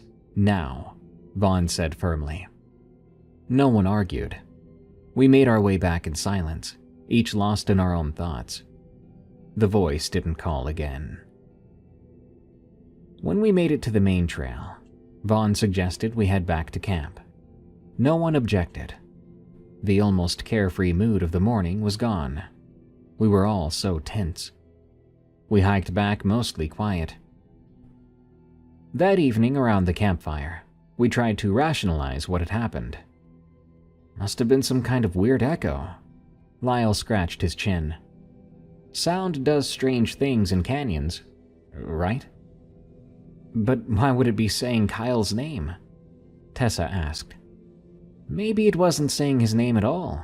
Maybe it was saying something else that just sounded like Kyle," Minson said. I didn't buy any of that, but I didn't have a better explanation. I told them about trying to Google Yinod Lushi the night before. Wait, you actually did that dare?" Vaughn asked, looking between all of us. "I heard you mentioning it, but what was the dare exactly?" The others explained somewhat sheepishly about the dare they'd given me. Vaughn looked annoyed. "That was irresponsible, guys. You know you're supposed to be respectful of local customs and beliefs when we're in places like this." "Well, do you know what it means?" I asked. He shook his head. "No, but..." He was cut off by a sudden whooshing sound from above. Something dark hurtled down from the night sky and landed with a sickening thud directly in the middle of our campfire, sending sparks and burning logs flying in all directions. We all leapt up, screaming and backing away. In the firelight, I could see what had fallen. It was a coyote. A dead coyote, and I don't think it had been killed by the fall. The animal had already been horrifically mutilated. Its fur was covered in blood. There were long gashes running across its body, like it had been raked by something much larger than itself. The smell of burning fur filled the air as the carcass began to smolder. Tessa was the first to recover her voice. "What the heck? What the actual heck?" Vaughn was frantically stomping out the small fires that had started in the surrounding grass from the scattered embers. "Everyone grab your essential gear now! We're heading back to the cars." "In the dark?" Minson sounded scared. "Yes, in the dark," Vaughn snapped. Unless you want to stay here with that. He pointed at the coyote carcass, still smoking in the remains of our fire. No one argued after that. We rushed to our tents, grabbing only what we absolutely needed. Within 10 minutes, we were ready to go. "Stay close together," Vaughn instructed, his usually calm voice now demanding and stressed. "No one wanders off for any reason. We stick to the main trail all the way back to the parking lot. It's about 5 miles. We can make it in a couple of hours if we keep a good pace." The hike back was the most terrifying experience of my life. Our headlamps were pretty much useless in that kind of darkness. I swear I kept seeing things in the shadows. Even still, we walked pretty quickly, sometimes breaking into a jog whenever our nerves got the better of us. About halfway back, we all heard it at the same time. Something large moving parallel to us in the brush off the trail, not trying to hide its presence at all. Whatever it was breaking branches, rustling leaves. Sometimes it would stop when we stopped, but mostly it just kept pace with us, always just out of sight. "Don't look," Vaughn yelled when Lyle tried to shine his light toward the sounds. "It's best if we just keep moving." When we finally reached the parking lot, we practically ran to our cars. No one suggested going back for the rest of our gear. No one cared. I think we all just wanted to leave. The drive back was a breath of fresh air, but quiet still. In my car, no one spoke for the first hour. Then Tessa eventually said something. "I looked it up, guys," she said from the back seat. "Ye not Lushi. It's Navajo. It means skinwalker." I think everyone's heard of what a skinwalker is, but she explained it anyway. "It's a kind of witch that can transform into animals," she said. "They're evil. They can mimic human voices, lure people to their deaths." I wanted to puke just hearing that. When we got back to the city, Vaughn called an emergency meeting with HR and the executive team. I'm not sure exactly what was said, but 2 days after that, we all received an email stating that, due to safety concerns, all future company retreats would be held in controlled environments only. There was also a line about respecting indigenous cultural beliefs and practices, and a link to some corporate sensitivity training. The 5 of us don't talk about what happened. Not really. Sometimes at happy hour, after a few drinks though, one of us might say something like, "Remember Zion?" And the others will sigh and just nod. What is there to say, really? We can't explain it, and we don't want to try. The Appalachian Howler, from Samantha C. I grew up in a small hollow in the Appalachian Mountains. Our house was at the end of a dirt road that always turned to mud when it rained, with dense forest right behind it. My mother left when I was only 4 years old. I barely remember her, and I never knew my dad. His name wasn't even on the birth certificate. My grandparents didn't have much money either, but they are the ones that raised me. Grandpa worked in the coal mines until he got sick, then did whatever odd jobs he could find after that. Grandma grew vegetables in her garden and canned food for winter. We survived on Grandpa's disability checks and whatever animals he could hunt. One of my earliest memories is sitting on my grandpa's knee. We were by the wood stove, and he would tell stories. He had dozens of stories. Tales about the Cherokee who lived in these mountains before the white settlers came. Stories about feuds between families that stretched back generations. Legends about creatures that lived deep in the hollers, where people rarely went, and for good reason. His favorite of all these stories was the story of the Appalachian Howler.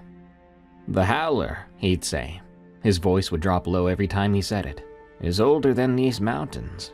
Been here since before people, and it'll be here long after we're gone." Then he would describe it. Something between a bear and a wolf, he said, but larger than either, with a scream that could freeze your blood cold. According to Grandpa, the Howler only came out on nights when the moon was new and the sky was at its darkest. "You'll know by its call," he'd say. "Not like any natural thing you've ever heard. If you're ever outside at night and you hear the howler, you listen close. As long as it's howling, you're safe. But when the howling stops..." Here he would always pause, making sure my eyes were wide. "If the howling stops, it means it's found you." As a kid, I loved that story. Sent shivers down my spine in the best way, like a good ghost story around a campfire. But there was something odd about the way Grandpa told it. Something in his eyes that didn't always match the playful tone in his voice. And I noticed early on that both my grandparents acted differently when the moon was gone from the sky. They were careful people by nature. Had to be, living so far out with no close neighbors, and suddenly having a little girl to look after. But on new moon nights, I swear, they were downright skittish. Grandma would check the locks 2 or 3 times. Grandpa would bring in extra firewood, more than we'd need for the night. And they were strict about me being inside before sunset on those nights. Not just inside though, but doors locked, curtains drawn. "No sense taking chances," Grandma would say if I complained. That was always her answer when I asked why. No sense taking chances. I was 8 years old the first time I heard the howler myself. It was late October, just before Halloween. Perfect. The nights were getting longer and there was a bite in the air that meant winter wasn't far behind. I'd been in bed for about an hour, not quite asleep yet, just watching the shadows from my nightlight dance across the ceiling. At first, I thought it was the wind. We got pretty fierce winds in the fall sometimes, the kind that found every crack in our old house and moaned through them like a ghost. But this started low, almost too quiet to hear, then built up until it seemed to fill up the whole night. It wasn't like a wolf or coyote howl, so if that's what you're imagining, get it right out of your head. Those sounds I knew from living in the mountains. But this was very, very different. It was rough and hoarse, like something with damaged vocal cords trying to make noise. The sound went up and down in a pattern that almost seemed like words that I couldn't understand. The sound sent goosebumps racing across my skin, and I was up and out of that bed before I even realized I'd moved, running for my grandparents' room. I found them both already awake. Grandma was sitting on the edge of her bed, pulling on her robe. Grandpa was at the window, peering out through a crack in the curtains. "Hush," Grandma said, the moment I came around the corner, before I had a chance to open my mouth. She held out her arms and I ran into them, burying my face against her shoulder. "Is that..." I started to ask. "Don't you worry about it," she said, smoothing my hair. "Everything's gonna be fine." But I could feel how tense she was, and when I looked up at Grandpa, I saw something I'd never seen on his face before. He was scared. He stepped away from the window and knelt down in front of me, putting his hands on my shoulders. "I'm gonna go sit in the living room for a spell," he said. "You stay here with Grandma, you hear?" I nodded, and he kissed the top of my head before leaving the room. A minute later, he was back with his shotgun, the old double barrel that normally hung over the fireplace, something I thought was more of a decoration than a weapon most days. It wasn't the gun he hunted with. Grandma kept me in their bedroom, and we spent the night in there. She read stories and we played Yahtzee, while the howling went on outside. Bless her heart, she tried her best to act normal for me, tried to pretend we were just having a fun night. But she kept glancing at the window, and she jumped every time the howling got particularly loud. I remember thinking that it didn't sound like it was coming from any one place. Sometimes it sounded close, right outside the walls even. Other times it sounded distant, far up on the ridge. But it never fully stopped, not until the sky began to lighten up with the first hint of dawn. The next morning, Grandpa was asleep in his armchair, shotgun across his lap. Grandma made pancakes for breakfast, like it was a special occasion. and neither of them mentioned the sounds from the night before. When I tried to bring it up, Grandma just said, "Dear, some things we don't need to talk about in the light of day." After that, I always paid attention to the phases of the moon, always knew when the new moon was coming, and I always made sure I was inside before dark on those nights. Fast forward several years. I was 13 years old, awkwardly between child and teenager. Grandpa had passed away 2 years earlier. A stroke took him. Sorry if I get this wrong, but I think some sort of insurance claim or life insurance thing from the old mining job gave Grandma just enough money to pay off the house. And from there on, she was getting Social Security and using what little savings she had to live on. Since Grandpa's passing, we didn't hear the howler. Hadn't even talked about it. Part of me was starting to think it was just a story after all, something to keep me from wandering too far into the woods at night. The rational part of my brain said those howls had probably been some animal. A mountain lion, maybe. Could have been a bear. And Grandpa's stories had just made them seem more mysterious than they were. It was spring break, mid-April. My friend Tammy was staying over for the weekend.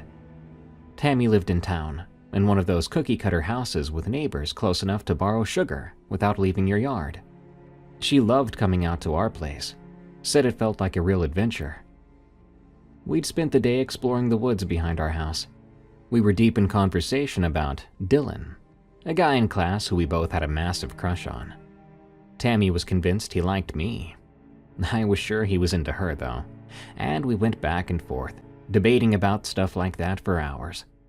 It wasn't until I noticed the light changing, the shadows getting longer, that I realized how late it had gotten. We should head back," I said, standing up and brushing dirt off my jeans. Tammy looked up, squinting at the sky visible through the tree canopy. "It's not that late. Sun's still up," she said. "Yeah, but it'll be dark by the time we get home, if we don't go now." She rolled her eyes but got up anyway, and we started back along the creek. We walked slowly, still caught up in our conversation about Dylan, and whether his new haircut made him look more like Leonardo DiCaprio or not. We were maybe halfway back to the house by then, when I heard a sound that I hadn't heard in about 5 years, a sound I recognized instantly. Low and gravelly at first, then rising into something that made the hair on the back of my neck stand up. I stopped right in my tracks. My pulse raced.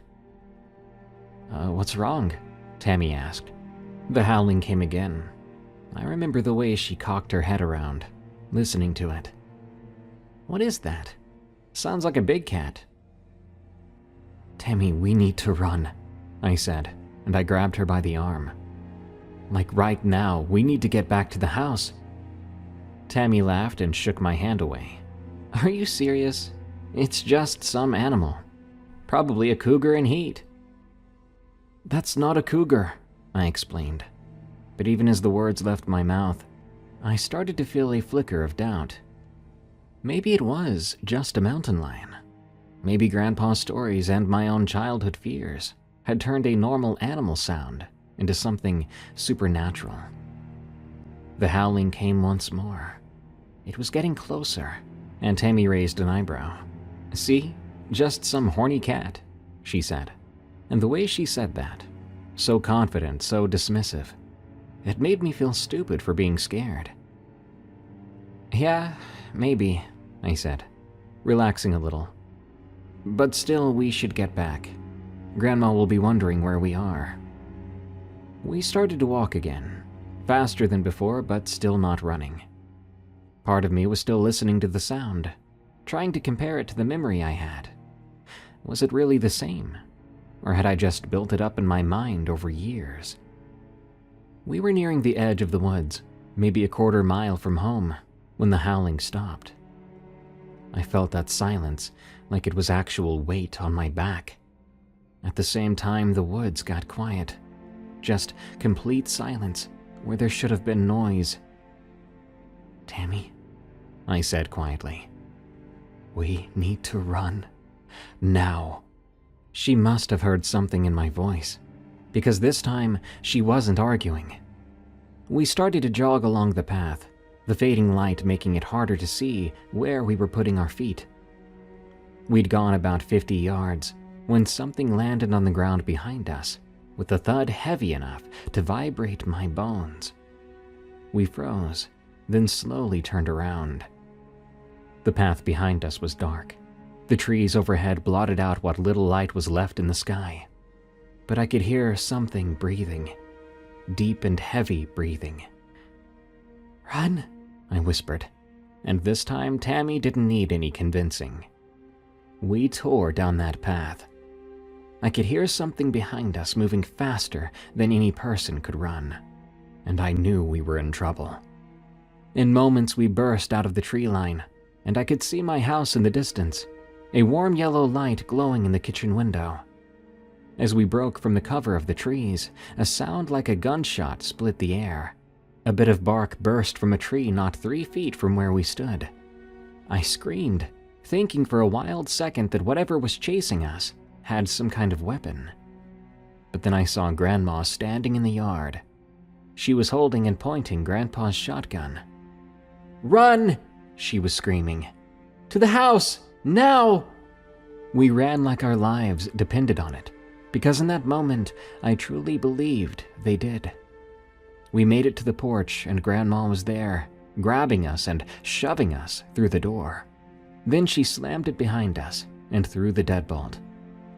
"What were you thinking?" she demanded. I can remember how pale her face was. Her hands were shaking as she leaned the shotgun against the wall. "Being out this late tonight of all nights." I'm sorry, I gasped. I was trying to catch my breath. "We lost track of time. I didn't realize it was a new moon." Grandma closed her eyes for a moment, took a deep breath. When she opened them again, she looked calmer. "You're safe now. That's what matters." Tammy was looking between us, confused and still scared. "What's going on? What was that?" Grandma looked at her for a long moment, then sighed. "Come with me. Let's go sit somewhere more comfortable. I'll make some hot chocolate and we can talk." We ended up in Grandma's bedroom, just like that night years ago. Soon she brought in hot chocolate and cookies, and we were sitting on her bed while she took the rocking chair. "What your grandpa used to tell you about the howler," she said, looking at me. "It wasn't a story." "I know," I said quietly. "What howler?" Tammy asked. So I told her the story from memory, the way Grandpa had told it to me all those years ago, about how it only came out on the darkest nights, how its howl was a warning, and how silence meant danger. "That's what was out there?" Tammy asked when I finished. "That's what was chasing us?" Grandma nodded. "I've lived in these mountains my whole life and I've only seen it twice. Once when I was about your age, and again tonight." "You saw it tonight?" I asked. "Just a glimpse," she said. "When you girls came out of the trees, I saw something right behind you. It was big, covered in hair, moving in a way that no natural critter moves." She shook her head, explaining that she'd fired a shot at it, but missed, and how she was so panicked and worried for a split moment that she may have shot us, but luckily hadn't. But it did seem to scare the thing off. Within the hour, the howling had started up again, distant at first, then moving around the perimeter of our property, like it was pacing. We stayed up late into the night, playing Yahtzee, of course, and talking, trying to pretend we weren't listening to the sound. The next morning, Tammy's parents came to pick her up as planned. I was afraid she wouldn't want to come back after that, but as she was leaving, she leaned in and whispered, "That was the most exciting sleepover ever. Wait till I tell everyone at school." "Don't, they'll think we're crazy," I told her. She grinned. "It'll be our secret then. Besides, I definitely want to come back. Maybe not on a new moon, but I'll come back." After that night, Grandma established a new rule. No going outside after 4 p.m. on new moon days. No exceptions. I didn't question it. Even now, I find myself checking the moon phase before I make plans. Old habits die hard, I guess, but better than dying in the woods, you know? I got a job in the city after high school, and never found my way home for more than short visits. Whenever I do go back, I drive up that winding road to the house where I grew up, and I keep a good eye on the trees, whether it's day or night. The Boy Scouts Incident. From Anonymous. This happened in 2009 when I was 13. I was in the Boy Scouts. We were coming back from a regional jamboree in Wisconsin, one of those big weekend things with troops from 3 states. We had fun camping competitions, knot tying and fire building and all that stuff. Our troop had done pretty well, I think. Got 2nd place in orienteering, which was pretty big for us. There were 17 of us on that bus, plus Mr. H, who was driving, and Assistant Scoutmaster J riding shotgun. It was one of those short yellow school buses, the kind churches and scout troops buy secondhand. Ours was a 1994 piece of junk that smelled like old vinyl and diesel exhaust, but it was ours. The drive back was supposed to take about 4 hours. We'd left the jamboree grounds around 6 in the evening, planning to get home by 10. Most of the younger kids had already crashed out, exhausted from the long weekend. I was in the back with my buddy T and a few other guys, playing cards by the dome light. Around 8:30, Mr. H pulled off at a rest stop. It wasn't a big interstate one. It was on Highway 53, I think, just a little parking area with picnic tables and outhouses. He said he needed to stretch his legs and we could use the facilities if we needed. About half of us piled out to use the bathrooms, move around, or act up. It was getting dark. The rest stop was surrounded by woods on 3 sides, with just the highway on the 4th. There was a street light by the bathrooms, one of those orange sodium lights that make everything look weird. A few moths were already circling it. I remember one of the younger kids, I'll just call him Tyler, don't want to call 2 people T in this story. He was maybe 11 years old. He was pointing at the woods and saying something was moving around in there. We older scouts gave him heck about it. "Oh, scary woods, Tyler, maybe it's a squirrel," that kind of thing. Just poking fun. We all loaded back up after about 10 minutes. Mr. H did a head count. J double-checked, then we pulled out. Made it maybe 2 miles down the road when the engine started to cough. Then it died completely. Mr. H was able to coast us onto the shoulder, thankfully. He tried to start it a few times then. We heard this grinding sound where it wants to turn over, but just won't. Jay got out with a flashlight to look under the hood, while Mr. H called the Scout Council's emergency number on his flip phone. This was 2009, remember. A lot of folks didn't have smartphones yet. We were stuck there for maybe 20 minutes. The kids were starting to get restless. T and I had given up on cards as it was getting too dark, even with the dome lights on. That's when Tyler, the same kid from the rest stop, pressed his face against the window and goes, "There's somebody out there." At first, nobody paid attention to him. But then M, sitting across from Tyler, looked out too. Holy crap, there is somebody. That got everybody looking. The bus was parked with the woods on the right side, about 15 feet from the trees.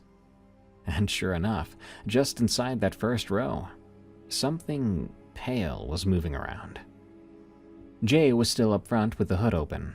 Mr. H was on the phone, pacing around. They couldn't see what we were looking at from their angle. "It's just deer," someone said. But it looked like it was sneaking. Deer don't sneak, do they? I mean, they move real slow, but they're not trying to sneak up on you. That's a different kind of movement altogether. And this thing was so pale it was white. Even in the dim light, you could see it was white. And not white fur, but skin white. It then began to come out of the trees a little. Just enough for us to see it was human-shaped, but nude. Completely naked, crawling on hands and feet, back arched up high and head hanging down. It was like when you see those circus performers who bend backwards and walk on their hands and feet. But this was forward, not backward. Sorry, I don't know if I'm explaining this right, but it was goddamn terrifying. What the heck? T whispered. It stopped maybe 10 feet from the bus. Just froze there. We could see it better now in the spillover from the bus's parking lights. It looked like a dude, but something was wrong with him, like he hadn't eaten in years. I could see every detail of his spine and shoulder blades, enough to gross me out. The guy lifted his head at us and looked at the bus. And I think it was then that I realized the term guy did not describe this. I don't think it was human. It had super deep eyes and a very narrow jaw, with an expression that was completely blank, like not a thought was going through its head, or maybe every thought, like it was calculating but never feeling. Half the bus started screaming at once. Mr. H came running back in, Jay right behind him. "What's going on in here? What's the problem?" "There's a naked guy outside," someone shouted. Mr. H looked where we were pointing. The person, quote unquote, whatever, had lowered its head again, but hadn't moved otherwise. Just stayed there in that weird crouch position. "Oh, Christ," Mr. H muttered. Then he got loud again. "Okay, everyone, calm down, stay in your seats. Jay, call 911. Jay was already way ahead of him. He had the phone out, and I heard him telling dispatch there was a naked individual acting erratically near our broken-down bus. I remember him saying something about looking like the dude was on drugs. The thing started to move again, not towards us. It crawled parallel to the bus, heading towards the front. The way it moved made me feel gross. It was fluid, and yet bug-like. When it got alongside Mr. H, who was standing by the door, it stopped again, raised up slightly, still on all fours, and made a sound. I have thought about that sound a lot over the years. The kind of sound that comes back when you're trying not to think about it, makes you look over your shoulder a few times before turning on all the lights. Imagine a man moaning his death moan, but also a sick and elderly man trying to clear mucus out of his throat, but deeper and real wet. And it went on way too long. 15 seconds, I'd say, without stopping for a breath. Mr. H backed up against the bus door. "Sir, you need help. The police are coming, just stay there." It tilted its head at him. Too far, like an owl. But worse, because it was on what looked like a human neck. Then it smiled. Not a normal smile either. More like a dog snarling, and humans on TikTok just call it a smile. That's when Jay decided to take action. He had one of those big mag lights, the kind that doubles as a club if you need it to. He stepped in between that thing and Mr. H, flashlight raised. "Back off, man, I mean it," he said. The thing looked at Jay. Then, fast as anything, it scurried backward, not turning around, just reversing direction while still facing us. It went about 20 feet, then sat. Actually sat like a person would, but in the middle of the road, naked and pale, just sitting there staring at a busload of kids. The younger kids were crying now. A couple of the older ones too, I admit. I wasn't crying though, but I wanted to. The way it moved and the way it looked, it makes your brain try to recategorize it as human, but it kept being wrong in enough ways that added up to something horrible. We could hear sirens in the distance. The thing heard them too, and it stood up, normal standing on 2 legs. And that was almost worse, because you could see how wrong it really looked trying to be a person. It looked at the bus one more time, then it dropped back to all fours and scuttled into the woods like a spider. Looked more like a sped-up video. The cops showed up maybe 2 minutes later. 2 cruisers. They took statements from Mr. H and J, shining their spotlights around the woods. One of them found its trail in the dirt. Swear I heard the word unusual between 2 of the cops.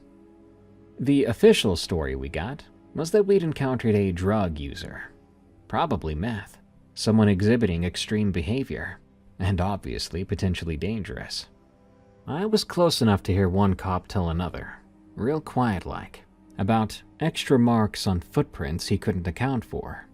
But the other cop told him to just write it up as barefoot prints and leave it at that. They got us towed to a gas station about 10 miles up the road. We had to wait 3 hours for a replacement bus from the council. The whole time, us scouts were comparing notes on what we'd seen. The younger kids kept saying it didn't look like a regular person. Tyler was insistent that the hands were just not right. They had too many knuckles, he said. Em said that the skin looked loose, like it didn't even fit it. Mr. H and J kept telling us it was just some druggie. Someone methed up out of their mind. They sat us down and explained that drugs can do crazy things to people, make them act worse than animals. But I could tell they were shaken up too, especially Jay. He kept rubbing his neck, looking out the windows. On the replacement bus, nobody wanted to sit on the right side. Everyone crowded onto the left, away from where the woods would be. We made it home without any more incidents, but the damage had been done. 3 kids quit scouts after that trip. Their parents said they were way too traumatized. Tyler had nightmares for months. His mom called Mr. H about it. And at a certain point, the rest of the troop was no longer allowed to talk about it. We'd get in trouble if we did. It became a sort of hush-hush legend. All these years later, having seen actual drug addicts and people having mental health crises, all kinds of crazy crap, I can tell you with absolute certainty that that is not what we saw that night. Drugs don't change your skeleton. Mental illness doesn't add extra joints where there shouldn't be joints. And they don't make people able to move in ways humans can't move.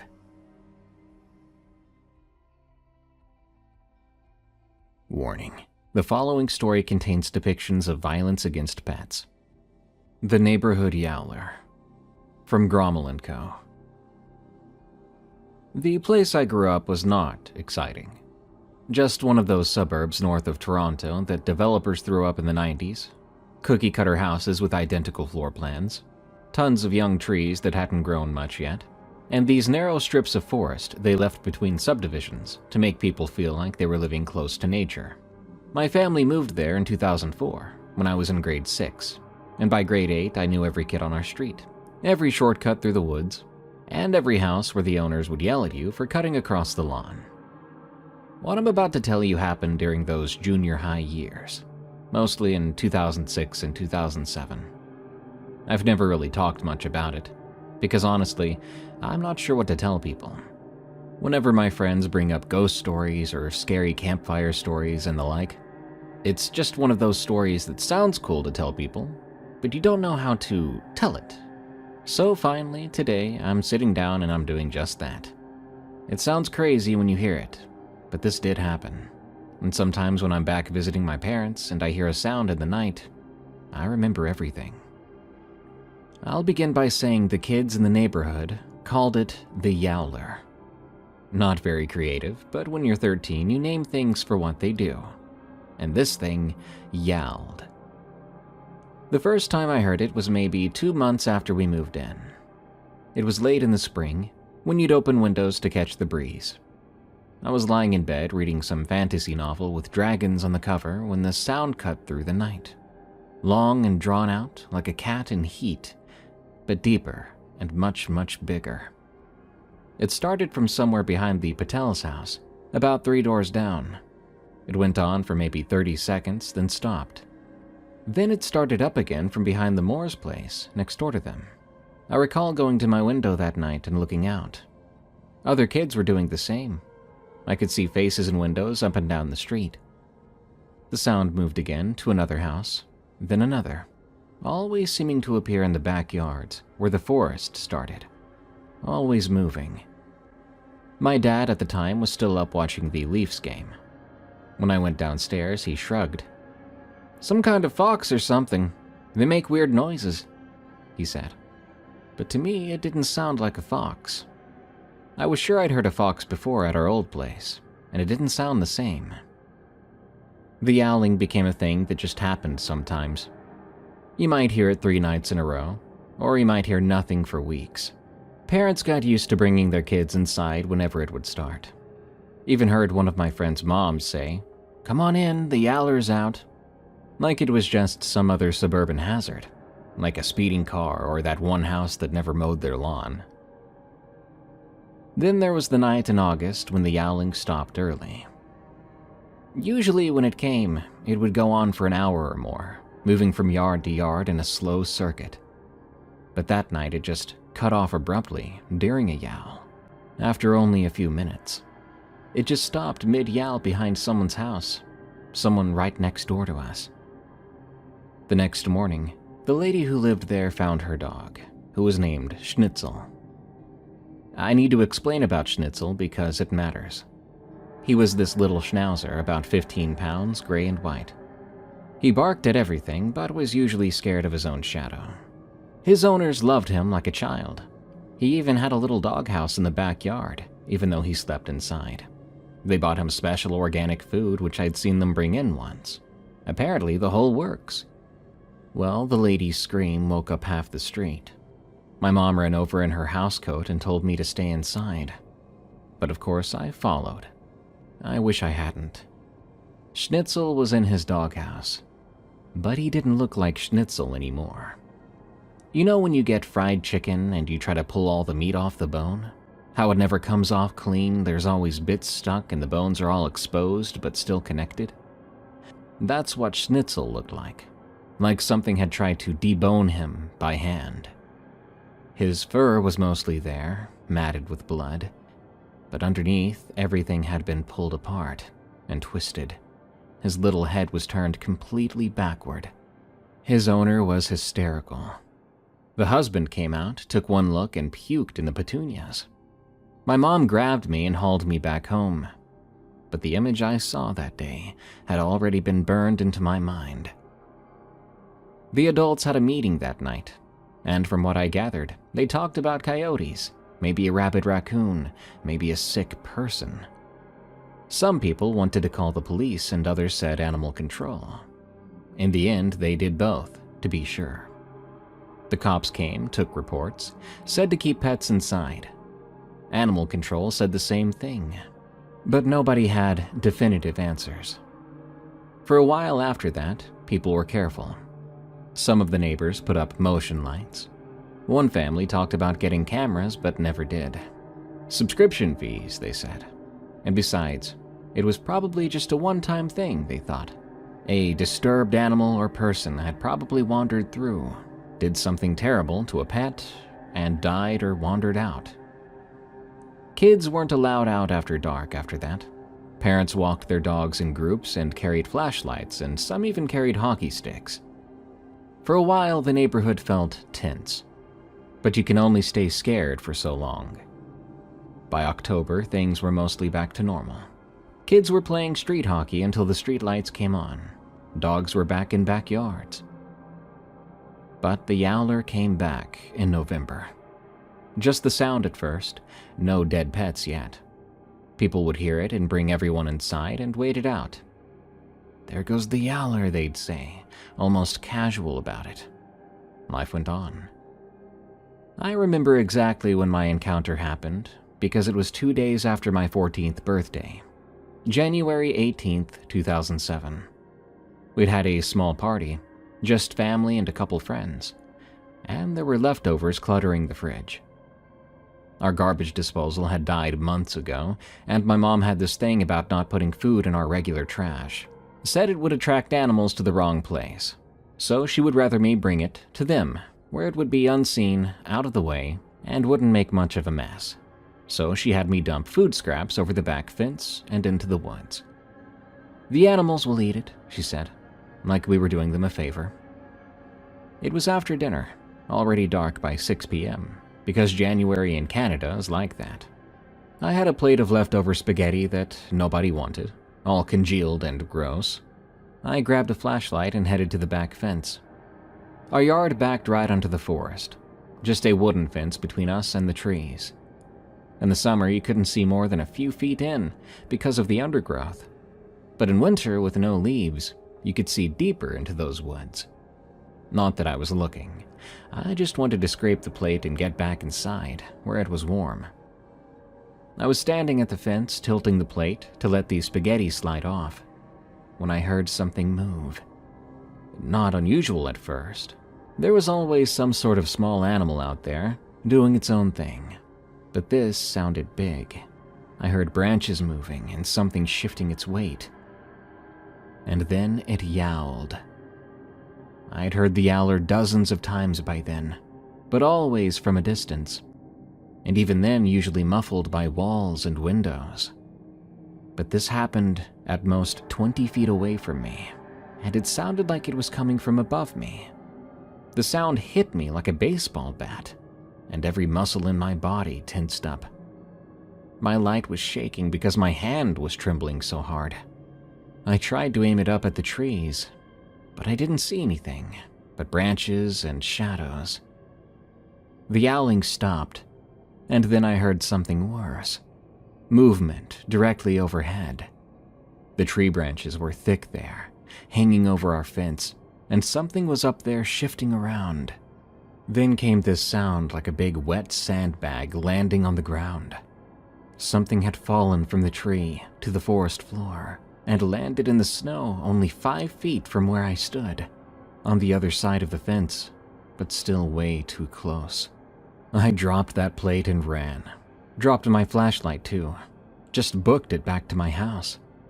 I slammed through the back door hard enough to make my dad angry. He jumped up from his chair and began to curse, but I gasped, "The Yowler! It's right out there, right by the fence!" My dad grabbed his big mag light and headed out. I watched from the kitchen window as he swept the flashlight beam along the fence line, up into the trees. He stood there for a long time, just looking and listening. When he came back in, his face was concerned.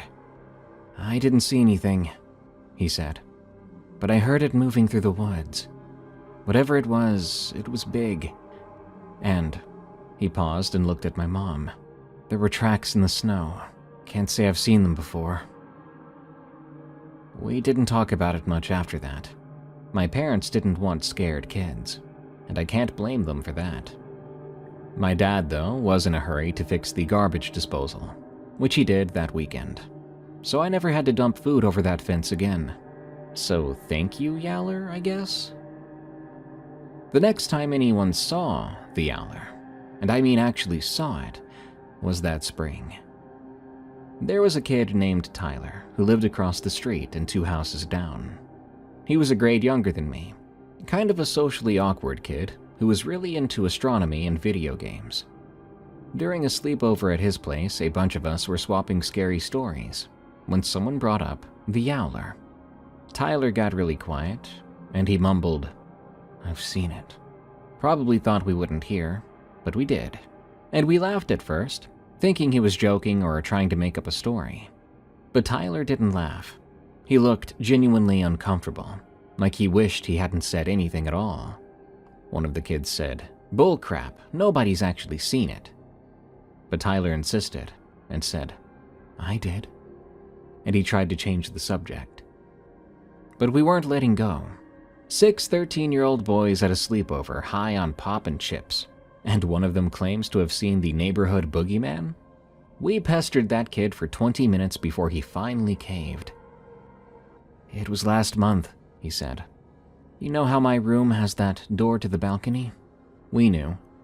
Tyler's room was on the 2nd floor, and the balcony was right next to where the roof flattened out over the garage. His mom had forbidden him from going on the roof about 100 times, which of course meant he went out there constantly. He liked to sit up there with his Nintendo DS, and he liked watching the stars. "I was around there around 11, he continued, "playing Pokemon. And I heard it start up. The yowling, I mean. It was coming from my neighbor's backyard. That particular neighbor lived right next to Tyler. I knew the place. Pretty big house, with a nice pool. So I look over, trying to see what's making the noise. And..."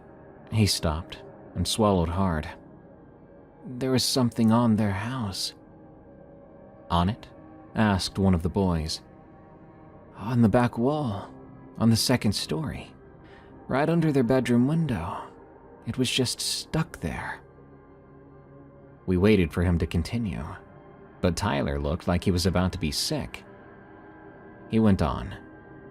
"At first I thought it was a decoration, like a Halloween thing they forgot to take down. It was dark and looked furry. Its arms and legs were spread out and clinging to the siding." "How could it stick to the wall like that?" someone asked. "I don't know. It just did. And then it moved its head, just turned it to the side like it was looking around. The moon caught its eye and it reflected. Reminded me of a cat's eye. And then it yowled again." The socially awkward part of Tyler came up.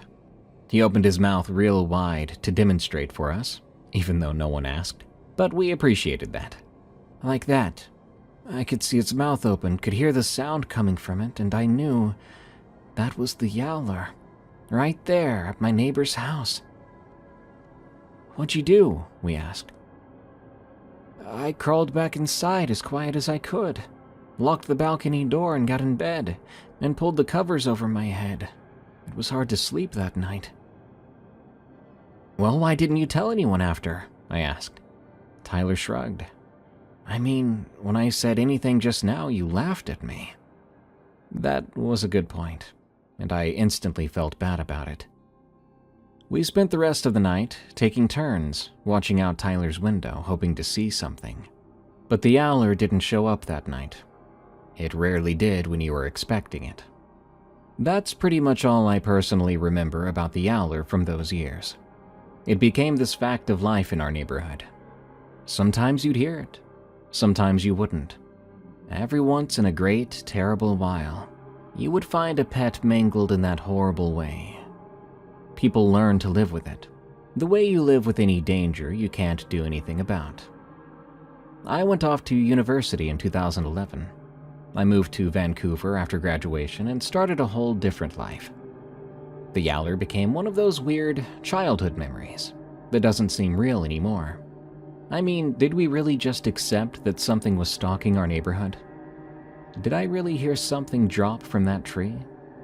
Sometimes I wondered if we'd all just spooked each other, turned some sick forest critter into a monster through collective imagination.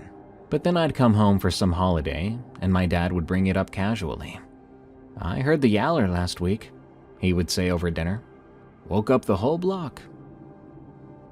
So it's still out there, still moving around from yard to yard on random nights and yowling. The neighborhood has changed. The trees are much taller than they used to be, and all us kids have grown up and moved away. New, different families have moved in, but the Yowler remains a constant. And I wonder, what is it? And where in the world did it come from? Why does it stay in our little suburb, prowling the same backyards year after year? I think maybe it has a taste for pets, and I think all us kids back then were scared that it might one day develop a taste for children.